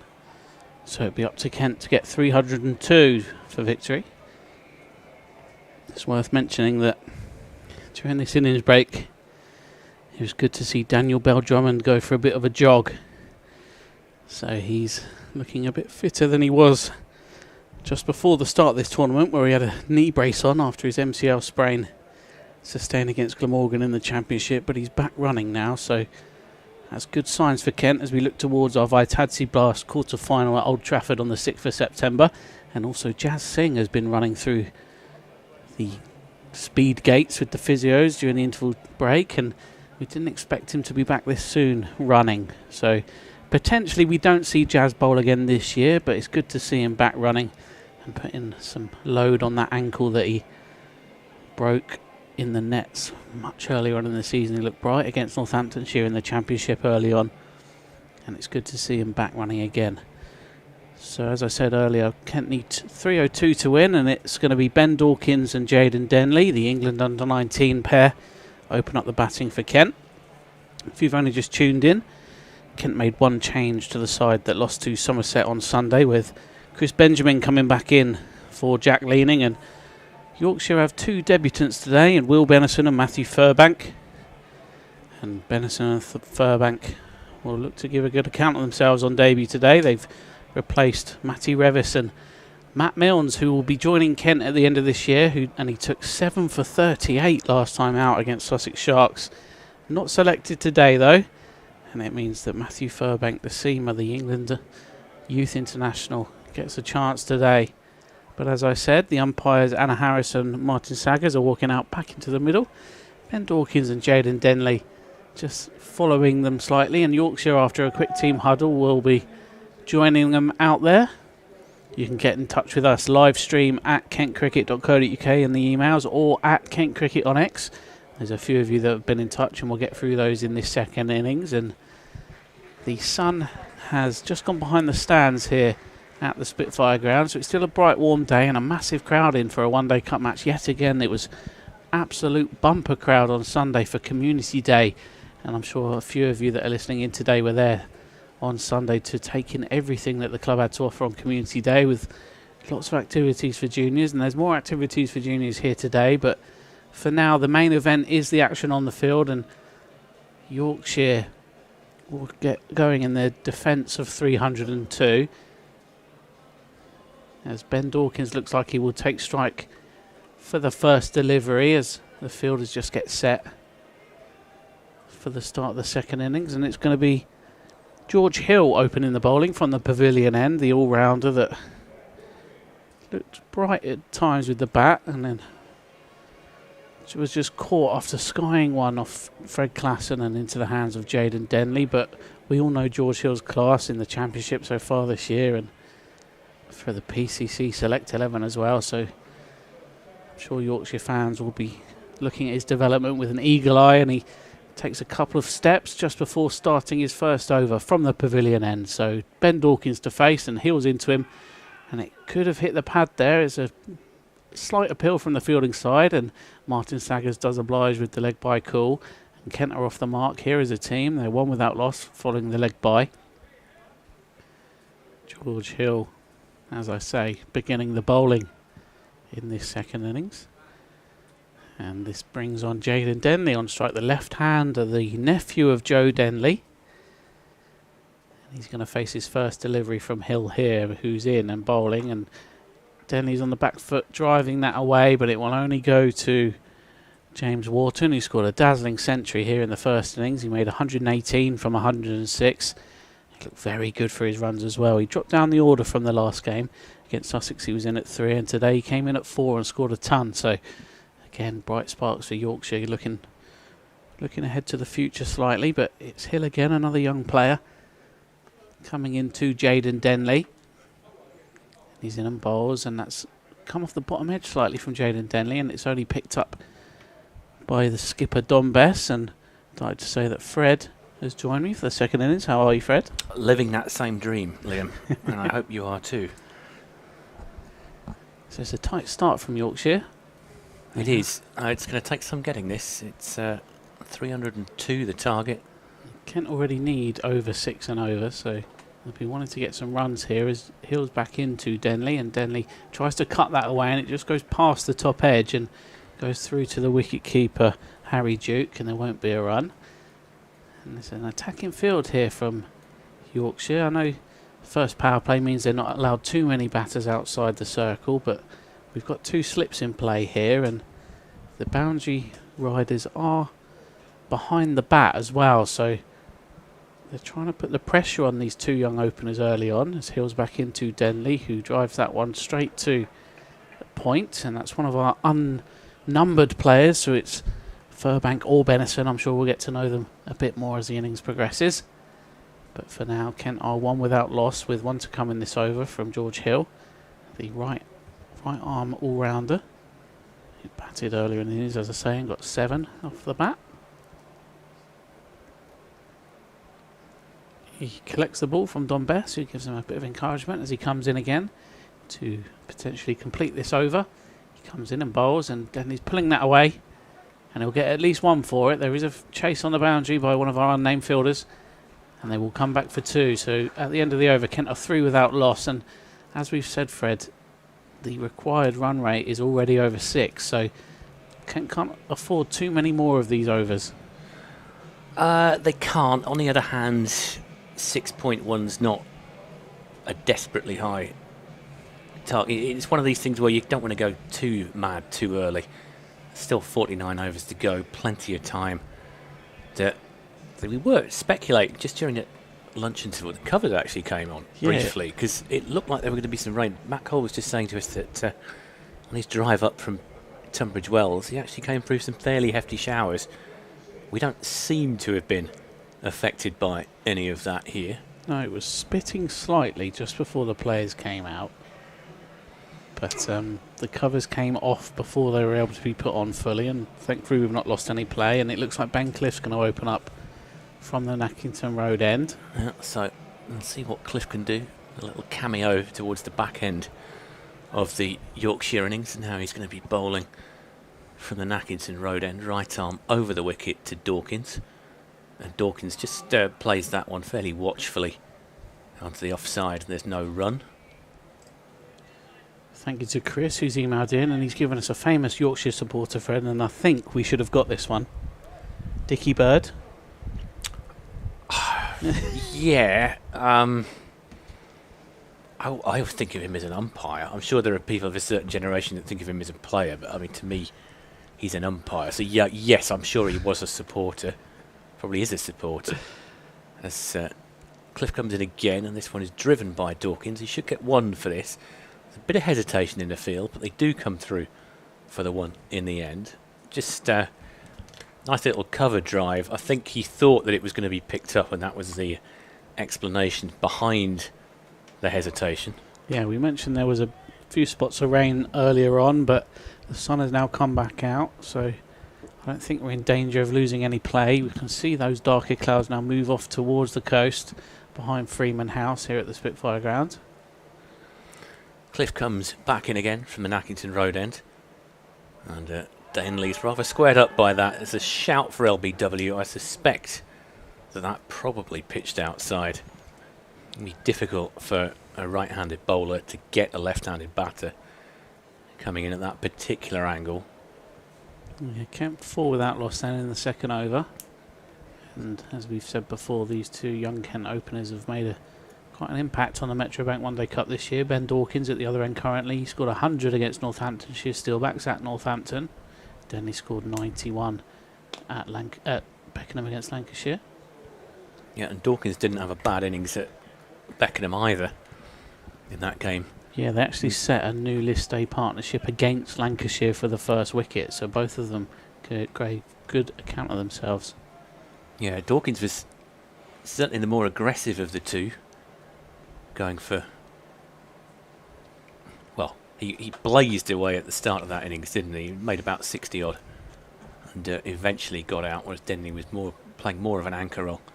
As Cliff comes back in from an Accrington Road end, and this one will just very delicately played by Jaden Denley, and that will be 4 runs.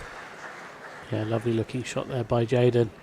Classy looking stroke maker is Jaden Denley. He's played a fair few appearances now for Kent. He made his debut for Kent in the Metrobank One Day Cup back in 2023, so this is going to be his 3rd season in the Metrobank side. Wearing J.K. Denley on his back, Jaden Kennick Denley. Joe is his uncle. And Cliff is back at his mark. Ball's been retrieved. And Cliff comes in from an Accrington Road end. And that'll be driven by Denley, and that could be 4 more, and it is 4 more. Elegant cover drive from Jaden Denley, successive boundaries from the young Kent batter, and that moves Kent on to 12 for no wicket at the end of a more productive second over. Yeah, that was vintage Denley, but it might not be the Denley that people remember. That was a cover drive of Joe Denley qualities from his nephew, and obviously Jaden is a good player in his own right. He's a left-handed opener, and he bowls left arm spin that we saw in the first innings. And Jaden, 5 overs, 0 for 34 today, but he has taken wickets so far in this tournament as Hill starts a new over from the pavilion end to Ben Dawkins, who just defends that into the offside. There'll be no run. We'd love to hear from you wherever you're listening from. Live stream at kentcricket.co.uk on the email, or at kentcricket on X. And Duncan has been in touch, and we'll get to your message shortly. Duncan, thank you for getting in touch. As Hill gets set for a new delivery, and Don Best, the Yorkshire skipper, has his hands behind his back, almost watching what's about to unfold from the mid-off position. As Hill comes in to Dawkins, and Dawkins punches that off the back foot into the covers for no run. Yeah, Duncan says, hope you're doing well, chaps. Game is set up to be a belter. I think we can agree with that, Duncan. A few of the lads from Rodley CC are still up celebrating winning the 3rd team Chapel Cup yesterday on a bank holiday Monday to remember down at Wet Wong FC. Special shouts out to Tom Ashurst, who delivered a fierce spell of bowling with figures of 6 for 12 as Hill comes in again, and Dawkins defends that for no run. And good to see them doing very well. As Hill just adjusts his trousers slightly, as he's obviously coming with a lot of pace. And he starts a new one again. And there'll be no run. That's defended into the onside by Dawkins, who's on 1 from 7 so far.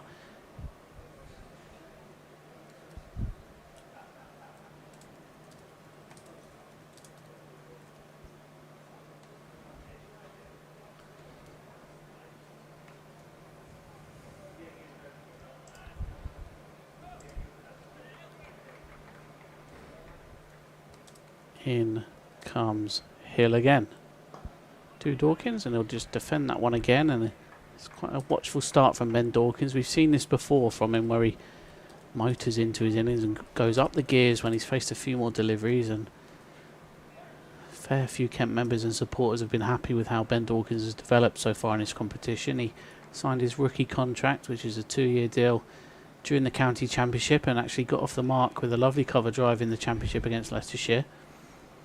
Hill comes in again to him, and he just defends that one again. It's a maiden over for Hill, so good bowling from Yorkshire first up, and Kent are 12 without loss after 3. And I think Yorkshire will be very happy with the way that Hill has bowled this first couple of overs. After Cliff took a bit of punishment during his first spell from an Accrington Road end. I say spell, first over from an Accrington Road end, a bit early to be calling it a spell after you've only bowled 6 deliveries, and he's going to continue as always likely. Just looking at the way that the field is spreading out slightly, and Harry Duke, we were talking about his hairstyle earlier. He's very recognisable behind the stumps. Got a Roger Taylor, Radio Gaga 1984 vibe about his haircut. As Denley comes... Oh, sorry. Cliff comes in to bowl to Denley. Denley just plays that one with a straight bat out to Adam Lyth, and there's no run. Yeah, it's a strong haircut, isn't it? It's a bold haircut. It's one that makes a statement. We will remember it's Harry Duke, I think. It's a demonstration of confidence. Because you can't wear that haircut unless you've got a very confident persona. Here comes Cliff from an Accrington Road End to Jaden Denley. Oh, and that's not a bad ball at all from Cliff. It's a nasty little deviation outside off stump. Denley has a little bit of a waft at it. Goes through. Almost carried through the first slip, did it, that one, I think? Yeah, almost. Denley's into double figures. And he's trying to get that scoring rate up already. Fred said earlier that they might be a bit watchful at the start, but I don't think Jaden has got your memo, Fred. Well, let's see what he does here as Cliff comes in and bowls that one, and Denley steers that elegantly through what would have been the second slip cordon for 4 runs. Denley moves on to 14 from 12. So after that waft of the previous delivery, he certainly saw that one a lot better. Nice little steered shot. Whenever you see the ball go through the slips, there's a temptation to think the batter's got lucky, but on this occasion I think Denley knew exactly what he was doing. Saw quite a lot of that when the India A side played here at the Spitfire Ground, as Cliff comes in again.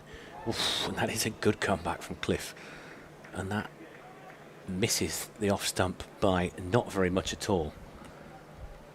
Yeah, just thinking back, there was an England Lions tour match here with India A. It was before the start of the recent test series, and some of the shots that the India batters were playing were so controlled. They'd be considered high risk if you tried them, basically cutting it through the slips as Cliff comes in here. Denley will just play that one out towards mid-off and there'll be no run. But I mean, obviously you're going to get a jump in standard from Division 2 cricket to what is one step off Test cricket, but certainly some of the performances that we saw from those India batters were on a different level to the kind of Division 2 cricket that we've seen this season. We have seen some very good cricket here this year, but they were on another level, as you'd expect. And now Cliff comes in to Denley, and Denley will get a single for this. Just nudges it on to the leg side, and there's a little bit of a mix-up, but they're not going to go for any overthrows. I think the batters were too... I think they just assumed that that was going to end up back with the wicket-keeper, and therefore there's no extra run. Yeah, Hill will start a new over then. He's handed his cap to the umpire, but interesting that Dan Moriarty, during that last over, he was stretching out, so I don't know how long it would take Yorkshire to turn to spin. But for now, like I say, George Hill's going to start a new over. Kent 17 without loss.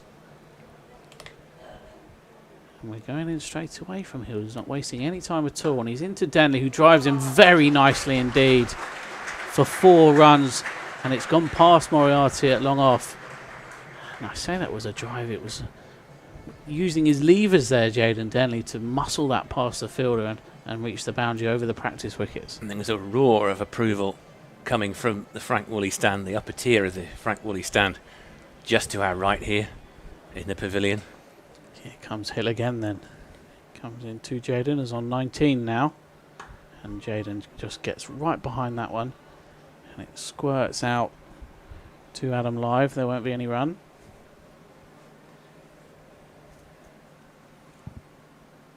You can tell the appreciation from the Frank Woolley stand for that previous boundary from Jaden Denley. Several of the members purring up there. Here comes Hill again to Jaden Denley, who hits that one high in the air. There isn't a fielder down there though, so the drop safe, and it will just about crossed the rope to cheers from the pavilion. Don Best can't cut that one off, and that would be 4 more. Yeah, that was a less controlled boundary from Jaden Denley, to put it mildly. It flew off the bat. The trajectory was moderately alarming, but look to your left and you see there's no fielder there, so the only question was whether it had enough momentum to carry it over the rope, which it did. And the skipper, Bess, lost his hat while he was chasing that one. Jaden just practiced that shot a couple of times afterwards as well, as Hill comes in again to him, and he plays that one defensively back, and Hill mimes to throw that to the stumps, but does not do so. So 8 off the over so far. Denley on 23 off 19. George Hill into the 5th delivery of his 3rd over. Yeah, Hill's wearing. Is he wearing elbow protectors, or is he just wearing Under Armour here? I think it's the compression pads on the arm, isn't it? He's into Denley, who defends that one, and there is no run. Into the over. Kent 25 without loss after 5, and they just need over 6 and over. And it's a total role reversal from that game that we were talking about at Beckenham, where Dawkins was blazing away for the first 3 overs and Denley barely got a look in. Well, this time Jaden Denley's on 23. Yeah. And Dawkins is on 1. I think the scorers have missed a ball here, because there is another delivery from this over, and Hill comes in to Denley, who comes down at it but chooses to defend at the last moment, and that will be over. So Kent 25 without loss. Yeah. And decent start this from Kent. I'll be pretty happy with the way that these two have gone about their business so far.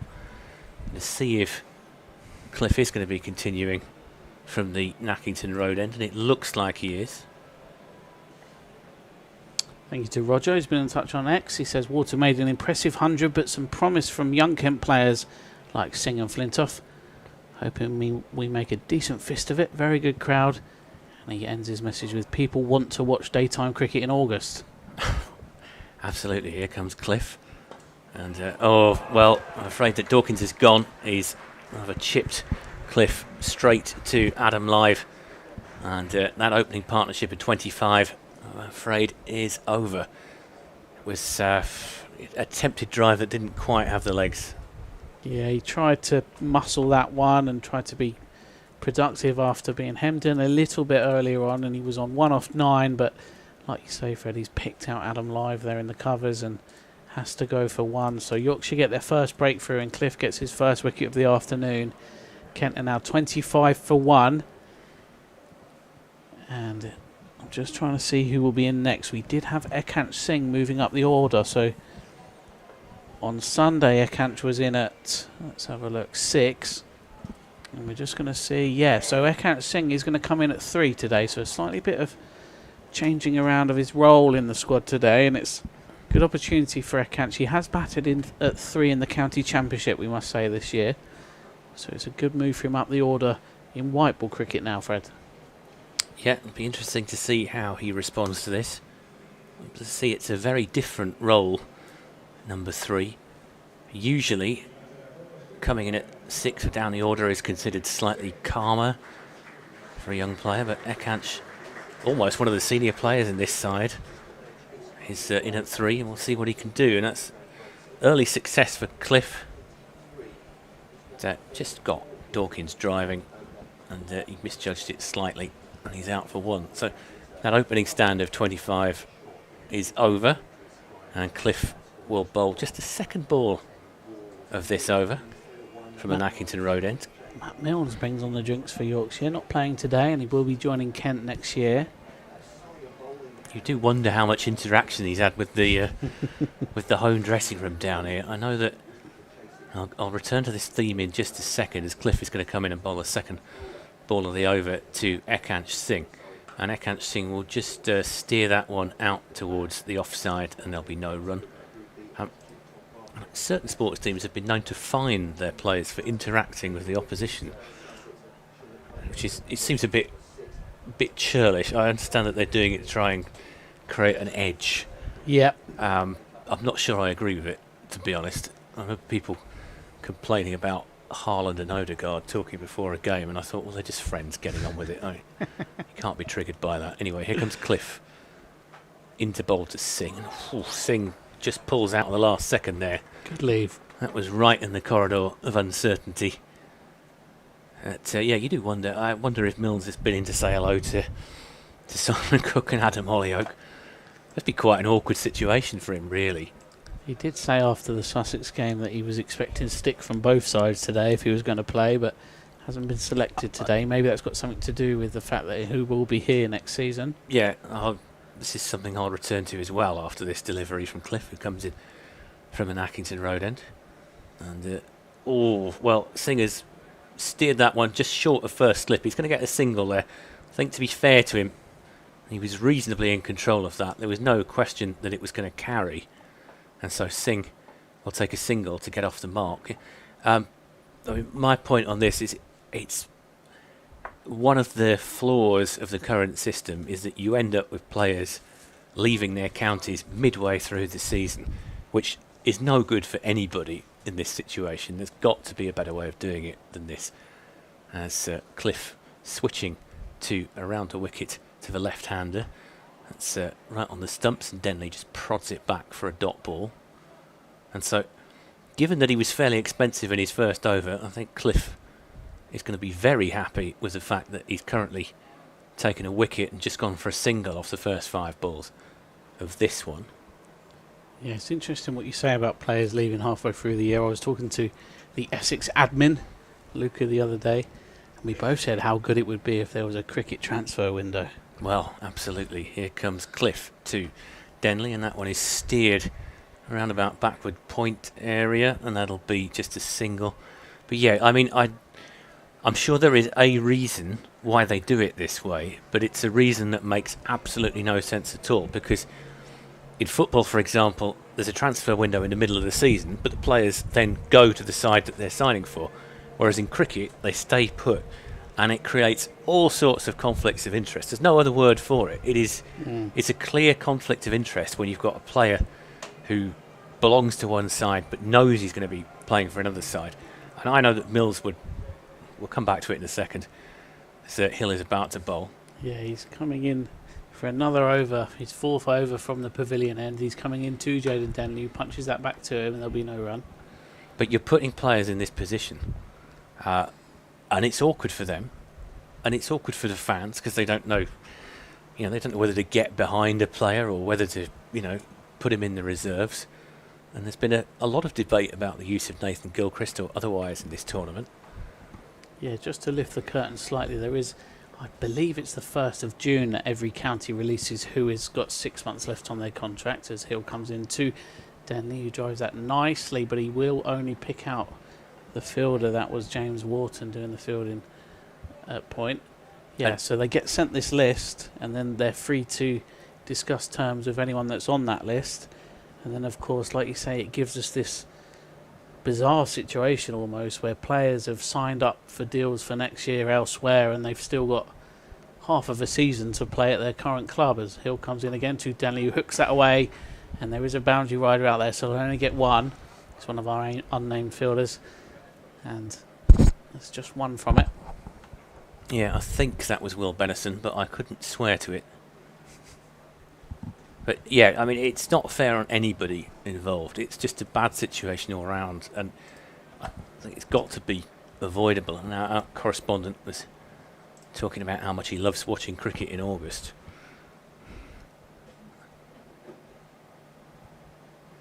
Hill comes in to Akach Singh, who defends that no run. And I have to say I agree with him. I like watching counties playing cricket in August, and this is currently the only chance we've got to do it in this competition. Yeah, I can't think of anything else happening right now, but... No, there's a bit of football going on. The Vuelta, if you're into your cycling, as I am, currently taking place in Spain. So Hill starts a new delivery then. This is the 5th ball of the 7th over. Comes into Akach Singh, who's playing that off his legs, but he'll only pick out the close catcher for no run. Thank you to Adam, who's been in touch on email. He says, afternoon, could you keep saying Kent have made a decent start, as that got Yorkshire a wicket? I'll own that. Well, I think I said it as well, didn't I? So it was a joint effort. think there's a theory about the commentator's curse, isn't it? That if it worked, we'd be millionaires. In comes Hill again to Singh, who's right behind that one, and he won't get a run for it. It's Moriarty there at mid-on doing the fielding. So end of the over, Kent are 28 for 1. Yeah, it may have been Matt Cole who's sitting next to us here, who, talking about the commentator's curse, had to reiterate that you have no impact on the events on the field. I mean, if we did, I would be driving a far better car than the one that I'm driving currently. I can assure our viewers and listeners of that. As Cliff is going to continue after taking that wicket in the previous over. And Jaden Denley, who is currently on 25 from 26 balls, will face. It looks like Cliff is going to come around the wicket to his left-hander here. In he comes, and Denley will just play a dot ball there. Ball just goes up to George Hill, around about the mid-off area. Yeah, talking about field placings again, this is very much set up for the back of a length delivery with close catches in front of the bat, and then maybe some further back fielders. There's no slips. No, it's an interesting field that's been set here as Cliff gets back to his mark, comes in, and Denley drives that one handsomely and doesn't get a run for it, unfortunately. From a Kent point of view, nice looking shot when it left the bat, but I'm afraid it's been fielded by another one of our fielders in a... I am going to say that's Matt Furbank, because Matt Furbank is a seamer, and yeah, surely... I think you're right. I think it's Furbank. Well, I apologise for calling Fairbank earlier in the innings. So Cliff comes in, round the wicket again to Jaden Denley, and Denley will clip this one down towards the... Well, I think he's going to get 4 for that. It's in the area that we can't quite see, and it is 4 runs for Jaden Denley, who has certainly been in the boundaries so far in this inning. I'll just try and get the numbers up. Denley is currently on 29 from exactly 29 deliveries. As Cliff goes back to his mark, comes in again. Denley 29 off 29 so far, which is decent. There's Cliff, and that one is driven back past the bowler. They're only going to get a single for it. Certain amount of power behind that one, which is why Cliff, when he put his hand down, couldn't stop it. That's another handsome shot from Jaden Denley, and it only gets a single. Cliff goes back to his mark. ... for 1 so far in this over. Cliff is coming back over the wicket to the right-hander Singh. And Singh just plays a forward defensive to that one, plays it back up to, I believe, is it Bess up there? Yeah. Bess in the floppy. Yep. So Don Bess is doing the role that Joe Denley performed. In fact, there are a couple of Yorkshire fielders wearing floppy hats. There's one down here around about the fine leg boundary, also wearing a floppy hat. Cliff comes in from the Nackington Road end to Singh, and that one's slightly wider, and Singh just plays it out to point. There'll be no run. It's a very tidy bit of fielding by Imam Al-Haq there. And at the end of the over, the Kent Spitfires are 33 for 1 in reply to Yorkshire's 301 for 9. Going at 4s so far after 8 overs, so tentative start by the Spitfires here at the Spitfire Ground. You're listening to the Kent Cricket live stream, proudly sponsored by Cluberly. My name's Liam. I'm here with Fred Atkins from the ECB Reporters Network. Do get in touch. Live stream at kentcricket.co.uk on emails, or at kentcricket on X, as George Hill starts a new over from the pavilion end. He's into Jaden Denley, who's crunched that, but unfortunately from a Kent perspective has crunched it straight to one of the fielders in the covers, and he won't get a run for it. Has Finley been doing the fielding? I think it might be Wharton, actually. Was it number 23 that picked that up? Potentially. Yeah. He hasn't turned round again. I think it's Wharton, who... Tall frame. Back in the field after that brilliant century that he scored for Yorkshire. Yeah, absolutely. Hill comes in again to Denley, who hits it over the head of Don Bess, who's at mid-off, and it race away for 4. So Jaden Denley hits another boundary here, and he's looked good for his 34 from 32 so far. Catching at the other end, 1 from 8. There was a very similar shot to that towards the end of the Yorkshire innings, and I forget the batter in question. It looked, when it left the bat, as if it was going to end up in the fielder's hands, and it went over his head instead. As Hill comes in again to Denley, who squirts that away, and he might get 4 for this one as well. It's beaten in Mammal Hack, but there is a boundary rider out there who does the field, and they'll get back for 2. So 6 off the over so far in the 9th. Yeah, I don't think that went where Denley wanted it to go, but No. 2 is not a bad outcome, given that he didn't seem to be in total control of it. It's not been a chanceless innings by the young man so far, but he's on 36. And Hill will bowl to him again here as he comes in and bowls, and then he drives that one, but again he picks out. It is James Wharton. Yeah, Well 23. called, Fred. Yeah. Wharton again with the field in. Will he become the Yorkshire Ollie Curtis here with the amount of balls that went to Ollie Curtis? Yeah. Curtis, for those of you that weren't with us in the first innings, seemed to have magnetic hands. Ball was just following him around everywhere. In comes Hill again. To Denley, who just defends that one. There'll be no run. Yeah, Ollie Curtis made his debut on Sunday, and today I'm gonna say at least a third of all deliveries that reached the bat seemed to go to him, didn't they? And I will clarify, don't write in, I do understand that magnets won't attract cricket balls before anybody decides to correct me on that one. And he did get credited with a run out as well with his cannon of a right arm. But here's Hill into Jaden Denley, who hooks that away. There will be no fielder there, and it's gone just for 4. It's bounced just before the rope. And Martin Saggers here might have to just consult with Anna Harris as to whether that's cleared the rope. No, I'm pretty sure that was 4. It looked 4 from here, didn't it? It landed maybe a foot inside the rope. Luckily, from a fielding point of view, one of the spectators seems to have stopped it before it's gone into the flats on the old Dover Road side of the ground, and that has been signalled as 4 runs. Yes, by some groans. I think from our position, we were at the opposite end of the ground, Yeah, and it looked like it was 4. Without the benefits of a replay here, it's very difficult to say, but I'm pretty sure that didn't carry over the rope. I know that there have been a couple of incidents this year.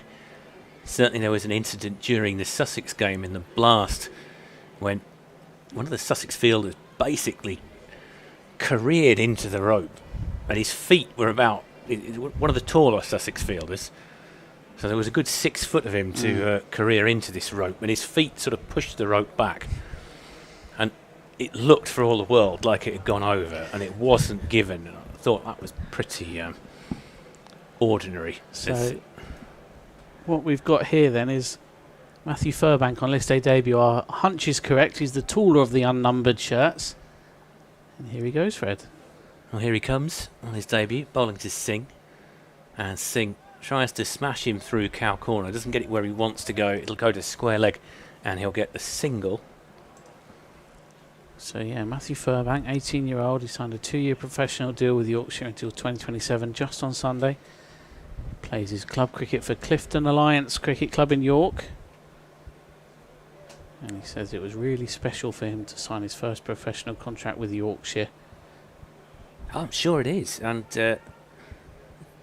always good to see a homegrown prospect getting a debut. Now let's see what he can do here. He's going around the wicket to the left-hander, and Denley wafted in. There's an appeal. It's half-hearted, really. It's not going to be given as wide. Suggests that it either hit a bit of clothing or it was missed entirely.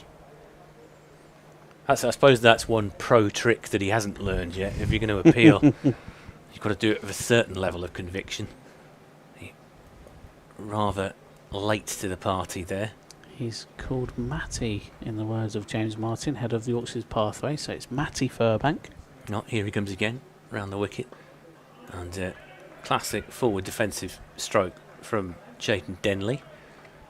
And Furbank's teammates shout their approval there. They obviously liked what they saw from that delivery. Furbank goes back to his mark. Takes the ball from Adam Lyth, who he's probably not far off a foot taller than. And he comes in again round the wicket to Jaden Denley. Denley clips this one towards the leg side. There'll be no run there. Rather off his hips. So picked out the fielder, George Hill, on the leg side. Thank you to Tony, who's got in touch via email from York.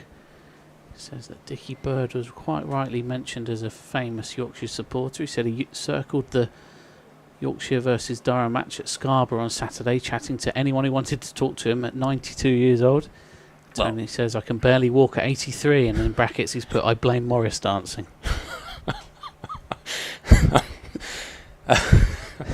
Well, it's a decent shot there by Denley. Very good shot for 4. I'm sorry, I've just temporarily thrown by that anecdote. That's a wonderful anecdote and a wonderful shot. And how great it is to hear that Dickie Bird is going around the boundary at the age of 92. There's hope for us all, I think, if that's happening. He's obviously not been Morris dancing. I don't know. I don't know what Morris dancing does to middle-aged limbs. I can't say it's anything I've ever been involved with. But here comes Cliff again to Denley. And Denley will get a run for that, get a single, I think. He'll just play it out onto the leg side, and it'll be picked up by Wharton. For once, so that's a wonderful little story, that one. Sort of made my day, that has. The idea that Dickie Bird's walking around the boundary and chatting to fans, that's a little bit of inspiration there. Absolutely. Always used to enjoy the games when he was umpiring. Certainly had a style all of his own. In fact, I can remember, was it his final game as an umpire? And he gave out Michael Atherton, LBW, and all Atherton could do was just sort of smile to himself, because Dickie Bird had a reputation as being a not-outer. And Atherton, in fairness, could be seen sort of smiling and shaking his head when he went off. So that's made my afternoon, that story. Thank you very much for emailing him with that one. So, end of the power play then. 10 overs gone. Kent 49 for 1, and Dan Moriarty is going to come into the attack here from the pavilion end. Tall spinner, formerly of Surrey, of course.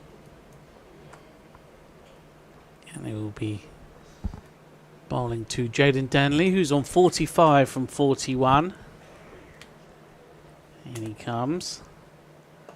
And Denley pulls that one off his hips, and there is a fielder out there. That'll be Will Benison. We've got it now, Fred. So Benison takes the ball and throws it back in, but not before Kent get up to the 50-run mark. And Jaden Denley has been responsible for 46 of those runs. Yeah, absolutely. So Moriarty with his left arm spin. This is a strange angle to run into. Molly described it as Mo Rizvi did it similarly on Sundays through the wicket. Yeah, a very decent description, actually. He's almost at 45 degrees to where he's going to actually bowl from. In he comes to Akash Singh, who defends that one back to him. There'll be no run. And you can't call that a run either. That's an amble, isn't it? He's basically stepping, barely a brisk walk. And he comes again to Jaden Denley, who's got underneath that one, and he swept it high. And it will cross the rope for 4. So Jaden Denley hits his first boundary of the match. He's up to 6. Kent Spitfires 54 for 1. There's a certain amount of trepidation in the commentary box here as that went airborne into that blind spot behind the steps of the Woolly stand, and we weren't entirely sure if there was a fielder down there. In comes Moriarty again, then to Akash Singh, who has to sort of change his mind at the last minute there. He looked like he was going to pull that into the onside, but he's chosen to defend it at the last second. And it's a very slow run-up, isn't it? Absolutely, yeah. It's one of the slowest run-ups I think I've seen. I think his tall frame adds to the speed at which the ball leaves his hands as he comes in back into Ekant Singh, who plays it off his hips. They'll get at least one here, but Ekant Singh has sped up and he's asked for 2, and he's going to get 2. That's good running from the Kent pair. Ekant Singh has called for 2 there when potentially there might not have been, but they've come through and they've got 2 more. Yeah, take a look at Moriarty if you are watching on the stream at the speed with which he gets to the wicket here. In he comes to Ekant Singh. That's gone down the leg side. That'll be given as a wide. Ekant Singh leaves that one alone. It's such a slow walk in that you almost think he's pulling out. The first time I saw him bowling this over, I thought he had actually just aborted his run up, but he it obviously works for him. Gives hope to all of us that can't quite run for the bowl throughs. Certainly not anymore. Here he comes then. Like you say, he's walking in almost. He comes in and bowls to Jalen Denley, almost chops on.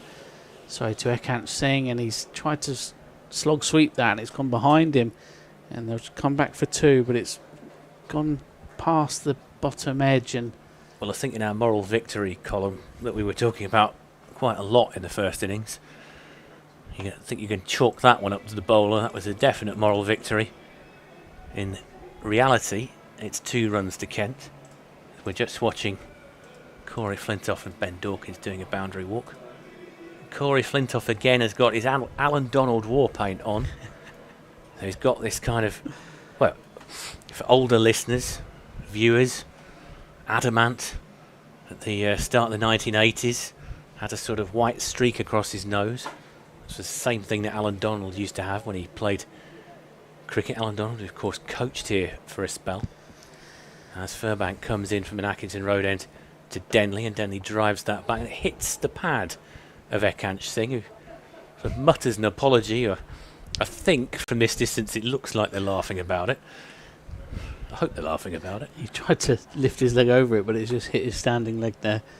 And important to note, Fred, that Corey and Ben are going right for runs around the boundary. Well, again, those of you who are superstitious disposition will probably be nodding your disapproval. Here comes Furbank again. Denley this time again just plays it out on the leg side. There won't be a run there. It's fielded by the number 18, George Hill.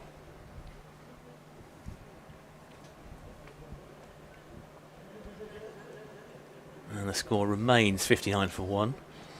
Now, I'm not going to say that Kent have made a decent start here, because I know what happened the last time that we did that. But they need 243 to win. Required rate of 6.3, which is manageable. Furbank comes in. Denley drives. He'll get 1 for that. I think he was probably aiming to go through the covers. Ended up a little bit squarer than that. It's fielded by... Who is it fielded by out on the boundary there? Somebody just stepped in the rope. Can't quite identify him. It might be Wharton, Yeah, it could be. He might have been switched around. Right, actually, Wharton's over on the other side. So therefore, we've got it wrong a couple of times. It must be Finley Bean. Yeah, I think it's Finley Bean. Okay, here comes Furbank again, this time over the wicket. And that's a lovely shot by Ekant Singh. Beautifully pulled away for 4, backward square leg. Slightly short, and it's given the treatment by Ekant Singh, who moves on to 14 from 15 balls. Yeah, lovely little hook from Ekant Singh. More of a pull, I'd say, actually. But current partnership is now 34 from 37. Actually, no, it's not. It's 38 from 38. Yeah, it's a decent stand by these two. Furbank comes in from the Nackington Road end. Ekant will just block this one. Classic forward defensive, played out onto the offside, where it's fielded by George Hill, and there's no run. So the score remains 64 for 1. Bit more on Ekant Singh, and maybe a Yorkshire supporter and don't know too much about him. Born in Orpington in Kent, to the west of the county, made his debut against Somerset in 2024. He plays his club cricket for Dartford Cricket Club, and he's a current under-19 international. In comes Furbank to Ekanch Singh. That one is slightly straighter, maybe a little bit shorter. And it'll be a dot ball.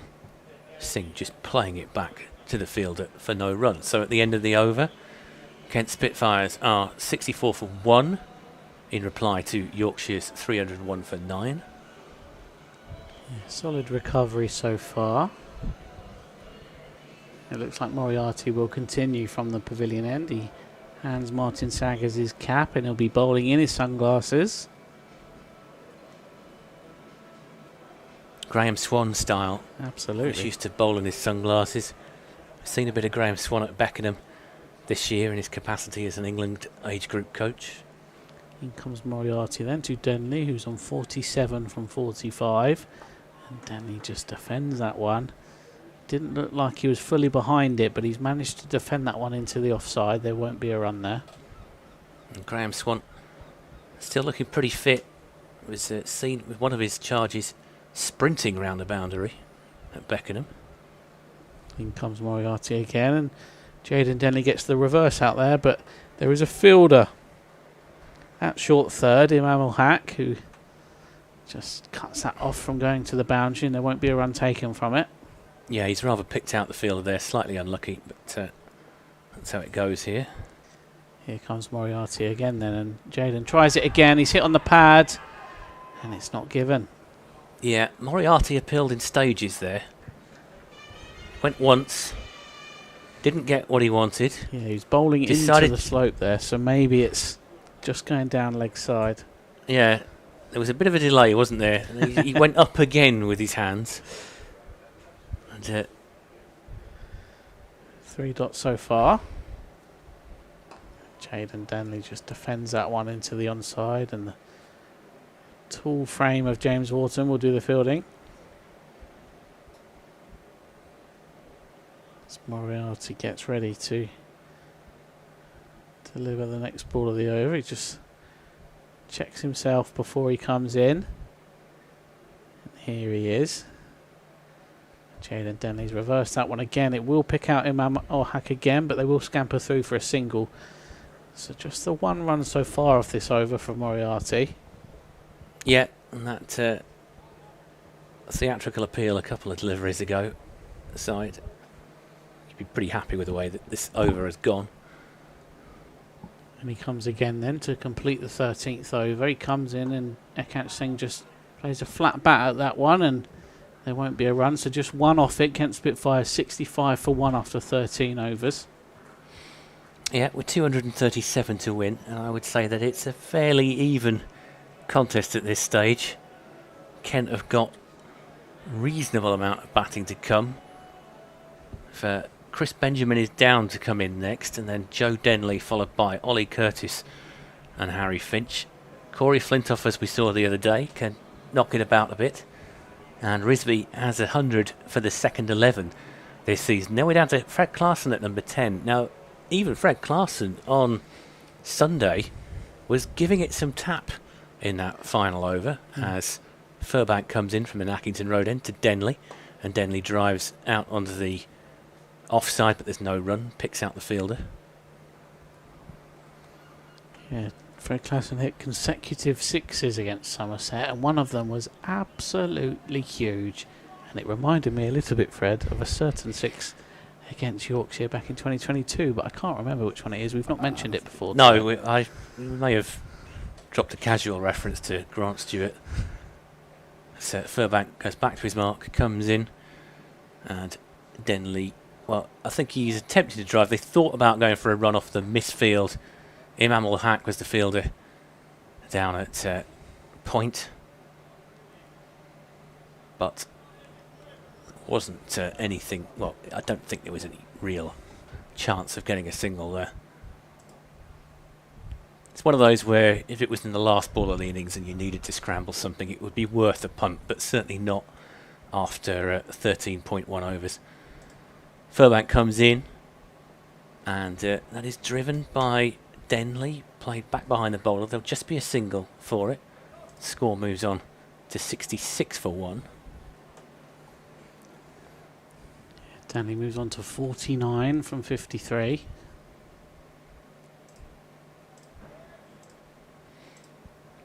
Denley going along at a fairly, I'd say fairly conservatively. If you look at that, it's not quite a run of ball.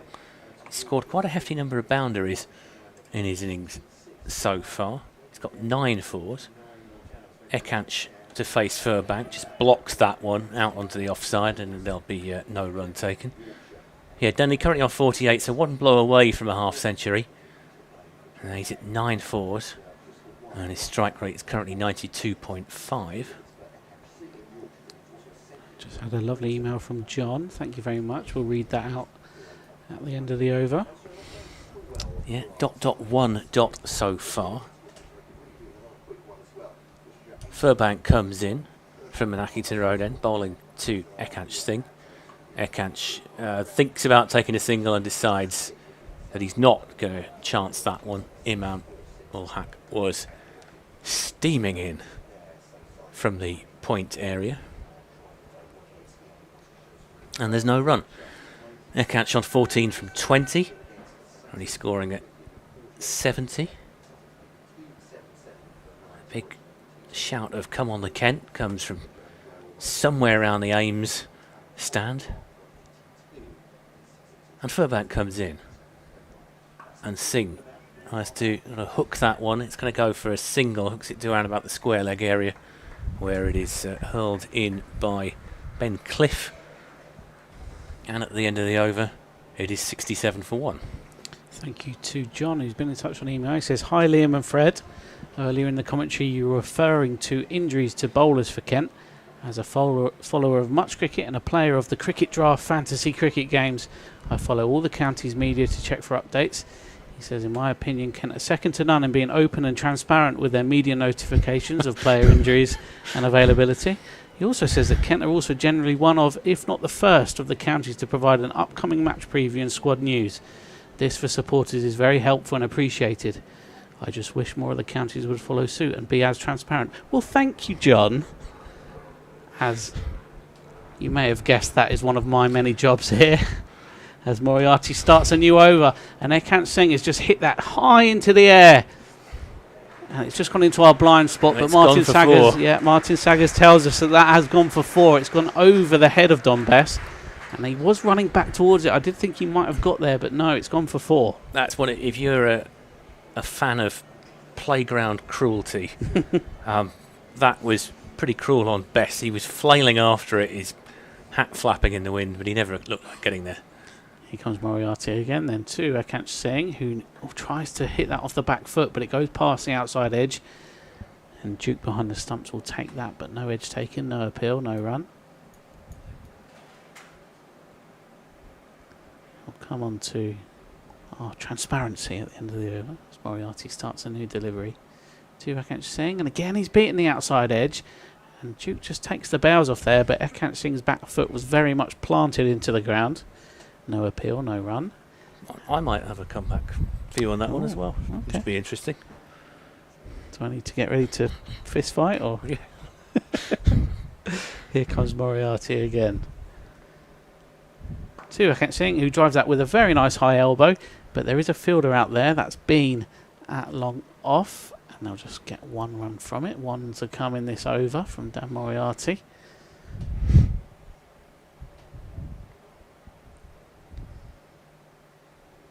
And Jaden Denley is 1 run away from a half century. And he'll face this last delivery. Sorry, 2 to come. The scoreboard again.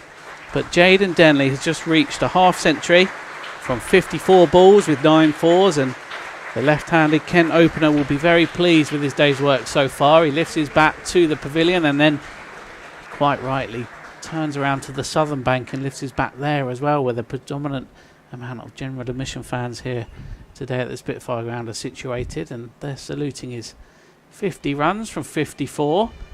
And there's 1 to come in this Moriarty over, with Ekanch Singh now on strike on 20. And that's in a slight drag down there, and Ekanch Singh will punch that back past the bowler, and Finley Bean's got a bit of a chase on here, but he will get there, not after the Kent pair go back for 2. So a good over for Kent, and the 50 partnership is up in 59 balls. Kent move on to 74 for 1 at the end of the over. Now, Jaden Denley's job here is to hang around. Yeah, absolutely. We've seen him hit some 90s so far this year, but he's not quite reached the 3 figures yet. So I think all Kent supporters will be sharing in our view that we hope very much so that Jaden gets there. And of course, the Yorkshire fans listening in will very much think the opposite. Now, I think, if I'm right, that Joe Denley gave an interview earlier this year, I think with Tom Reeves of the KM, where he was talking about earlier in his career, he had a good knock, a decent innings, but Kent didn't win, and Darren Stevens took him aside afterwards and told him, look, you've done well, but make sure you're there at the end and that you see us across the line. Now, for an opener, that might be a big ask here for Jaden Denley, but something that sticks in the minds here. We're going to have a change of bowling here. It looks like Don Bess is going to come on from the Nackington Road end. Yeah, that was Joe Denley's 3rd T20 century. It was against India here at the Spitfire Ground. But it is ideal advice. Here comes Bess. Right arm over. Sorry, right arm around the wicket, I should say. And that's cut for a single. And yeah, that's the, as happy as you can be when you've got a start, when you've made a half century, or even a century. Saw George Balderson for Lancashire at Beckenham last week. He was absolutely crestfallen at the end of that game. He made a ton, but Lancashire still lost. And he didn't know what to feel as Bess comes into bowl to Singh, who drives it straight back to him. And it's odd, actually, players react differently to things, but Balderson was really, really down after that defeat, despite the fact that he had 3 figures to his name. Bess comes in again. Singh will drive him for 1 through to long off, where it's fielded, I think that's Furbank up there. He is a long way away from our commentary position. He's about as far as you can be in this ground. Right by the covers over there. Bess comes in again. Denley just very watchful there. Maybe he goes about a yard down the wicket. Realises he doesn't want to mess with that one. Just decides to block it. So, sensible play by Joe Denley. Bess comes in again. And Denley will sweep that one. It'll go towards backward square. Fielder coming round. I think it's safe. It's going to bounce. They think about going back for a second and they don't. It's one of those that could have gone absolutely anywhere. So 1.1.1 so far. And this over. Bess comes in. And Singh whacks that back over his head. And that is going to be at least 4 runs. It bounces just inside the boundary rope. And Ekant Singh taking the attack to Yorkshire there. And he moves on to 27. Yeah, so Fred, you wanted to make a point? I did, yeah, actually. This could be quite interesting. Talking about transparency. You're the media man, I'm the journalist here. Yeah. So there's always going to be a little bit of a dance that we have to do sometimes over certain subjects. I would say there is a tendency to sometimes bury the news about injuries about 10 paragraphs down in the match preview. How dare you, Fred? How dare you? Seem to remember a couple of injuries. I'll give you an explanation. It's because there's so much going on at the ground that I don't want anyone to miss out all the activities that are going on as Moriarty starts a new over. And Jaden Denley tries to reverse that one, but he doesn't get down to it, and he just stands there and tries to waft his bat at it. And thankfully for Jaden, it doesn't hit the stumps. Anything else you want to ask, Fred? We're only just starting, aren't we? Moriarty comes in again to Jaden Denley, who this time picks it up very nicely, almost swivels around to hit it over the fielder, and that's over Furbank, who's a tall man, but he'll get 4 more. It is. That's I don't know whether you'd call that the most elegant shot, but again, who cares when it goes for 4 runs? Yeah, very much a white ball shot, wasn't it? Yeah. Not necessarily one that you'll get in a textbook. Certainly not the older kind of textbook. So Denley moves on to 56. Moriarty comes in again. He defends that one away, so no rush of blood to the head after hitting a boundary from Jaden Denley. He just defends that one for no run. And Moriarty Described by Fred as ambling into the wicket. He does so again with another delivery, but Jaden will sweep that one and it'll go so fine that it will beat Furbank and he'll go for 4 more. So Jaden Denley moves on to 60 from 61 here at the Spitfire Ground. Yeah, that was a more controlled shot from Denley. A more effective sweep. And yeah, I'm fascinated by Moriarty's amble. Here's another one then from Moriarty. Jaden just taps that back into the ground and defends it away. There's no performative run-up here, is there? It's not one of these macho 40-yard sprints in. Here he is, Moriarty again to Jaden Denley, who sweeps that one again, but it goes to where long on is, sorry, and that's Finley Bean under the floppy hat, And just as the fielding. Looks like there's going to be a bit of a drinks break here. Well, this is your opportunity, Fred, to ask me some more questions. Questions. What would you like me to ask? Well, Oh, we're on the theme We're of on the theme of transparency. Transparency. Okay, well, this could go any number of ways, couldn't it? There's all sorts of exciting opportunities opening up in front of me here. No, what I would say, we ECB Reporters Network, we have to write neutrally. So we write, if, for example, today the story is clearly Yorkshire because Kent can't qualify. So Yorkshire will be the main focus of my report, and you will have to rewrite my report. If, so for example, that's a sweep there from Denley, and that's going to be 4 runs.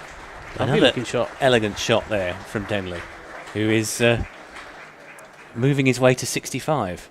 Now, I can say this here. I know we've got people from Kent listening, people from Yorkshire listening.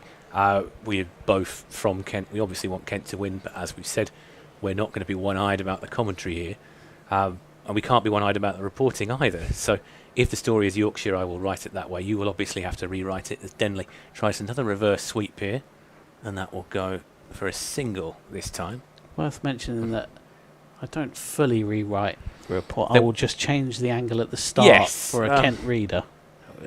Sometimes I find the adjectives get slightly watered down. No comment.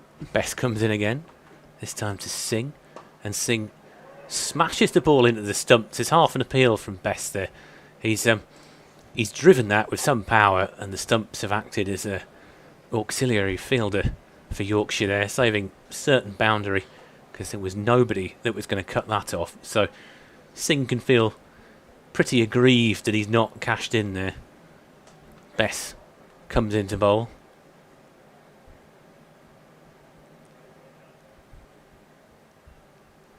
And that'll be tickled onto the leg side for a single. They think about coming back for a second. They decide not to chance the arm of Ben Cliff as he holds that one in. Cliff fielding in front of that row of the plastic seats. I'm going to say here, I think the mood in those seats has evolved a bit over the years. It used to be a bit rougher than it is now at one-day games. There seems to be a fairly placid crowd watching from there now. Best comes in again, and that'll be just prodded back up towards the bowler by Jaden Denley, and there's no run. So Kent 97 for 1. I'll be reasonably happy with the way things are going. I think it's still pretty much 50-50 at the moment. Best comes in for the final ball of the over. And it's another attempted reverse sweep, and this time he'll pick out the fielder. There's a slight misfield there. Bean under the hat. So Finley Bean will fling that one back in, and the score moves on to 98 for 1 at the end of the over. The Dire Straits on the PA, love to hear it. Is there anything else you want to get off your chest, Fred? I feel like this is a therapy. This is a therapy session for us. Now that really is asking a question, isn't it? What do I want to get off my chest? Moriarty is about to start a new over. I'm just enjoying a bit of Dire Straits at the moment. I think we've had a fairly enjoyable, certainly, start here. Yeah, Moriarty comes in for a new over. That comes up a little bit at Denley, but he blocks that into the offside to Imam Ul Haq, and there'll be one run. No run, sorry. Blimey. I will make an observation in a second. General observation about media management. I cannot wait, Fred. That's Moriarty. Starts a new delivery. And that's played very correctly. Quite slightly wider there from Moriarty, but Denley comes down to it and defends it into the offside. What I was going to say is there's no good way of breaking bad news. Mm-hmm. There is no textbook way of doing it. No. Moriarty comes in again to Denley. He tries to sweep that one and he's missed it, but his leg was planted, and Duke, I think, more out of hope than anything, whips the bails off, but Denley didn't move his feet at all, so he won't get stumped. Yeah, you never know in that situation if he's going to be... He might just fall out of his ground or lift his foot up, and you've seen those given. Yeah, Tom Banton in the 2021 Blast final, of course. Joe Denley got him out stumped. He moved his foot. And Denley reverses that one, but again, Imam Ul Haq is there to stop it going. That shot has got him plenty of runs so far. It didn't get him anything there, but it's certainly something that he's been playing fairly effectively. As Moriarty now talks to Imam Ul Haq about whether he should go a little bit finer, but instead he moves one of the boundary riders on the offside instead. And he's coming in again to Denley, who comes down at it that time, but he defends it and there won't be a run.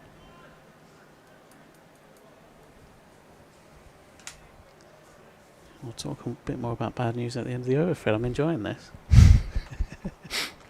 I'm not suggesting that all news is bad here.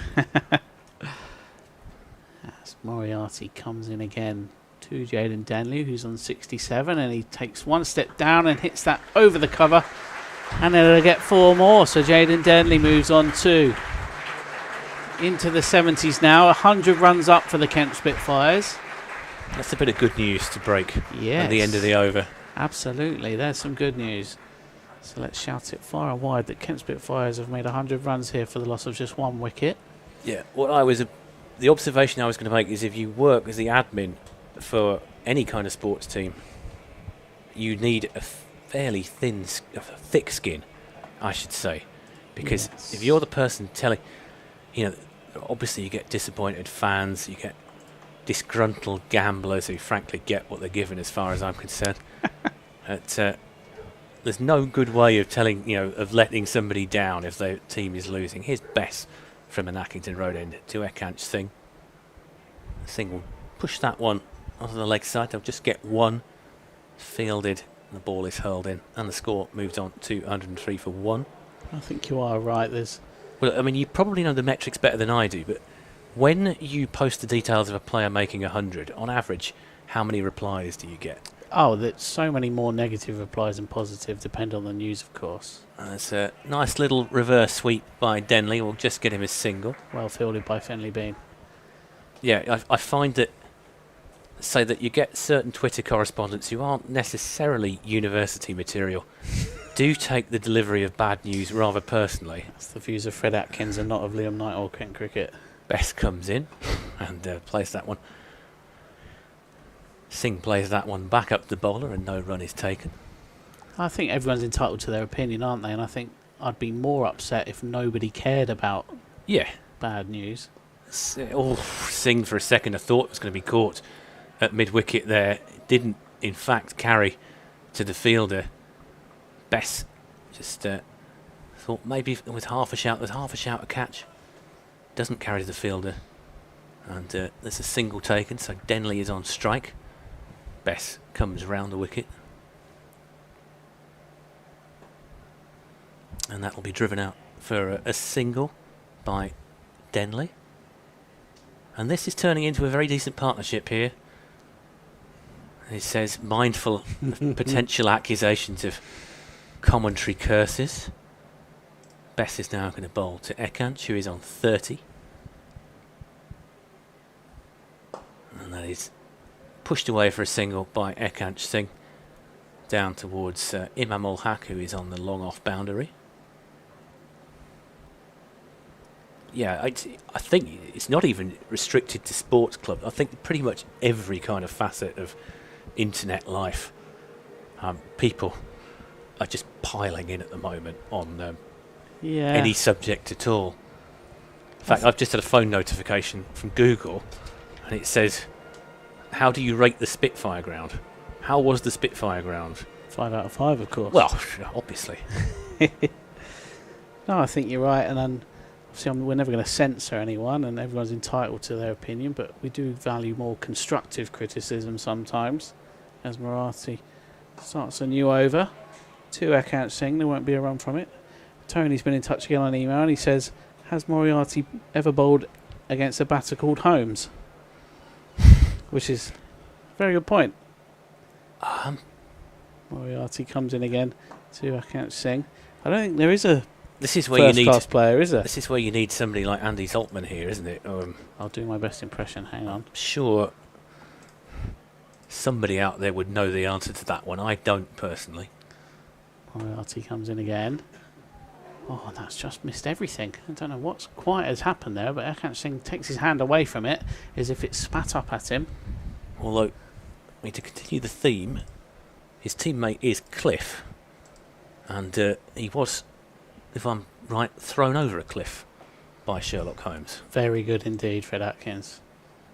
Moriarty comes in again, and Akant Singh just drives that one into the onside, and they'll get at least 1 here, and it will just be a 1. Both frantically Googling now to keep this one going. Is there a cricketer called Reichenbach? There have been a fair few first-class cricketers in history called Holmes, and I can see a name that pops out in front of me in a second as Moriarty comes in again to Jaden Denley. And there won't be a run, he just defends that into the onside. There's 1 to come in the over.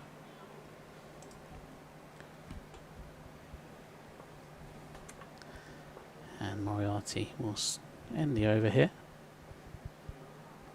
And it's hit handsomely by Jaden Denley. And it goes for 4 more. So Jaden Denley moves on to 77 from 77. And after 21 overs, Kent Spitfires are 1-1-2 for 1. Yeah, another one of those shots we weren't quite sure if it was going to go all the way. Must have been fairly close to the boundary, but just in that blind spot that we can't see. So Kent are 112 for 1 here. Singh is on 32. Jaden Denley on 77. Yeah, very quickly, I'm just going to take a very short break after this, but there is a Kent player whose middle name was Holmes. It's Lionel Troughton, who played for Kent at the turn of the century. Cap player, and he was Kent captain from 1914 to 1923. So Fred, if you don't mind taking us through this over, I will come back very shortly. Okay, so we're going to get a bit of Adam Lyth by the look of it, bowling from a Nackington Road end. Bowling to Akant Singh. And Singh, we'll just play that one back past Lyth. We'll get a single here. I'll put Denley on the strike. And so Lyth turning his own over here for the first time this afternoon. Denley is on 77 at exactly a runner ball to face, and the field just shifts around slightly. There's a little bit of cloud cover here. There's a plane flying overhead, probably from Manston, heading in the direction of the city centre. Lyth comes in, going round the wicket to Jaden Denley, and it's prodded forward. And there'll be a dot ball there. There's no run. And apparently that is a Spitfire, I'm told, that has just flown overhead. So appropriate enough, a Spitfire over the Spitfire ground. Lyth comes in to Denley, and Denley takes a step, and we'll get a single for that one. To a roundabout point area, just the 1 run for that. That was fielded by Ben Cliff, and the ball goes back to Lyth, who looks like he's one of these bowlers who will rattle through his deliveries, gets back to his mark, comes in, bowls to Singh, and Singh just doesn't quite get that where he wants it to, and it kind of goes out towards the backward point area, and there's no run taken, so the score remains 114 for 1 here. Well, Fred, at the end of the over, I'm very sorry, but you're going to have to make way. It's absolutely fine. We're a very special guest we've got. I will take a quick break if that's absolutely in order. Yeah, it looks like our junior journo is going to come in. So Adam live. 5th ball of the over, 2 from it so far. Singh heaves that one, and that could be out, or it could be 6, and it's 6. Just clears the fielder on the deep mid-wicket boundary. It was Ben Cliff for a second. It looked like that one was just going to go down his throat, but just had a bit of air on that. Now there's going to be a bit of a delay here, because that one has gone over Cliff's head. It's taken a bounce and it's gone into the gardens. Yeah. On the northern side of the ground The here. chase is on. Fred, should we take this opportunity? We will, yeah. While there's a bit of a delay here, I will make way. I will take a bit of a break. Thank you, Fred. And then we will get on our very special guest. He's just getting ready on the seat. Puts on his headphones. Well, hello, Eshan. Hello. Eshan, you're our junior journo today. Yes. Have you enjoyed your day so far? Yes, I have. Who did you interview this morning? Ekant Singh. And he's doing well now, isn't he? Yeah, he is. So Ekant Singh is on 39 from 43. And Don Bess is coming in to bowl for him. Now, Eshan, I'm going to do the ball, and then you're going to tell me everything that's just happened, okay? Okay. So Bess comes in to Denley, who cuts that away, and they'll get 1 run. Maybe 2. No, they'll just get the 1 for it. So, have you liked how Jaden Denley's been playing? Yes, I have. How do you think he's played? He's played quite attacking, and he's also been sensible. Yeah, he's shown a bit of experience now, hasn't he? He's played a few times. So, what makes Ekant Singh your favourite player? I like his play style. Also, he's kind of like me. He's an all-rounder, and Okay, as he drives that one into the onside, they'll just get 1 run. Carry on. and yeah, Ekant is a great batter and a great bowler. So that's kind of like how I play as well. Okay, took 3 wickets earlier. Were you Yes. cheering away when he took those? Yes, I was indeed. Don Bess starts a new delivery then to Jaden Denley. Skips down the wicket and hits that up in the air. It could be out here. Emma Hack is underneath it, and yes. It's out. So Jaden Denley departs for 79 from 80. He's played very well, hasn't he, Ashan? Yes, he has. Sad to see him go. Could have got his 100. He could have done, yeah. He was only 21 runs short, and he has to walk off now. And we think that Chris Benjamin will be next in. So your junior journo today, have you been to many games this year? Yes, I have. We come to as many as we can at the Canterbury Ground because we live here. Okay. And has there been a special match that you can remember this year, your favourite one? Yeah, probably this one because I'm the junior journo. Of course, yeah. Any others in the T20 maybe, or not? No, I did go to the Oval though to watch India play England, which was an Nice. incredible match. Absolutely, yeah. That must have been a great experience for you going up to the Oval. Slightly it different was. ground to here, isn't it? Bit bigger. Yeah, slightly bigger, yeah. But here we go then. Chris Benjamin is the next man in, the right-hander from Warwickshire. Joined Kent in the winter. Where's number 12? And he joins Ekant Singh in the middle. So do you think Kent have made a good start here? They've lost 2 wickets, but... Yeah, I'd say they made a good start. I was a bit nervous when they lost a wicket in the first 5 overs, but Ekant and Jaden have persevered through. Yeah, they've done well, and they're still young players. But now it's time for Chris Benjamin, who's playing through a shoulder injury. He's just tried to loosen that up a little bit. And this is a continuation of Don Bess's over from the pavilion end. Now, Ishan, would you want to describe what's about to happen? Okay, Yeah. Here we go then. Over to you. thank you. John Bess is coming in.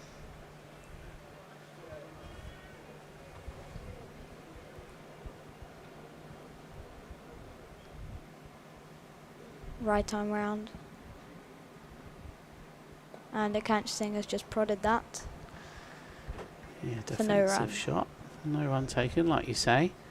It's the new batter, Chris Benjamin. I don't know. Bess comes in again. And Ekant just got 1 run. 1 more to the total. Kent up to 1, Just 2, hit. 4 for 2. Just hit down to square leg. Yeah, he's played that nicely into the gap, hasn't he? So Yeah. Ekant Singh now on strike. Let's do See Don what Bess. Akanch's just played the same shot through the gap for 1 run. Yeah, he's picked the field nicely there. Wharton couldn't get down to it. So 1 more to Ekant Singh. He moves on to 41 from 45. And that's the end of the over. Kent Spitfires 1, 2, 4 for 2. That's hard for me to say.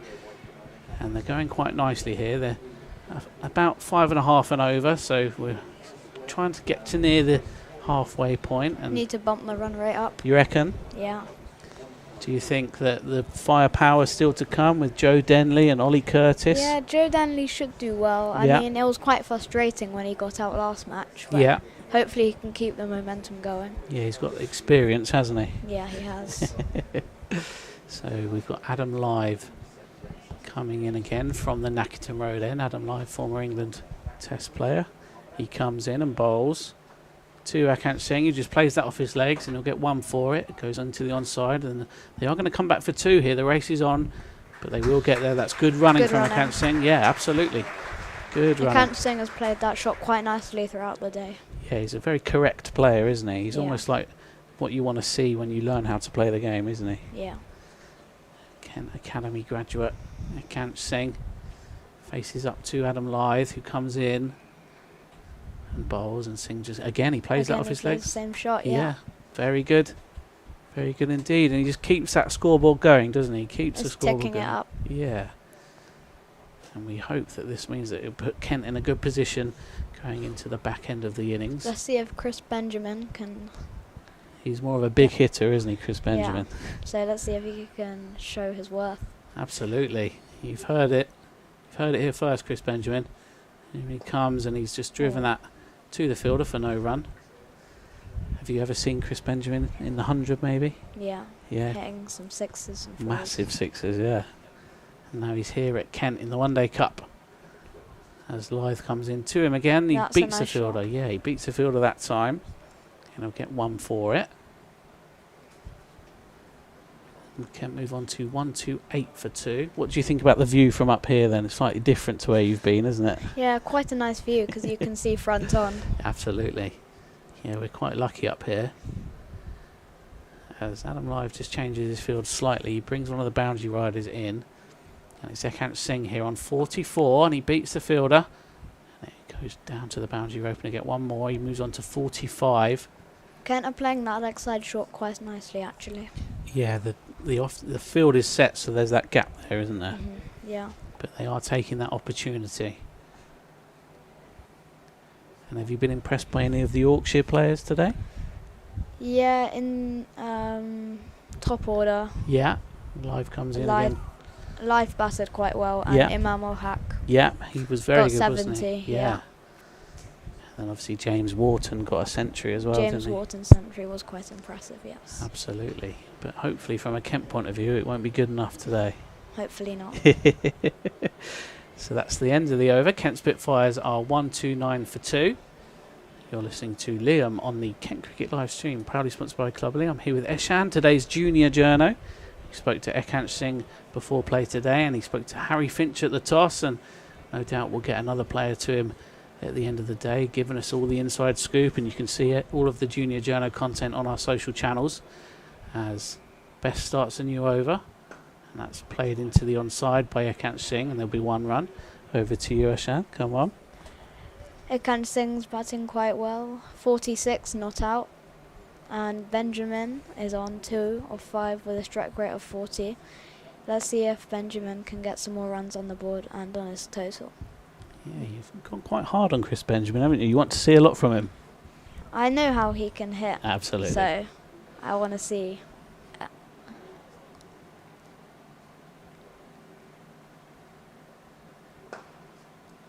Benjamin just hits that back to Bess, and there won't be a run there. It did bump before it reached the bowler, so there won't be a run. As Bess comes in again. Benjamin just plays that to Imam Ul-Haq, and there won't be any run there. Now, we've been speaking on commentary today about Harry Duke, the wicket-keeper's hair, his blonde locks. Are you a fan? No, not really. And that's coming from the junior journo today, who's got a bright career in journalism ahead of him, as Chris Benjamin takes another single there, and it puts Ekant Singh on strike on 46. Let's see if he can get to his 50 with a nice 4. Yeah, you reckon that's going to happen this delivery? Hopefully. In comes Bess. And Singh hits Oh, out. yes. There you go. Eshan called it. Ekant Singh reaches his half century in 50 deliveries, so 50 from 50 with 5 4s and 1 6. And I'm going to say that was down to you, Eshan. You called it. You said that he was going to hit a 4. And he salutes the crowd. That's his highest score. He got 49 in a 4-day international, so that's his best score so far. Absolutely. Statman as well. As Bess continues to end the over. Comes in and Ekant Singh just plays that off his legs and he'll get 1 for it. End of the over. Kent Spitfires are 1-3-6 for 2. Well, thank you very much, Eshan, for coming in. I hope you enjoyed it. Too. And we'll hear from you at the end of the day's play. Yes. If the game ended now, who would you want to speak to? Probably Ollie Curtis. He fielded Okay. well. Also, he has trained me, so I would like to speak to okay. him. Okay, we'll see what we can do. Thank you. Thank you very much for coming in, Eshan.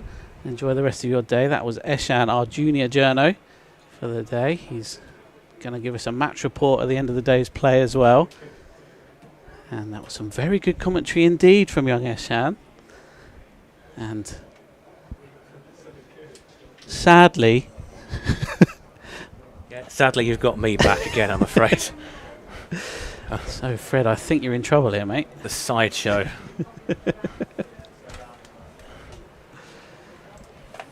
That was good.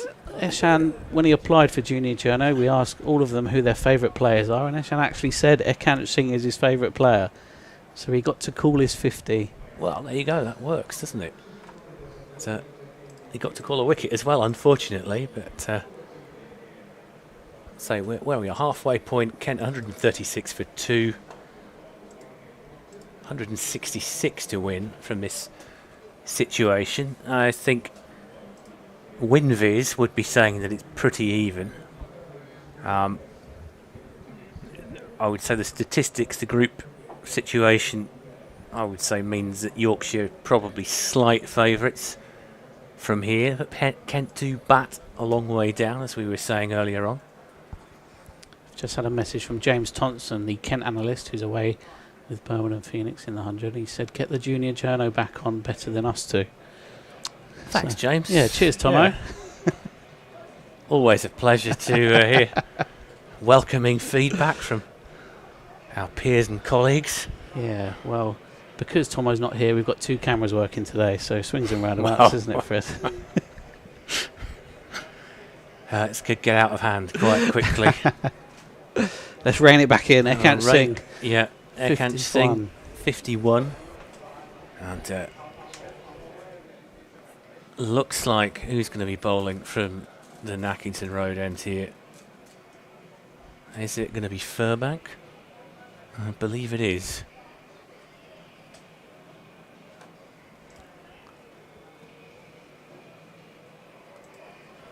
So yeah, we're going to continue. The drinks carriers are just making their way off the field. And it looks like it's going to be Furbank who is bowling from the Nackington Road end. Have we got any news on what the crowd is today? Because it looks pretty healthy. Not yet. I think we'll get some news around about now, actually. It's always usually the second half of the second innings, so I'll let you know as soon as we know. There was a good crowd in on Sunday. There were about 2,400 in, I believe. 2,700, Fred. 2,700, so even better than that, which is a very healthy crowd for the holiday weekend. Furbank in to Singh. And straight batted by Singh, and there's no run. Dot ball. The fielder is George Hill. So to finish Tony's email about a batter called Holmes, he also says, thanks for very entertaining and amusing commentary. Well, thank you very much, Tony. Thank you, Tony. And James, I hope you're listening to Tony's feedback. I know which of the two of them I prefer. So, yeah, there has There has been a Kent player with Holmes in the name, albeit a middle name. Here's Furbank into Singh, and that one is pushed towards backward point. There's a shout of wait, wait, wait, and it's a good job he did. And they're actually going to get a single out of that because, well, as I sometimes say, somebody's hit it too well. He's almost thrown that too well. Imam al-Haq has thrown the stumps down there. There was a very firm shout of wait, wait, wait from one end.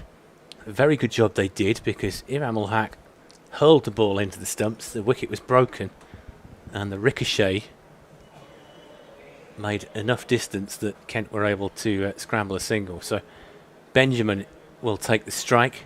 Yeah, Eshan, the junior journo, has asked him to get a move on with it. Has He's he? seen him play in the 100, he's seen him play all his shots, so he wants to see some more of them. Has he? Right, okay. Well, there's a shot from Benjamin that's sort of hoiked over the top towards mid-wicket. Might get to the boundary. I think it's going to hold up, actually. There are 3 fielders after that one. So they get 3 for it. There's evidence of that parched outfield we were talking about earlier on. So just a little, say it's not quite the full benefit of the slope there. It's probably almost a flat gradient where that went out towards mid-wicket. As Furman will come in. Ekant Singh to face. Ekant Singh on 52.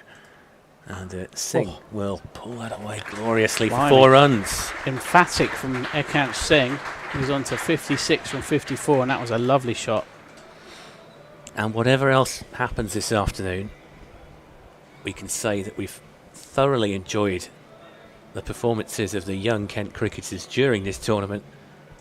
They've made some real strides here.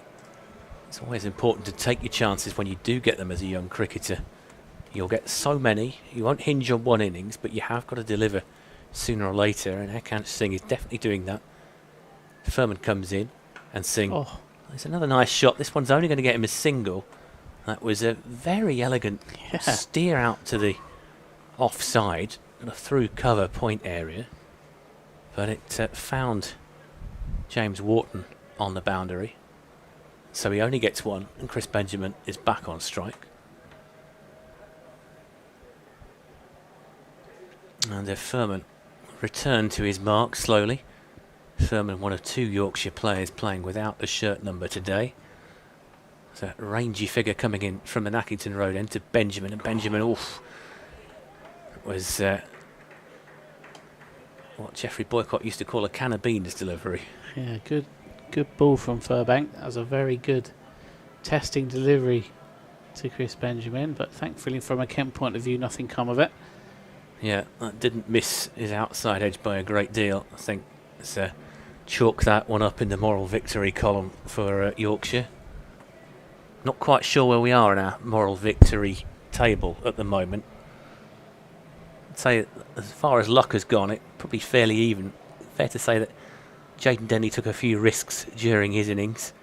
There were certainly a couple of occasions when Yorkshire batters nearly played on and didn't, so it's probably around about even in terms of luck so far. Now Singh is going to face from the pavilion end. Yeah, Bess starts a new over, and Ekant Singh hits that very emphatically towards Finley Bean, who dives and stops that going for a boundary. That's good fielding from Finley Bean. And they'll just get 1 for it, and Ekant Singh moves on to 58 from 56.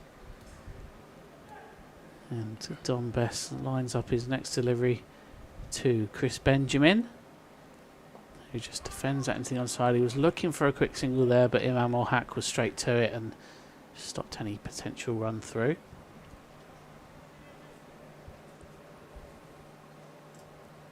Bess comes in again. Benjamin hits that hard, but it's straight back to the bowler.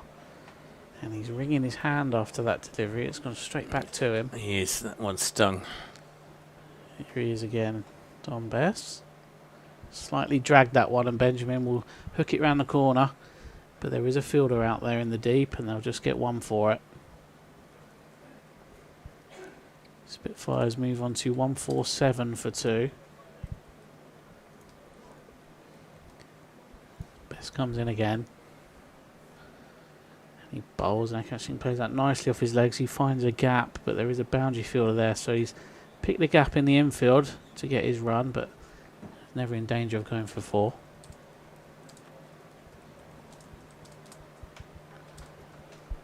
And Chris Benjamin now, with the strike rotating in this over, gets a go. He's tried to hit that out and it's squirted away. Could have gone anywhere, but thankfully for Chris Benjamin, it's gone along the floor.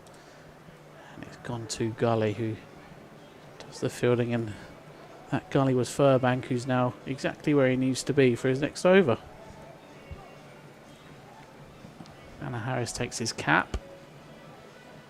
And it'll be another Furbank over from the Nackington Road end. He's bowled 4 so far and he's looked pacey, hasn't he, Fred? Yeah, he's looked decent debut for the young man. So, as we said, not got a shirt number. So, one of 2 debutants in the Yorkshire side.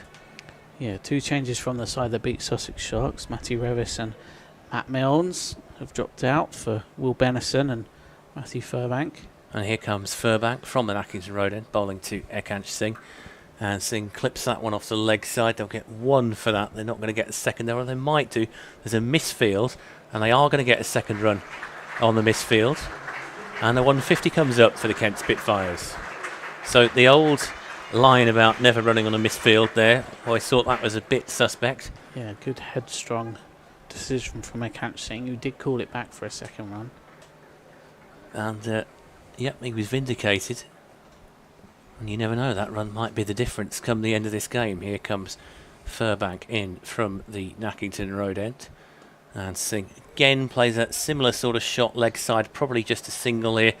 They have a think about coming back for a second and decide that it's not a good idea this time. I think it's the same fielder. It looks like it's Ben Cliff down there. Yeah.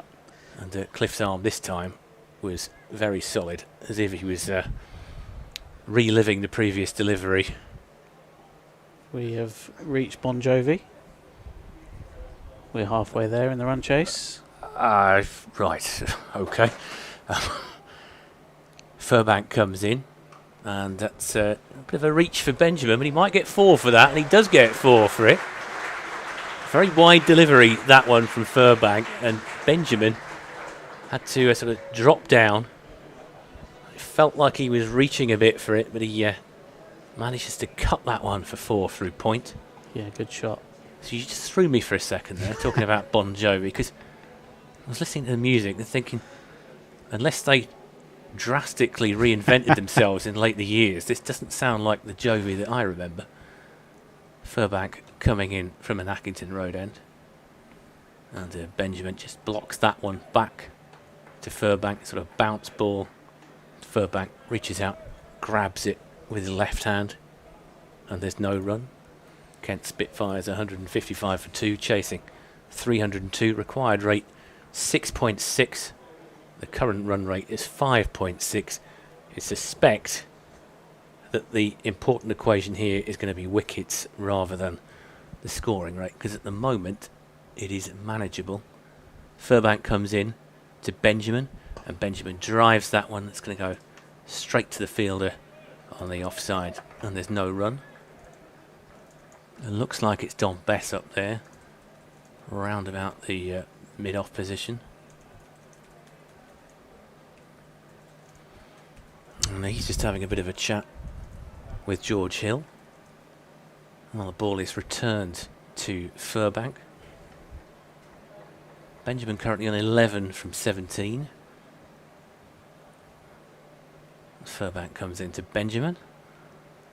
And Benjamin's not going to get a run for that. It's just played out the leg side, and it's fielded comfortably. And so at the end of that over, Kent Spitfires are 155 for 2. Will Benison was the fielder there. Ekach Singh is on 62 and Benjamin is on 11. Benjamin.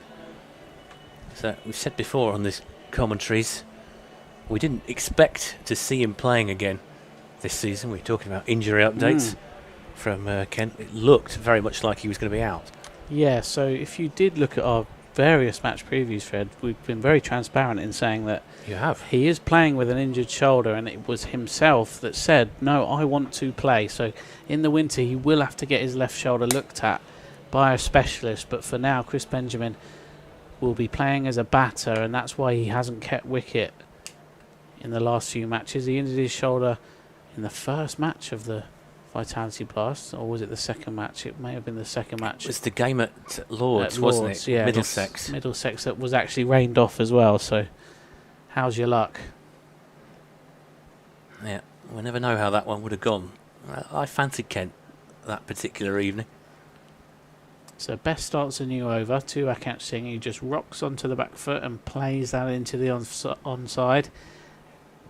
So without having the score in front of me from that evening, I thought that Kent had a decent chance of defending it. I think it was around about the 180 mark. Certainly there were some noises from Middlesex that they thought they were favourites. Best comes in to Chris Benjamin, who Could hits be that, out here, and and well, it's a boundary ride.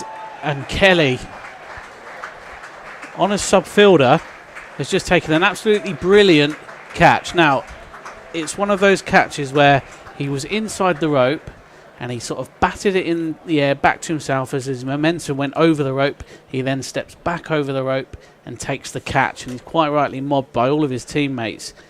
That's a fantastic catch by Kelly on his sub-fielder.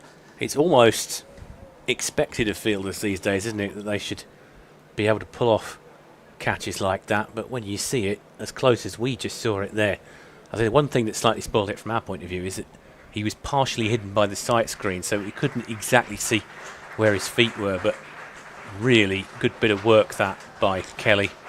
Yeah. And you'd have to say that I think that probably just tilts the equation slightly towards Yorkshire at this stage. Yeah, absolutely. And for those that can't quite see it, if you're not here today, it reminds me of the Jordan Cox catch here in the 2021 Vitality Blast quarter-final against Birmingham Bears, where he knew he was going to go over the rope, so he just took one touch of it and patted it up in the air so he could steady himself, come back over the rope and take the catch. And of course the law has changed recently where you can't throw it to yourself whilst you're over the rope, but that was absolutely fine because he was in play when he hit it back up in the air and then took the catch of his own fielding, shall we say. And Benjamin had to go for 11 from 18, so Kent Spitfires are now 156 for 3, and they need 146 to win. It's worth mentioning that before the wicket they were ahead of the DLS par, which you can sort of use as a gauge of how the innings is going, and of course there's no real threat of any rain here, so we can potentially ignore that a little bit more than we would usually. But it does mean that Joe Denley has come into the middle, and he will face up this first delivery from Bess, who just checks himself before he's run out, and he comes in and bowls to Joe Denley, who just defends that off the back foot into the onside. Imam Haq takes it in and throws it to the keeper, Harry Duke, for no run. So what's the technical term for that catch now? Is there an official definition? I don't know. Bess goes into Denley, who plays that off his hip, and it goes down to the boundary, and he'll get one for it. He's off the mark. So I'm just... You could call it a boundary catch as it's a catch on the boundary, but it feels like it needs a kind of term for it, you know, where the juggling boundary catch, if you like. Bess comes into a catching, who plays that with a nice high elbow into the onside, and Lythe is there this time at long on, but it goes along the ground, so they'll get one for it. So certainly it's a difficult one to describe when you've got a word count to try and meet. Bess is in bowling, and that was just prodded back by Joe Denley. Yeah, I don't envy your job at times, Fred, especially when you have to describe that sort of passage of play. Yeah, they don't like us to write more than about 600 words. When you've got a catch like that, it's actually very difficult to do it because somebody needs to invent a term. Maybe we should invent the term for it right now. We're going to call it a rope juggle, maybe. Or we can throw it to the listeners and the viewers. Yeah, if anybody out there, Yorkshire fans or Kent fans, has got an accurate term that can be used to describe the catch that Kelly just took where he's on the boundary, grabs the ball, parries it in the air, steps outside the rope and comes back in again. If you can come up with something that saves me about 20 or 30 words, I would actually be very grateful. This could be a competition where the winning entry gets put in the report, Fred. It could. Here comes Furbank from the Nackington Road end. Singh blocks that one. There'll be no run. That's at Kent Cricket on X if you want to get in touch, or live stream at kentcricket.co.uk on email if you've got any ideas of what you would call a juggling boundary catch. I'm going to go with rope juggle for the time being and see if we get anything better in the meantime. In fact, it's actually Ben Cliff who is now bowling at the Nackington Road end, who's come on in place of Furbank. So Cliff comes in, bowls to Singh, who drives slightly uppishly, and it gets past the fielder there. I think Best got something on that, and that's going to stop it from going to the boundary. Yeah, it would have been 4 otherwise, so it's a good half stop from Don Bess. Yeah, with combination of Bess and the slope in front of the aim stand there has kept that to 2 when it would otherwise have been 4. Cliff is back to his mark.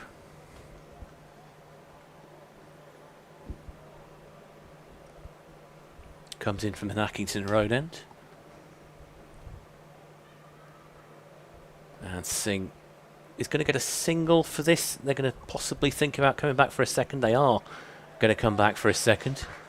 Good running in the end, that one. There was no fielder near it. In the end, I think it was Benison that was the player who had come in off the boundary, and the distance that he had to travel enabled the Kent fielders to complete that second run. So Singh will stay on the strike. He is on 68 off 64 deliveries. And Kent only need 140 to win from here. 7 wickets remaining.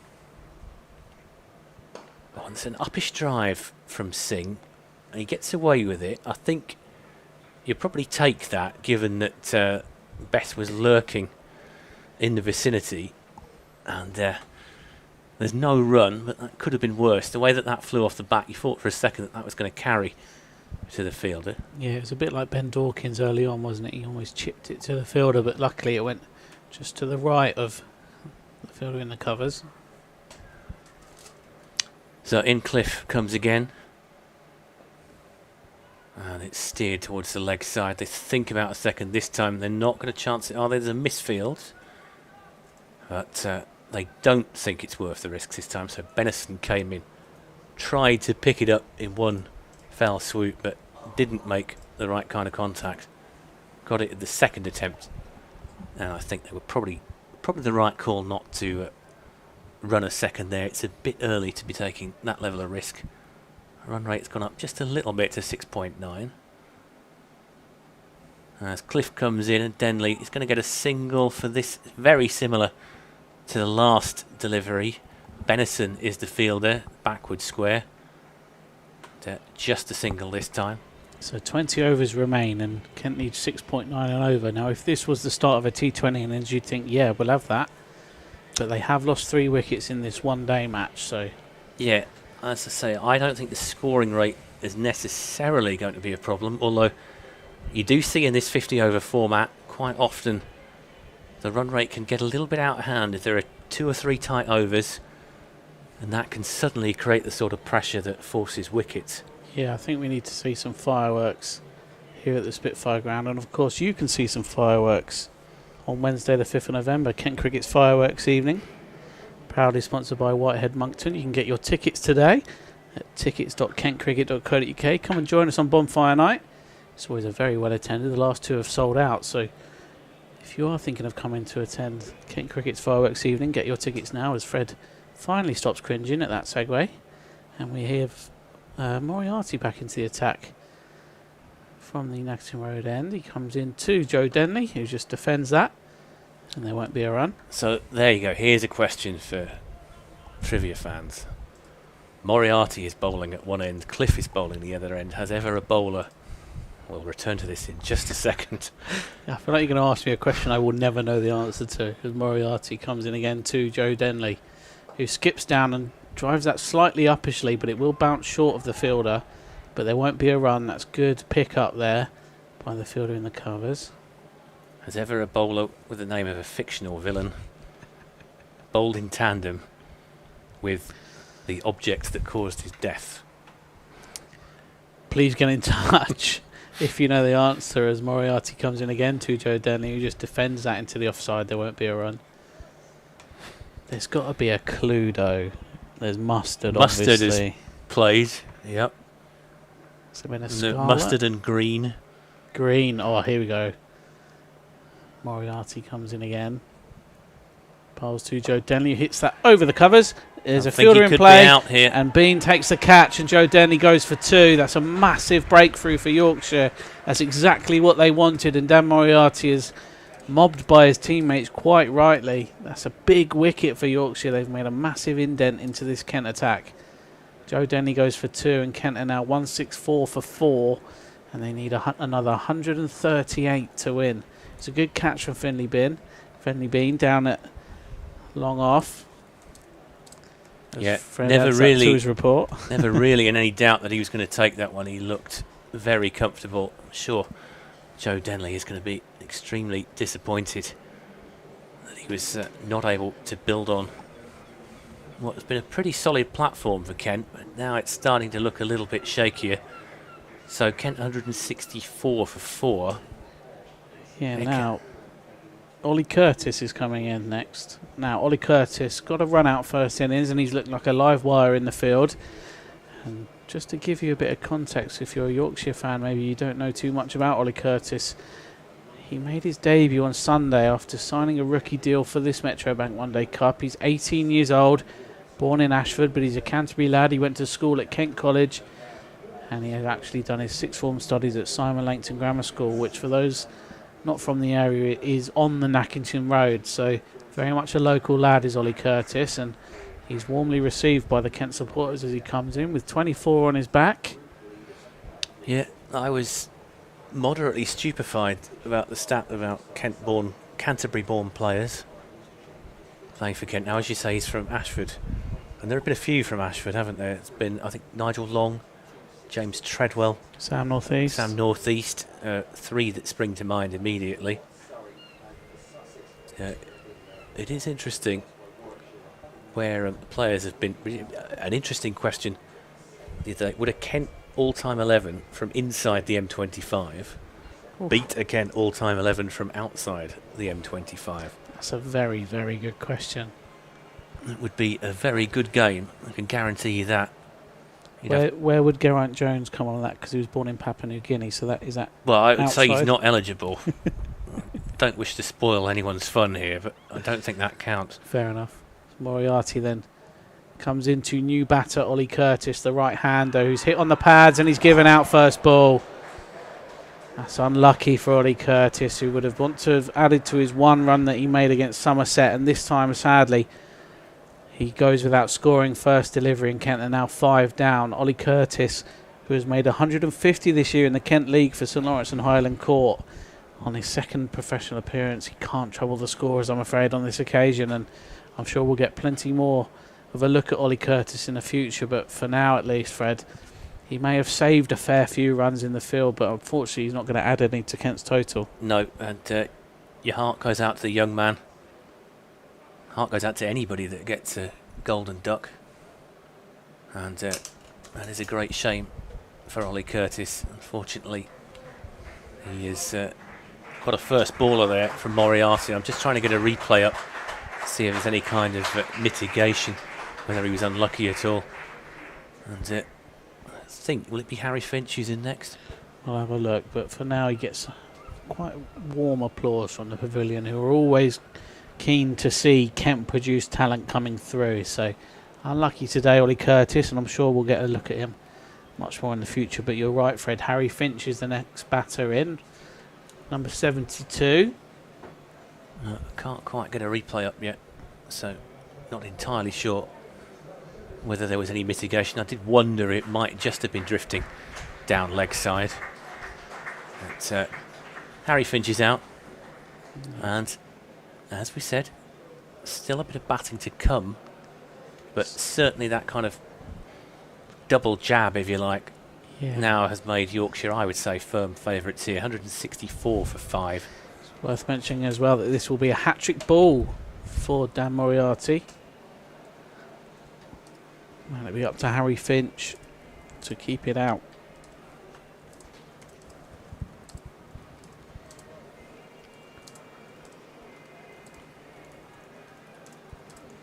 He just takes his guard and Adam Lyth walks past him. I'm sure there'll be a few words said by the slips. There's 2 slips in for Harry Finch to face his first delivery. There is a slight gap if you go straight past the bowler and if you play into the covers or indeed into the leg side, but there may be some runs here as Moriarty does play to Finch and he just plays it with the flat back into the covers, and Cliff does the field and he survives the hat-trick ball. Yeah. So no reason to panic yet for Kent. Finch doesn't need to do anything silly here. He was talking during that blast campaign about how he'd reinvented himself as a T20 batter I should say. During that campaign he said he wasn't that great at it. It wasn't the format that he was particularly good at early in his career, but he's worked very hard, as he has done in pretty much every area of his game, and he was arguably the revelation of that blast campaign. When he came in, people had doubts about him playing so far up the order. I thought I'd cheer you up now, Fred. Go on then. We've had our first submission for the catch that Kelly took earlier on. All right, we'll come to that in just a second. As it looks like we're going to get George Hill bowling from the Nackington Road end. And as he comes in, George Hill to Ekansh Singh, and that'll be a dot ball, just driven back past the bowler, but it's fielded by Dom Best. Go on then, what is the we've had loads. Suggestion? I've just looked at the emails as well. We've had loads in, so bear with me. The first one I saw was from Paul, who said it's a selfie. That's quite good. Yeah, I get that. And we've got one from Miriam, who was in touch earlier. Boundary hop catch. Not bad either. Not bad at all. Might well end up in the report, that one. In comes Hill, and that one is driven back again by Singh, and that again will be fielded by Bess. That was a more firmly driven shot, but the result is the same. There's no run. Tony's been back in touch on email, and he says a pattern catch. Pattern catch? Yeah, like bat and trap. A bit of Kentish connection there. You're going to have to talk me through that one. He's patted it. Ah! And then the catch is taken. Sorry, I thought you said pattern. Like general pattern? No, as in knitting. Here comes Hill. And that one is straighter, and that'll be tucked away for a single by Ekansh Singh. Now Russ, I don't know if Russ has got the actual definition here, but he says in the scorebook, how out, it would be self-assisted catch. Self-assisted catch? Now that is very factual, isn't it? Yeah. And Peter Jackson from Holmfirth says maybe we could call it a roper. Again. These are all very good. Yeah. I'm spoilt for choice here. I'm not sure which one to pick. Roper has the benefit of being pithy. Here comes Hill again, and that one is prodded back by Finch, and there'll be no run. Bess has been fielding a lot this over. I think out of 4 deliveries, Bess has fielded 3 of them, all in that kind of mid-off position. I think Hill will be pretty happy with the way that this over has gone so far. Just a 1 from it. Into this over, we have a serious question from Dave, which we'll get to. And Finch will prod that one away. There'll be no run. There's just a little bit of pressure building here. Run rate gone up to 7.5. That's the required rate, I should say. And Hill will trot back to his mark.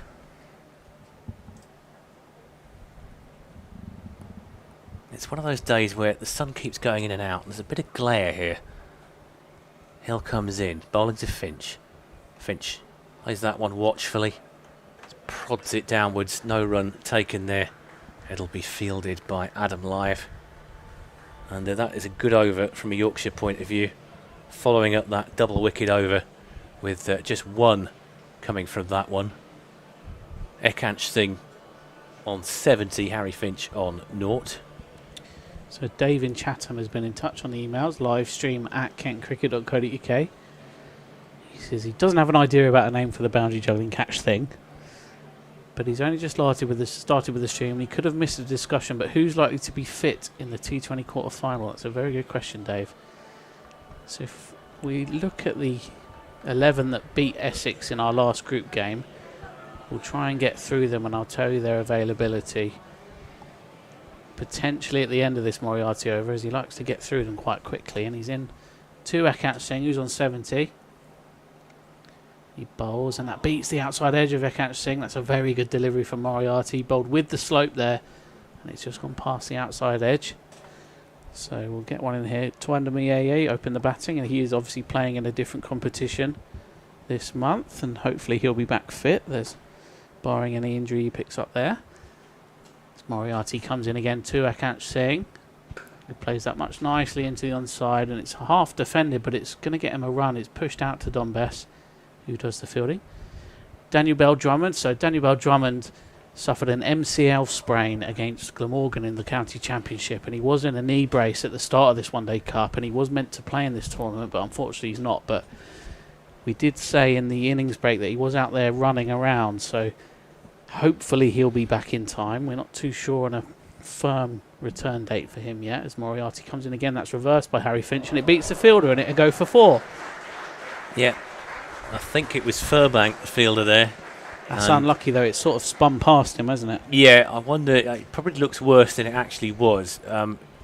It's one that I don't think he'd be keen to look back at, but every now and again the game just gets you that way, doesn't it? Absolutely, yeah. So going through this Kent team that beat Essex in the group stage in the blast, Harry Finch, he's out there now, so hopefully he'll be playing.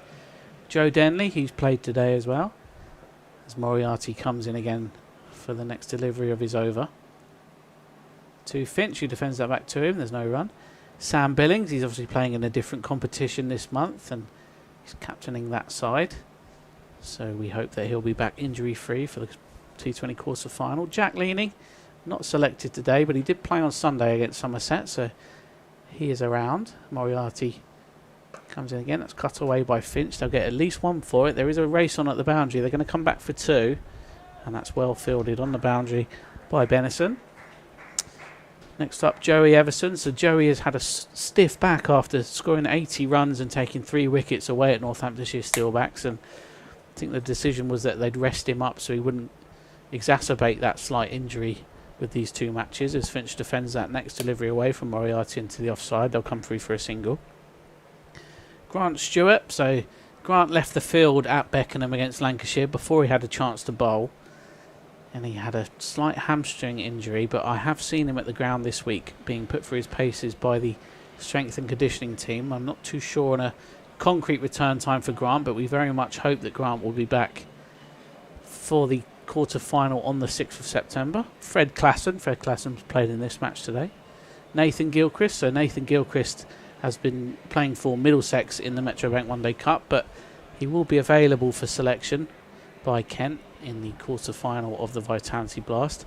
And Matt Parkinson, who has been rested for these 2 games, potentially to let Adam Hollyoake have a little look at Mo Rizvi as the lead leg spinner. And so Finch is squared up by that one. I think he might have got a bit of bat on that. It looked like it might have been a decent shout otherwise. We'll wait and see what the umpire signals.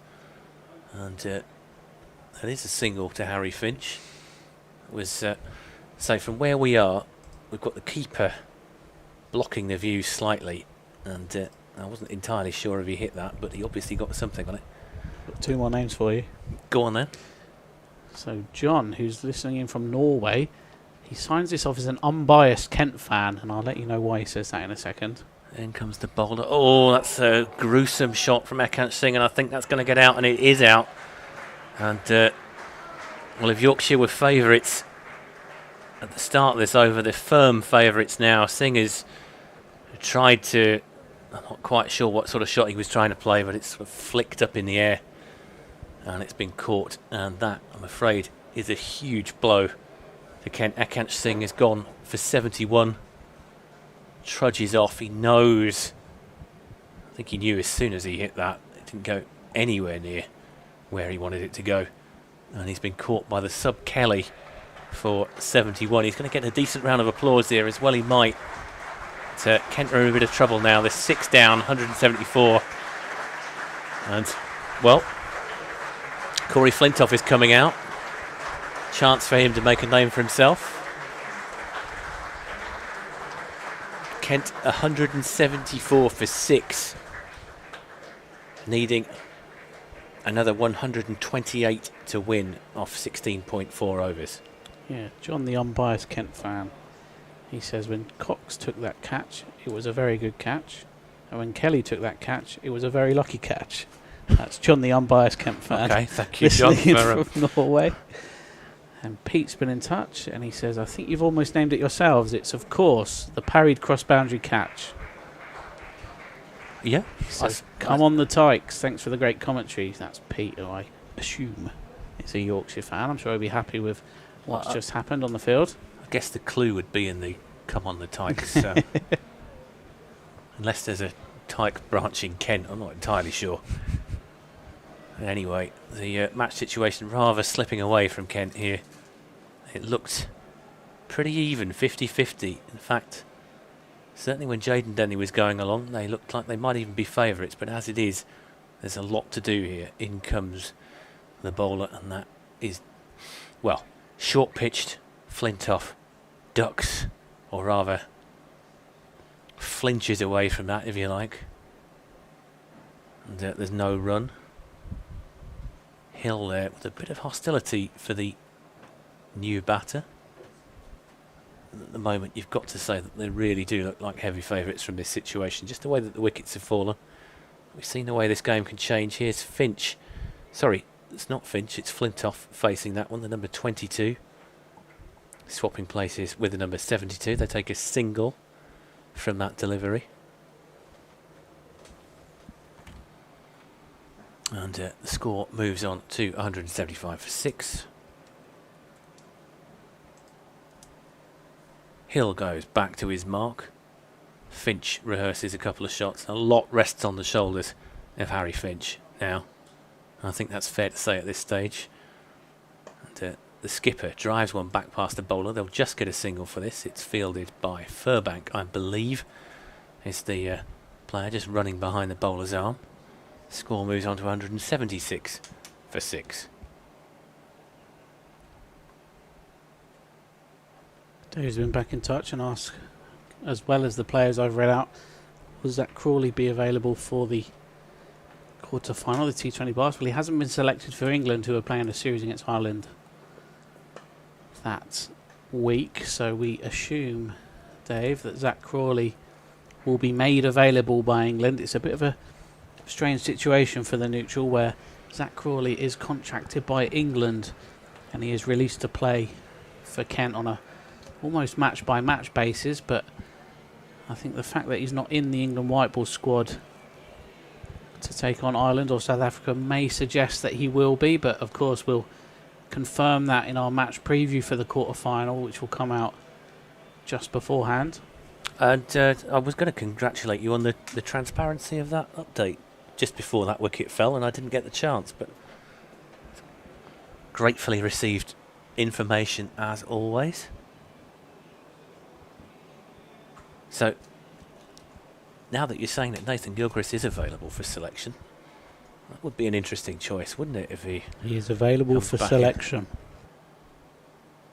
Moriarty is into bowl, and that'll just be prodded defensively by Finch. No run taken there. The run rate gets up to 8 for the first time. Worth mentioning as well that I've seen a few comments saying, could we sign any overseas players? You can't actually sign an overseas player that hasn't played in the group stage either. So Moriarty will come in to Finch, who taps that back to him, and there'll be no run. So I suppose the next question to that would be, could potentially Agar or Rogers come back if they were needed? For want of a better word, legally, yes. Right. But Moriarty comes in to Finch, who cuts that away, but it won't beat the field. That's good fielding, and there won't be a run. But of course, both Wes and Tom have now completed their contracted stints with the club, so it's highly unlikely that they would come back.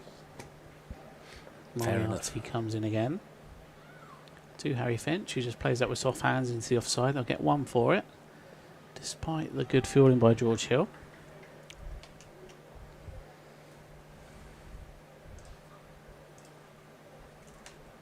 Right, certainly in the past I can remember that season that Kent won the Blast. Adam Milne came back for a very short stint that season, didn't he? He played a pivotal role in a game here, took a hat-trick. Moriarty comes in again to Corey Flintoff, who just pats that back to him, and they will get a run after it goes under Moriarty's hands, and there's a big throw in from Don Best to the keeper's end, but no danger at all. Yeah, Matt Milnes will be a Kent player next year, and he's a Vitality Blast winner with the Spitfires, so good news for fans of Kent's T20 side. As Moriarty comes in again with soft hands to Harry Finch, and there's an appeal for caught behind, but nothing given by Anna Harris or Martin Saggers, who's at the non-striker's end. So Harry Finch survives that one, and at the end of the over, the Spitfires are 1-7-8 for 6. They need 1-2-4 to win. Yeah, it's looking like a tall order now. An increasingly tall order as we see Jazz Singh looking very cool as he walks around the boundary here, sporting a pair of sunglasses. It's good to see him out there. As he's been saying, his rehab has been continuing apace. And it looks like we're going to get a bit of Adam Lyth at the Nackington Road end. He's bowled 2 overs so far today. It's for those of you listening from Yorkshire wondering why it's called the Nackington Road end. It's because, well, logically enough, Lyth comes in and bowls from that end, and Flintoff just plays him watchfully out to George Hill. The Nackington Road goes to the hamlet of Nackington, which is just behind, probably about 2 or 3 miles away here. There's a bit of a heave by Flintoff. He's going to get 1 for that one. And no prizes for guessing why it's called the Pavilion end either. Yes, I think that's a reasonable assumption. It's the Pavilion end. I suppose it could have been called the Cathedral end. Ooh. I don't know why it wasn't, really. But That's a good shout. I dare say somebody will have an explanation somewhere. Lyth will come into bowl from the Nackington Road end. And Finch could be in trouble here, and there's a missed chance for a stumping, and Lyth is really not happy. Finch charged down the wicket, and the Duke, I'm afraid, didn't gather that cleanly, and he's missed the chance to get Finch out stumped, and that, I think, really would have put the tin lid on it as far as Kent are concerned. As it is, Finch lives to fight another day. Lyth comes in, and Finch will get a single here. They might come back for a second. They're not going to. It's too risky from that situation. Ball is hurled in by, just trying to see who it is out there. It's difficult to see his shirt number from this distance. I think it's Kelly on his sub. Yeah, I think you could be right. It's only taken 2 catches as a substitute, one of which the juggler that we were talking about earlier.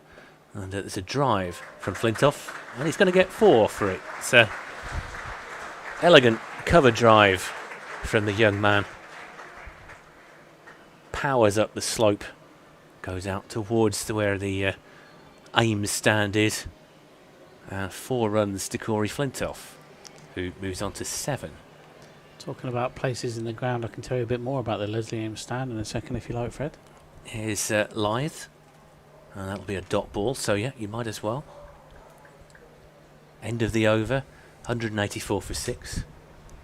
So it was originally called the Iron Stand, and it was renamed the Leslie Ames Stand in 1973, when I assume Les Ames was one of the coaches here at Kent. Let's say it looks more modern than that somehow.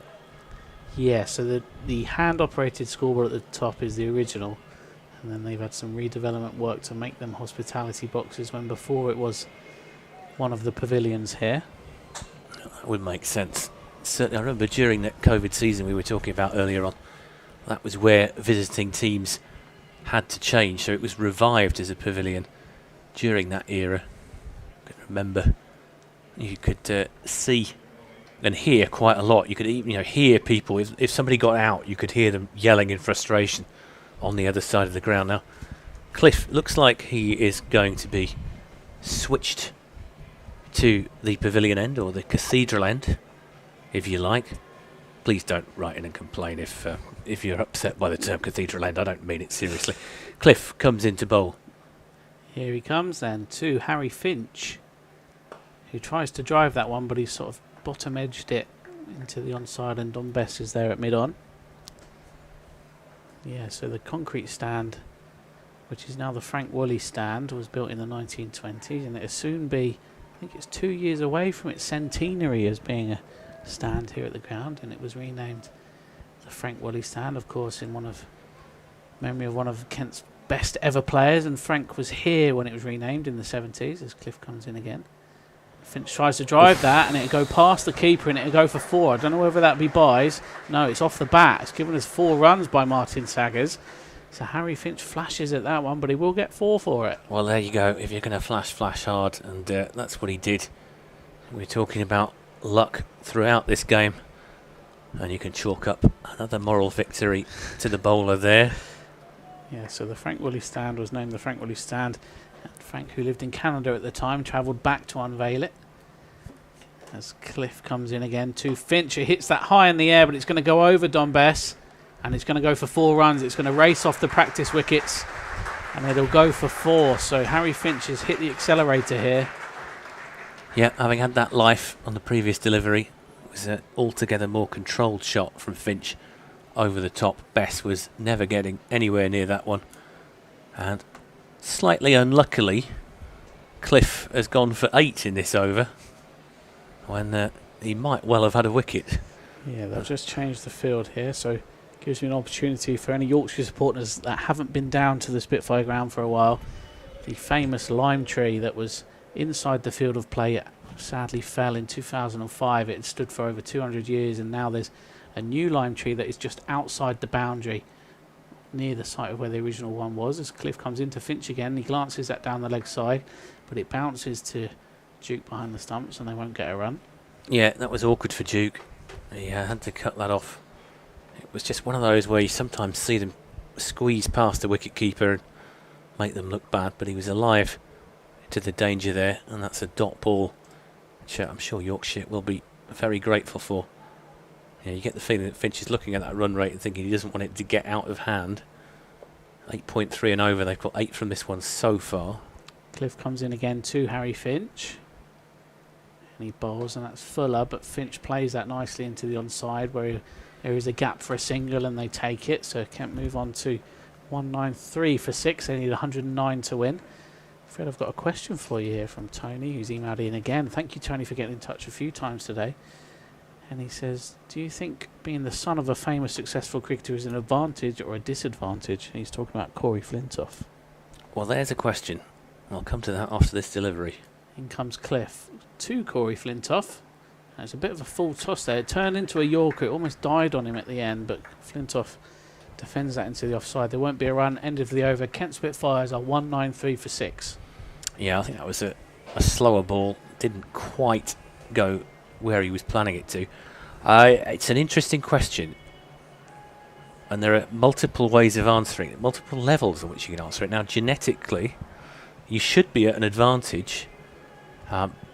If you are the son of a sports star, probably means that you've got a certain number of genes and attributes that you've inherited that would mean you're more likely to succeed.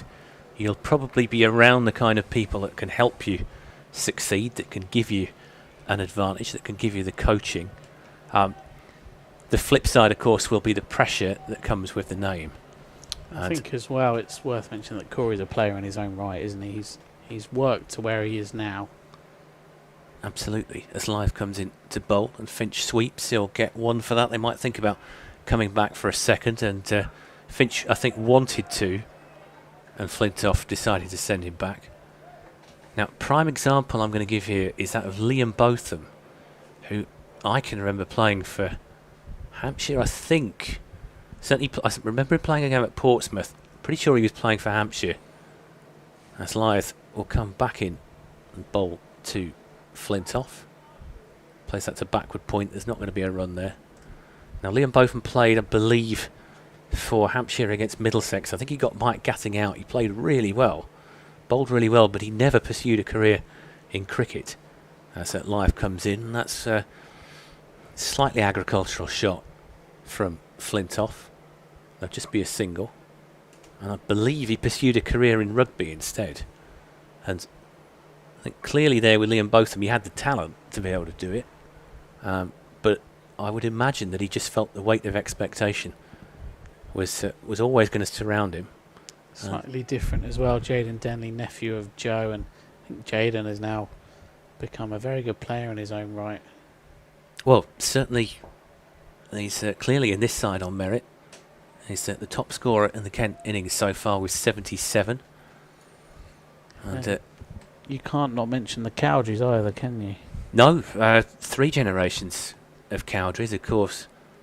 Colin obviously being the most famous. Chris and Graham, very underrated player, Graham Cowdrey, the late Graham Cowdrey. Lythe is in. And that'll be a single to Flintoff. They're looking for a second. No, they decide not. There's a couple of groans around the ground as they think that maybe they should have gone for a second there, but I think it was probably the right call. Lythe is back to his mark. We've got our attendance figure as well, Fred. So Lythe is in, and Finch will get 1, possibly 2 here. And there's a bit of a misfield, and so they are going to come back for a second run. Good bit of running that. And Finch is just putting his thumbs up, I presume, to salute Flintoff for telling him to make that second run. So it's a nice touch from the senior player in this partnership there to salute the bravery is probably the wrong word, but it's a big call, isn't it, when you overrule the senior player and the captain.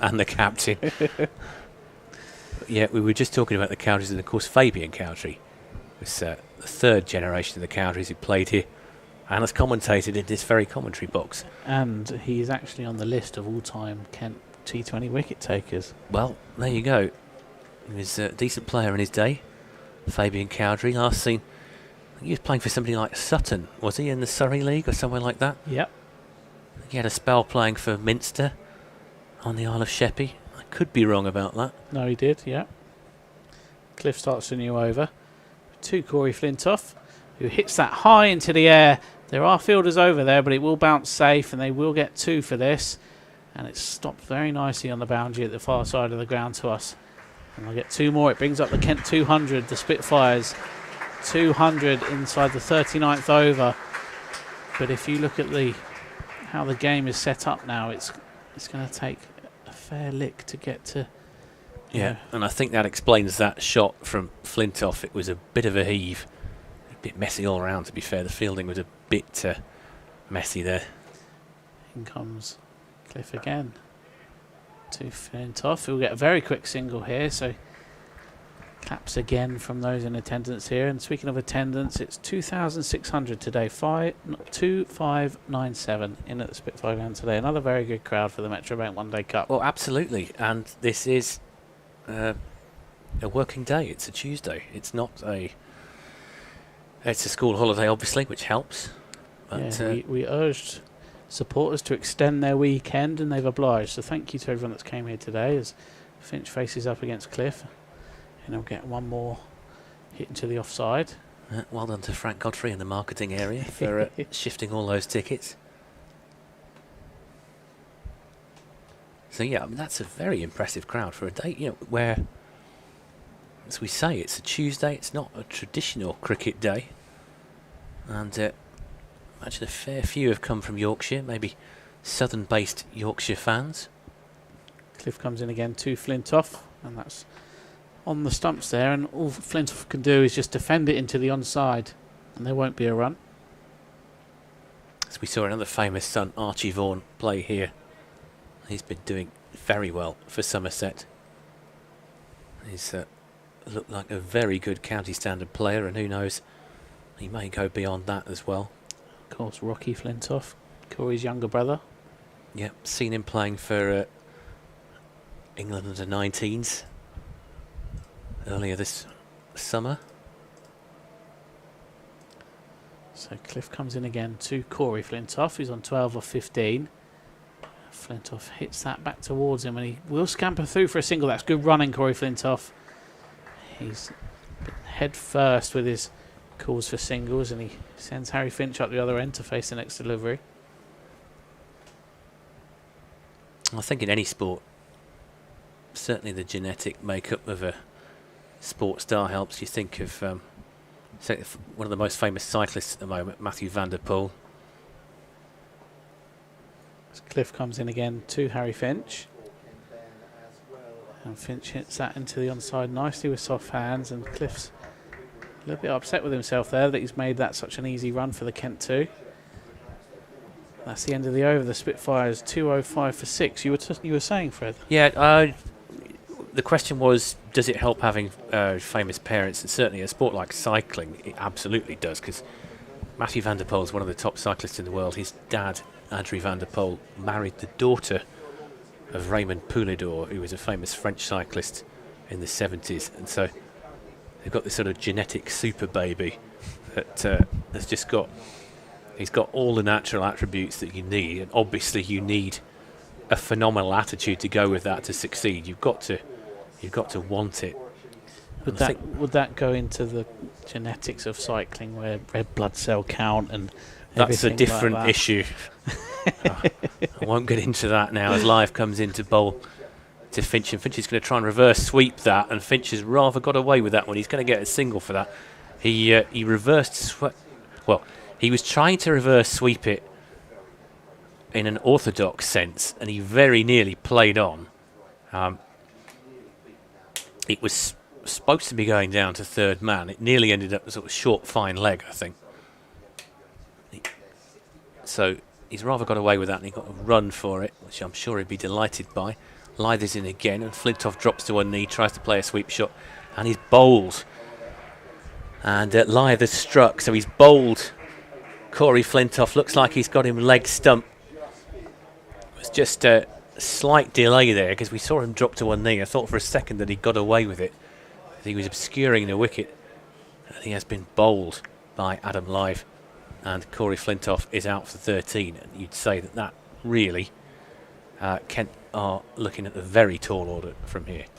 Interesting that Flintoff bowled Lythe in the first innings, and now Lythe has bowled Flintoff. So Adam Lythe returns the favour, and I think that's why he let out a little bit of a roar when he took that wicket. But Flintoff departs, and it means that the Rizzler, Mo Rizvi, comes into the middle. Leg spinning all-rounder who's signed for Kent for the Metrobank One Day Cup.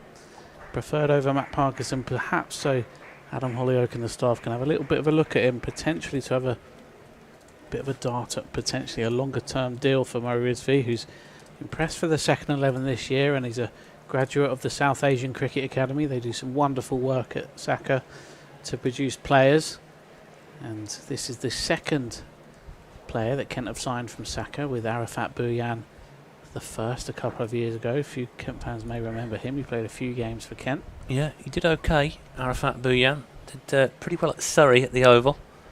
Didn't get taken on full time.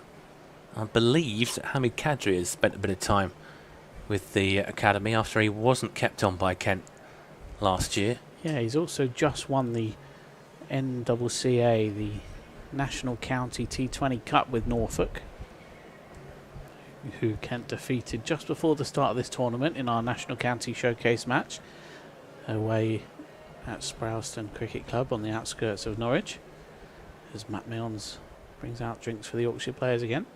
Lythe is in, and Rizvi is getting a shout for LBW here. It's not given. I think it might have pitched a little bit too far outside the line. Yeah, I think you're right, Fred.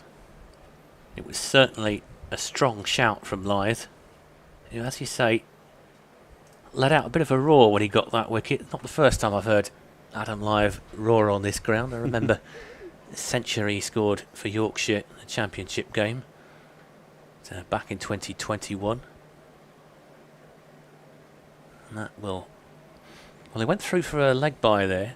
So Finch is back on strike, and Finch is going to get a single here. They think about taking a second, but not seriously, because field at always looked favourite there. George Hill. Hill was the fielder, sprinting in from the boundary.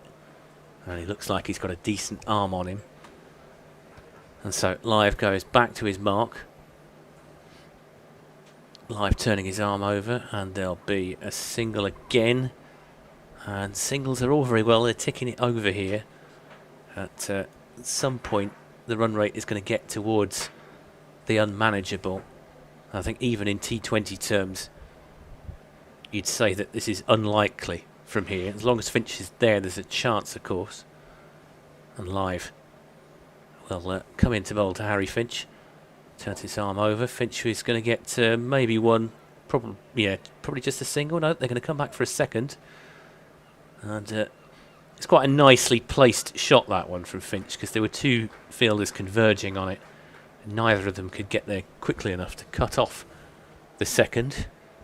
And so, with 10 overs remaining, it is 211 for 7. The required run rate 9.1. The actual run rate 5.3. And Liam, where do you think it's going from here? I think two boundaries and over now, minimum. And I think Finch and Rizvi are capable. Finch has done it in the Blast this year. Mo Rizvi has that ability to just hit boundaries. But of course Yorkshire well on top here, and I think they'll be disappointed if they now don't go on to win this game. So let's just hope that from a Kent point of view that these two can hit the rope a bit more consistently. But from a Yorkshire perspective, they've got Kent right where they want them, and they've bowled well here of Yorkshire. There's not been that many gimme balls. Moriarty comes on again from the pavilion end. He's got 1 over left, so this will be his last over of the day. And he walks in and bowls. And he's hit Rizvi on the pad, but nothing given. It did sound a bit woody. So potentially Rizvi's just hit that into his pad. And there's no demonstrations at the appeal being turned down. So we go back into the second delivery of this over from Moriarty. Comes into Mo Rizvi, who tries to reverse that, but he's missed it, but it's also missed the stumps. So Rizvi just needs to settle himself a little bit here, and if he is going to try and hit boundaries, perhaps, Fred, the reverse isn't probably the first scoring shot that you need to do here. It's worked for Denley, but it didn't look like a very comfortable shot for Rizvi there, it has to be said. Yeah, in comes Moriarty to Rizvi again then, who has almost chopped that onto his stumps. He's chopped it onto his leg, thankfully, from a Kent point of view there. And Moriarty's just got the better of Mo Rizvi here. And I think Yorkshire fans will be enjoying this over so far. I think they'll be enjoying it more than Kent fans are, I'll put it that way. Absolutely, as Moriarty comes in again to Rizvi, who just plays that into the onside. But there is a fielder there, Adam Lyth, and they won't get a run. And this is 4 dots in a row, and exactly what Yorkshire needed, as this is probably the last recognised batting pair for Kent. As Moriarty comes into Mo Rizvi again, who plays that off his legs quite nicely there, and they'll get a single. Yeah, still to come is Fred Klassen and Mikey Cohen, and we did see Fred Klassen hit some sixes against Somerset here on Sunday, but you'd like to think, Fred, from a Yorkshire point of view, that 90 needed to win, that Fred Klassen, he couldn't, could he? Well, he's got a run rate of nearly 10 and over now. It's just that stage of the game where it just creeps, doesn't it? Yeah, here comes Moriarty then, the last ball of his day, and that's hit out into the offside by Finch, and they'll just get 1 for it, so only 2 off the over. That's a very good over to end up for Dan Moriarty, who's done a good job here today.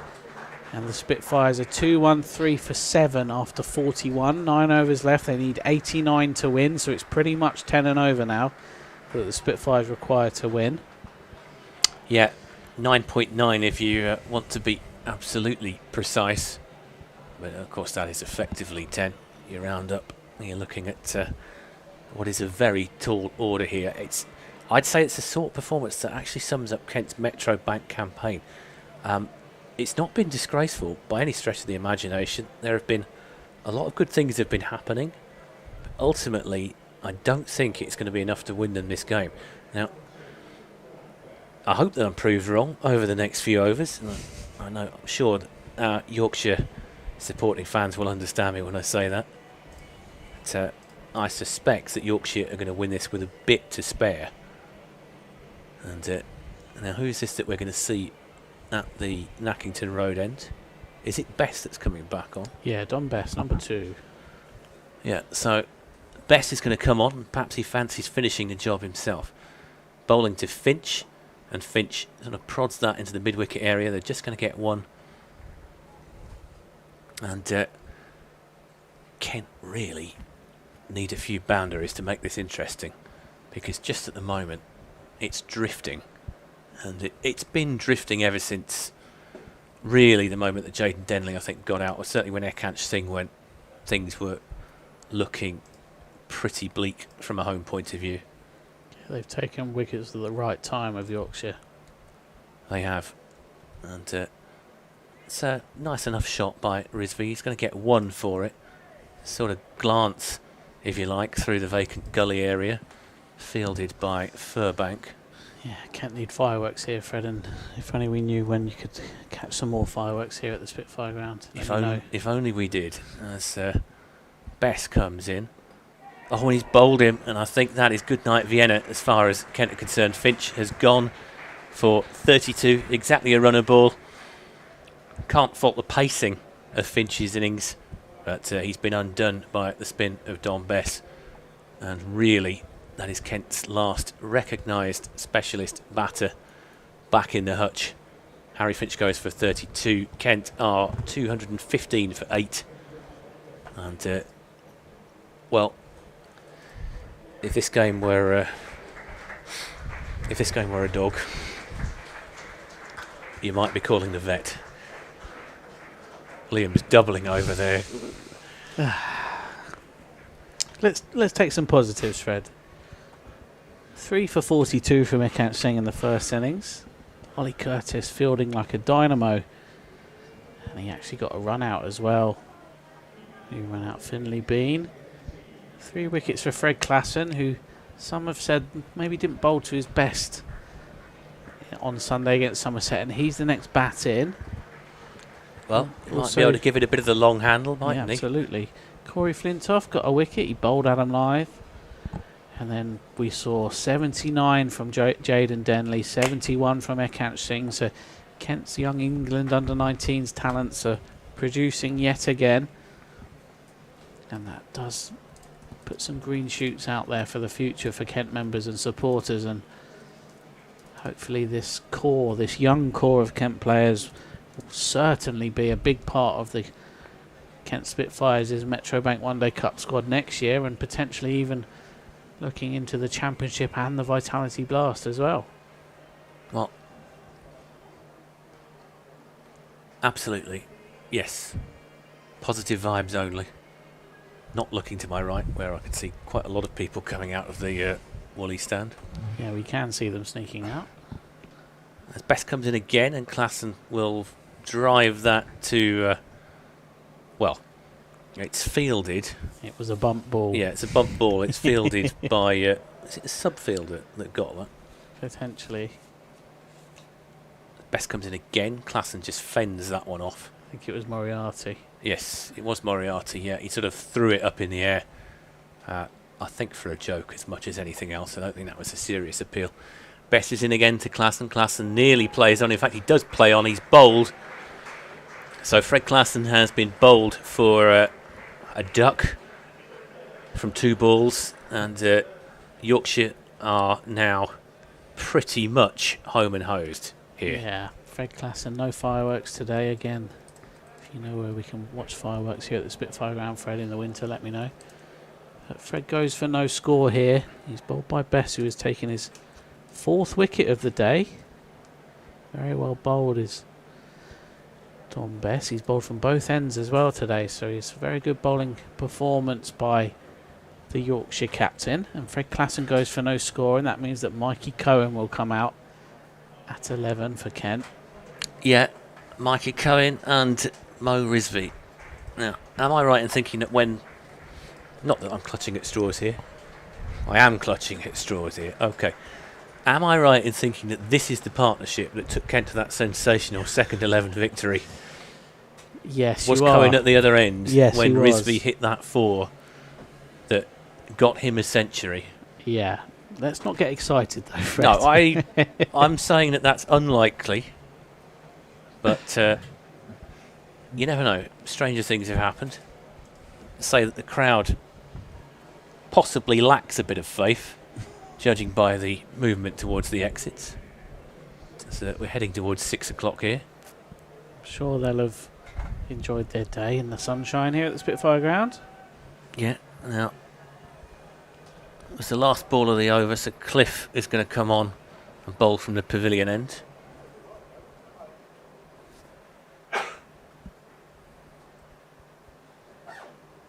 In he comes. And Rizvi hooks that into the onside. And they'll come through for a single to put Mikey Cohen on strike. 11 needed now and over. And somehow I don't think that is going to happen from a Kent point of view. But Yorkshire fans will be pleased with how their team have played today. I should think they'll be delighted with the way that they've played today. It's been a very convincing performance. You're going to look back at Wharton's century. Very decent innings from him. Cliff comes in again to Mikey Cohen, the left-hander, who plays that away, but it won't beat Imam ul Haq, and there won't be any run. Yeah, Furbank, he's looked good. Imam ul Haq got 70, second highest score in the innings. Yeah, Furbank going for under 6s on his list day debut. That's good to see. George Hill, very economical. He's gone at under 4, and he's taken a wicket as well. And Will Benison, who didn't get any runs today, but he has had a lot of good things said about him for the future. As Cliff comes in to Mikey Cohen, who drives that into the offside. They'll get 1.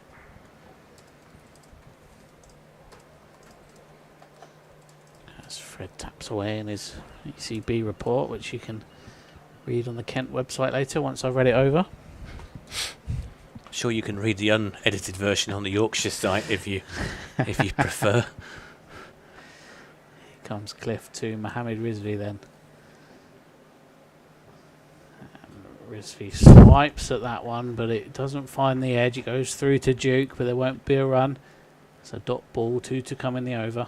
Yeah, 1 dot, so 85 to win. Run rate now 11.6, which is steep.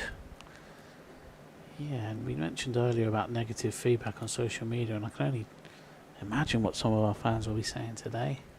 Despite the good performances from young players, as Cliff comes in to Rizvi.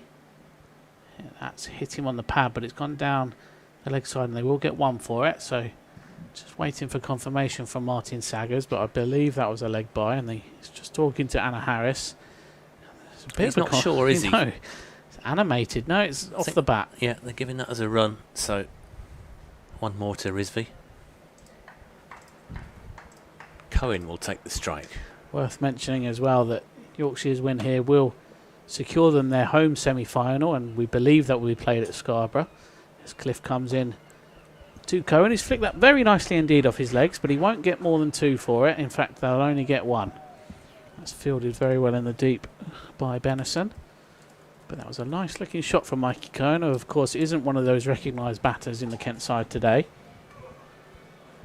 End of the over. Kent are 219 for 9, and if you did want to know that 7 overs remain and Kent need 83 to win, so very tall task indeed for this final pair. Very tall indeed. So tall in fact that it would be suffering from vertigo. Let's see whether Best can finish this off, and see if he can finish it off in style with a 5-wicket bag.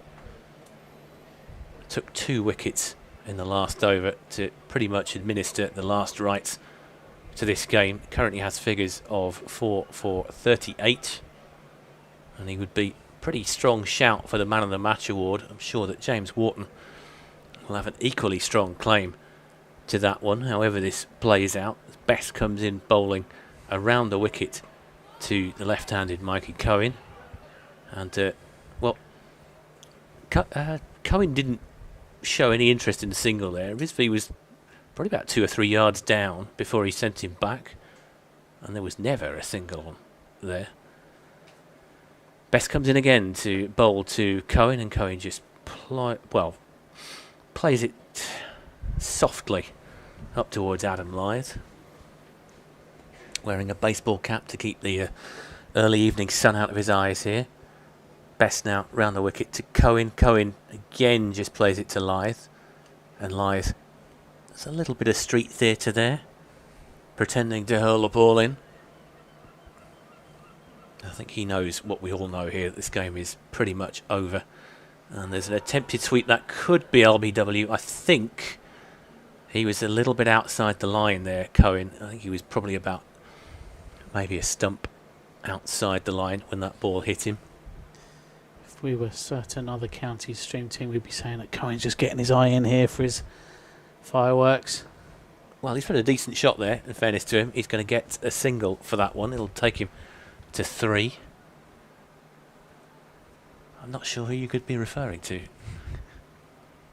So 4 dots and a single in this over, and Yorkshire need just 1 wicket to win from this situation as Bess comes in. And it's a bit of a shot. Well, decent effort there by Rizvi. He's swept Bess for 4. As that gives the crowd that have stayed, and they're still here in reasonable numbers. Yeah, the bank Something is to still applaud. quite full, isn't it? Yeah, the grumblers are still here, and for us, it's probably the last area to empty in the ground. Sure, Nicholas will be penning away his match review. I think his reviews are always pretty fair, to be honest. They are. Absolutely. I don't think you can ever fault them for, say that some of our respondents on social media can be a bit over the top in their criticism, but I don't ever think that he has been. Martin Shaw as well. Oh, absolutely. It's Yeah, always both of them very, very fair, very balanced. I look forward to reading him, I'll be honest. As it looks like it's going to be Furbank who comes in. Yeah, Matty Furbank then from the pavilion end to Mikey Cohen. He's steered that into the onside for a run. It's going to be given as leg byes by Martin Saggers.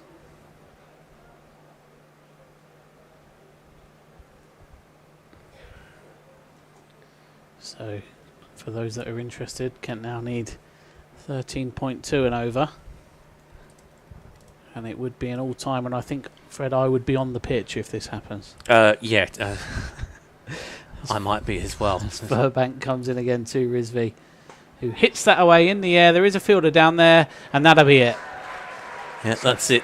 Congratulations to Yorkshire on a resounding win in the end. 76 runs, I think, is the margin of victory here. And congratulations as well to Matty Furbank, who has got his first professional wicket, and quite rightly he is being mobbed by his teammates.